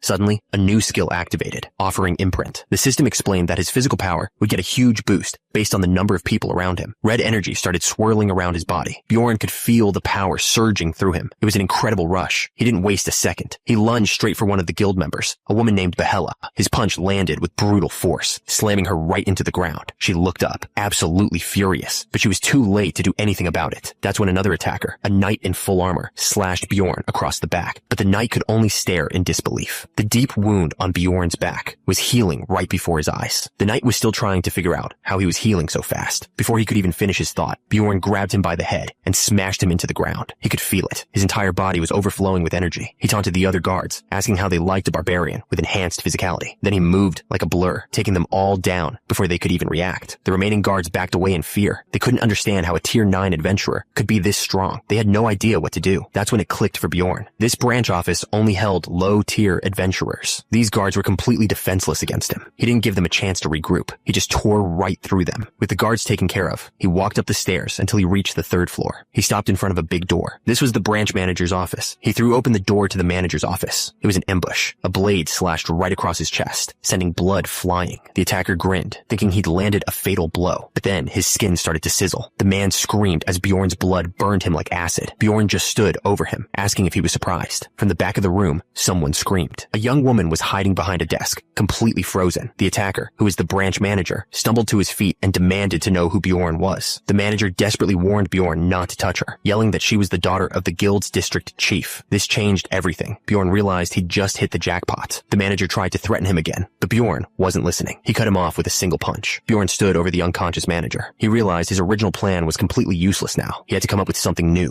The district chief's daughter started screaming at him, accusing him of setting this all up. Bjorn knew her presence could either make things much easier for him or completely ruin everything. She kept yelling, so he just grabbed her face to shut her up. He couldn't stand how full of herself she was. Holding her tight, he turned to the guards in the hall. He told them to immediately summon 3 people: the investigator who questioned him, the leader of the Crystal Union, and a mage from the tower. Then he made the threat crystal clear: bring them or the woman dies. The guards froze in terror. With his demands made, Bjorn dragged the woman out onto a balcony, right where everyone in the city could see them. He took a deep breath, getting ready to shout. Then he roared her name for the whole city to hear. He stood on the balcony and roared at the top of his lungs. He was done running. It was time to fight back. He screamed his name for everyone to hear: Bjorn Yandel. Down below, the crowd started to murmur. They recognized him as the prisoner who had escaped. He told them he was a tier 9 adventurer who had been framed for murder by the Adventurers Guild. He swore in the name of his god that he was innocent. He screamed that the guild was trying to execute him for a crime he never committed and that he had done nothing wrong. This was his plan all along. By making a huge public scene, he knew the guild couldn't just sweep this under the rug anymore. Far away, at the mage's tower, someone wondered why the Adventurers Guild would need their help. An elder mage explained that the branch manager had personally requested their assistance. Apparently, the guild was dealing with a pretty big problem. A young woman looked up from her work, repeating the words. She seemed curious about what kind of trouble was brewing. The elder mage explained the situation. Someone had released all the prisoners, taken the district chief's daughter hostage, and was now demanding to see a mage from the tower. The young woman couldn't believe what she was hearing, but the news just made her more curious. She smiled, deciding she had to see this bold criminal for herself. And this was the scene she was walking into. Bjorn Yandel, holding the terrified daughter of the district chief. When the mage arrived, she was completely stunned. She couldn't believe the person causing all this chaos was Bjorn Yandel. She demanded to know what in the world he was thinking. She called him an idiot, asking if he had a death wish. But Bjorn cut her off. He told her to skip the questions and cast a memory reading spell on him to speed things up. He told her to hurry, saying he didn't have all day. She thought for a moment. then agreed, but she had one condition. He had to promise to return the favor later. Bjorn said that was fine, as long as it was something he could actually do.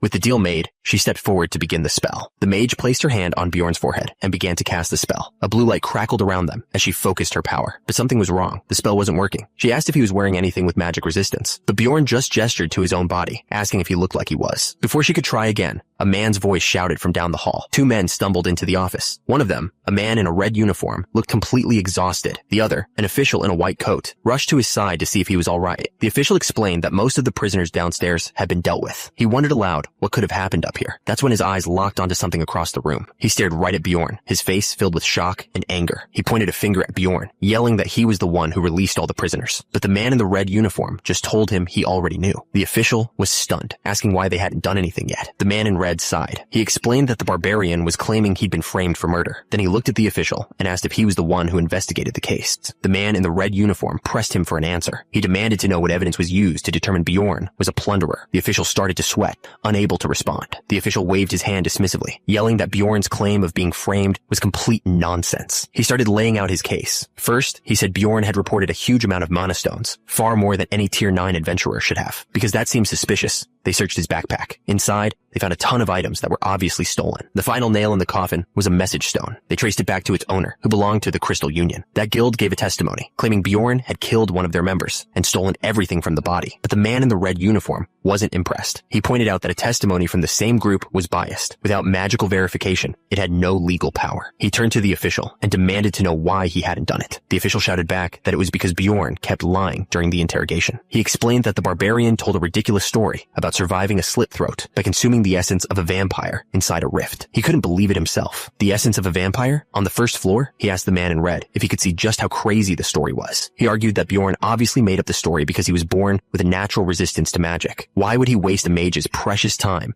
to disprove a claim that was so clearly false? The official was grinning, thinking he had won. But then the mage in the red hat spoke up. She calmly stated that Bjorn really did consume the essence of the vampire on the first floor. The official stammered, completely caught off guard by her claim. She told him she was there and saw it happen with her own eyes. She then pointed out what a shame it was that he couldn't order a memory reading spell on her. The man in the red uniform couldn't believe it. He asked her if she understood how ridiculous her story sounded. The official suggested that she was only covering for Bjorn because she knew him personally. That's when the mage's expression turned cold. She asked him if he was actually accusing her of making the story up. She became furious. She yelled at the official, asking how he dared to point fingers at a mage. She reminded him that his authority to investigate low-tier adventurers didn't make him her equal. The official immediately dropped to the floor and bowed. He apologized over and over, insisting that's not what he meant at all. Turns out, mages from the tower hold a very high status in this world. They form a single, powerful union and have protected their rights as elite magic users for a long time. The branch manager stepped in. He agreed that the investigator had dug his own grave by questioning a mage from the tower and asked her not to be too harsh. He tried to explain the investigator's side of things, saying the story was so crazy that it was understandable why someone wouldn't believe it without seeing it themselves. The mage seemed to consider this for a moment. She admitted that a vampire appearing on the first floor was definitely something that had never happened before. The manager started to thank her for understanding, but she cut him off with a shout. She pointed right at him, yelling that his attitude was completely wrong for someone in his position as the branch manager. The manager froze, sweating under her intense glare. She reminded him that ever since the labyrinth appeared, it's always been full of unimaginable mysteries. Even veteran adventurers never know what to expect. She got right in his face and demanded to know if he was really sure that a vampire's appearance was impossible. The manager just groaned, unable to answer. Bjorn watched her tear into the branch manager. He was starting to understand just how much power mages from the tower really had. Just then, someone else walked into the room. The man looked down at the scene and demanded to know who the barbarian causing all the trouble was. He introduced himself as Niall Urbans. Flanked by 2 guards, he asked Bjorn if he understood the gravity of what he'd just done. Before Bjorn could answer, the girl he was holding screamed. She called the man father. In that instant, everything clicked for Bjorn. If that man was her father, then he wasn't just some guild official. He was the district chief. The Adventurers Guild was at the center of everything in this world. They managed clans, sold information, and provided all kinds of services for people exploring the labyrinth. The whole thing was run by a council of 13 district chiefs, with only the guild master above them. They were the ones who were really in charge. But even the district chiefs had people they couldn't push around. Suddenly, the investigator from before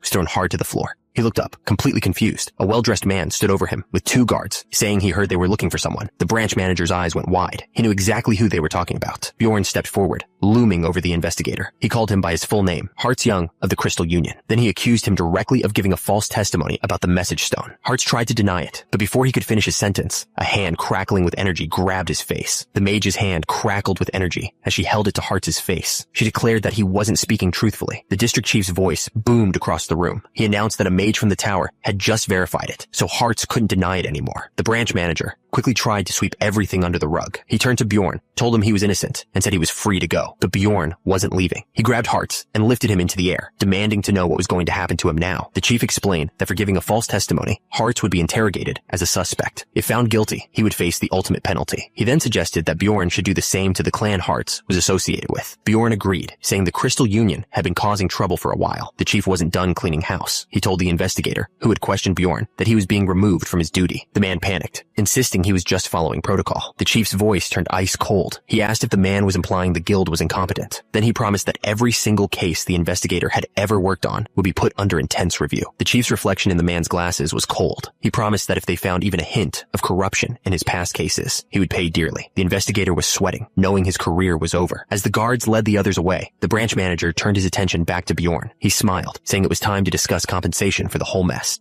The manager's offer was simple. He would officially make Bjorn a Tier 7 adventurer and give him brand new equipment to replace everything they had taken from him. Bjorn was furious. He yelled back that a tier adjustment wasn't compensation. He argued that consuming a Tier 5 essence automatically met the criteria for Tier 7, so he would have gotten that promotion anyway. The manager tried to argue, pointing out that Bjorn had only been active for 2 months, but Bjorn cut him off, getting right in his face. He challenged the manager to bring any Tier 7 adventurer from the guild, promising to prove who was stronger right then and there. He roared, demanding they bring him a challenger. The manager flinched back, trying to calm him down by saying the reward he offered was already unheard of for a newcomer. Just then, a woman in a large pink hat stepped forward. She calmly agreed that the situation was, of course, unprecedented. Bjorn turned to look at her, surprised by the interruption. The manager recognized her, calling her Arua. Her eyes were fixed on Bjorn with a strange intensity. Arua laid out the facts. She explained that no adventurer with only 2 months of experience had ever consumed the essence of a Tier 5 vampire and returned alive. She argued that for a feat like that, he should have already been promoted. The manager groaned, completely defeated. He finally gave in and asked Bjorn what he wanted for compensation. A grin spread across Bjorn's face. He knew he had them right where he wanted them. He told them he wanted money. A lot of it. He demanded 5 million stones. He knew it was a crazy number, but he figured he could get away with it by pretending to be a simple barbarian who didn't care about his reputation. The manager started to argue that the amount was way too much, but before he could finish, another voice cut in and simply accepted the deal. Bjorn couldn't believe it actually worked. He glanced at Arua, realizing she was the reason his demand was met. The manager confirmed it, thanking Ms. Raven for her help. It was becoming clear just how much influence the Mage's Tower really had, and all that power was centered in one place, the Mage's Tower. Sometime later, Bjorn found himself in the private lab of Arua Raven. She was a mage from the Altemion school, and it looked like she was ready to begin her research on him. Arua chuckled to herself, admitting her lab was a bit of a mess. Bjorn just looked around at all the strange diagrams and equipment covering the walls. She held out a flask filled with a glowing blue liquid, telling him to take it. He was a little confused, asking what it was. He hesitantly took a drink, asking if it was really water. She smiled and explained that it was. She just didn't have any cups. She even offered him some basilisk extract if he didn't like it. He told her water was fine, but he couldn't shake the feeling that the flask had probably been used for monster organs just a few minutes ago.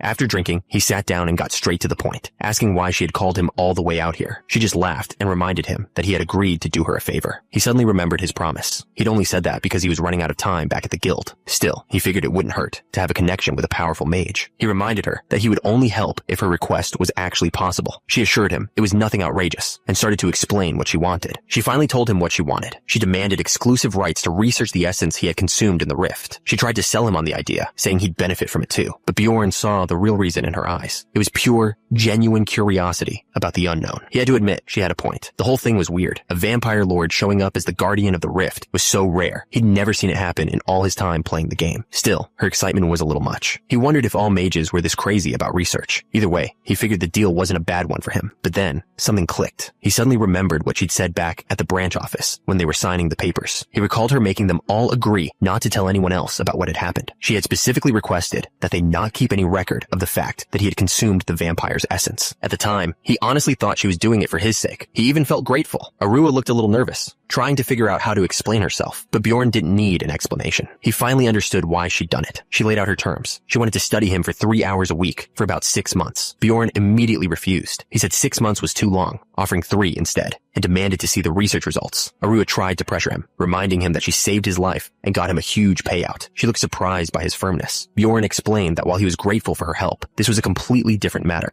He told her that for this to be a real partnership, he needed to set his terms clearly. Then he dropped the bomb. He said that she should be the one paying him. Arua was completely lost. She demanded to know what he was talking about. Bjorn stepped forward, his huge frame towering over her. He explained that just accepting her offer without pushing back would have been a rookie move. Arua flinched, clearly scared. He got right in her face and reminded her of what she did. He accused her of making him consume the essence of an undead golem without his permission. Arua pushed him back, furious. She couldn't believe that's what he was upset about, yelling that other adventurers would be desperate to get their hands on an essence like that. Bjorn wasn't buying it. He accused her of forcing the essence on him just so she could survive their fight. Arua shot back, yelling that it saved his life too. He told her he never wanted it, and now he had a new problem. He'd heard it cost 10 million stones to remove an essence at the temple. Arua finally snapped, screaming at him for being a ridiculous barbarian. Bjorn explained that it wasn't the essence he wanted, and her actions had caused him serious damage, but Arua was fuming. She argued that essences are incredibly valuable, and if anyone deserved to be compensated, it was her. He told her that was just her prejudice talking. As a mage, she couldn't consume essences, so she didn't understand. He challenged her to ask any other adventurer for their opinion. Arua just laughed. She knew he was assuming she didn't know any other adventurers. She told him to stay right there. She walked over to a glowing blue orb and placed her hand on it. The device lit up, establishing a connection. A voice came through, asking who was calling. Arua introduced herself, reminding the man, Patsran, that they had met before with her master. The voice on the other end sounded pleasantly surprised to hear from her. She told him she had a question. She asked him how he would honestly feel if someone forced him to take a highly valuable essence without his permission. The voice on the other end, Patsran, seemed confused. He said it was a strange question and not one he expected to hear from her, but he agreed to answer anyway. Arua looked incredibly nervous, waiting for his response. Bjorn, on the other hand, just smirked. He was sure he was about to win. Arua was sweating, waiting for the answer that would settle the entire argument. The voice on the other end, a man named Grim, said he'd probably get really upset. Arua couldn't believe it. She asked why he'd be angry, even if it was an incredibly rare Tier 7 essence. Grim explained that it didn't matter how rare it was. Any essence that wasn't part of his plan would just complicate things for him. Bjorn just leaned back in his chair, enjoying every second of it. He told Arua that since she was a mage, she probably couldn't understand. Adventurers have to be extremely careful about what they consume to get stronger. Arua looked completely humiliated. She nervously asked what kind of payment he would demand in that situation. Grim didn't even hesitate. He said he'd want cash first. He thought for a second, then said that 15 million stones would probably be enough. Arua's jaw dropped. 15 million. Grim explained that removing an essence costs a fortune at the temple, and the price just keeps going up. He complained about how greedy they were. Completely out of options, Arua asked what he would do if the person couldn't pay with money. Grim paused, saying it was a good question. He started to think about what he'd do if the person responsible was right there in front of him. Grim's answer was simple and cold. He said if someone did that to him, he'd probably just get rid of them. Arua started to panic, realizing she had no way out. Bjorn just watched, thinking to himself how poorly people in this world thought things through. He knew he had her. She'd asked a random adventurer, thinking it would prove her point, but it had done the exact opposite. Now it was time to collect what he was owed. Suddenly, a loud laugh echoed through the room. An old man walked in, telling Bjorn he was far more clever than he'd heard. The man introduced himself as Dion Tveharian. He said he was the master and mentor of the girl Bjorn had just made cry. Arua immediately denied that she was crying.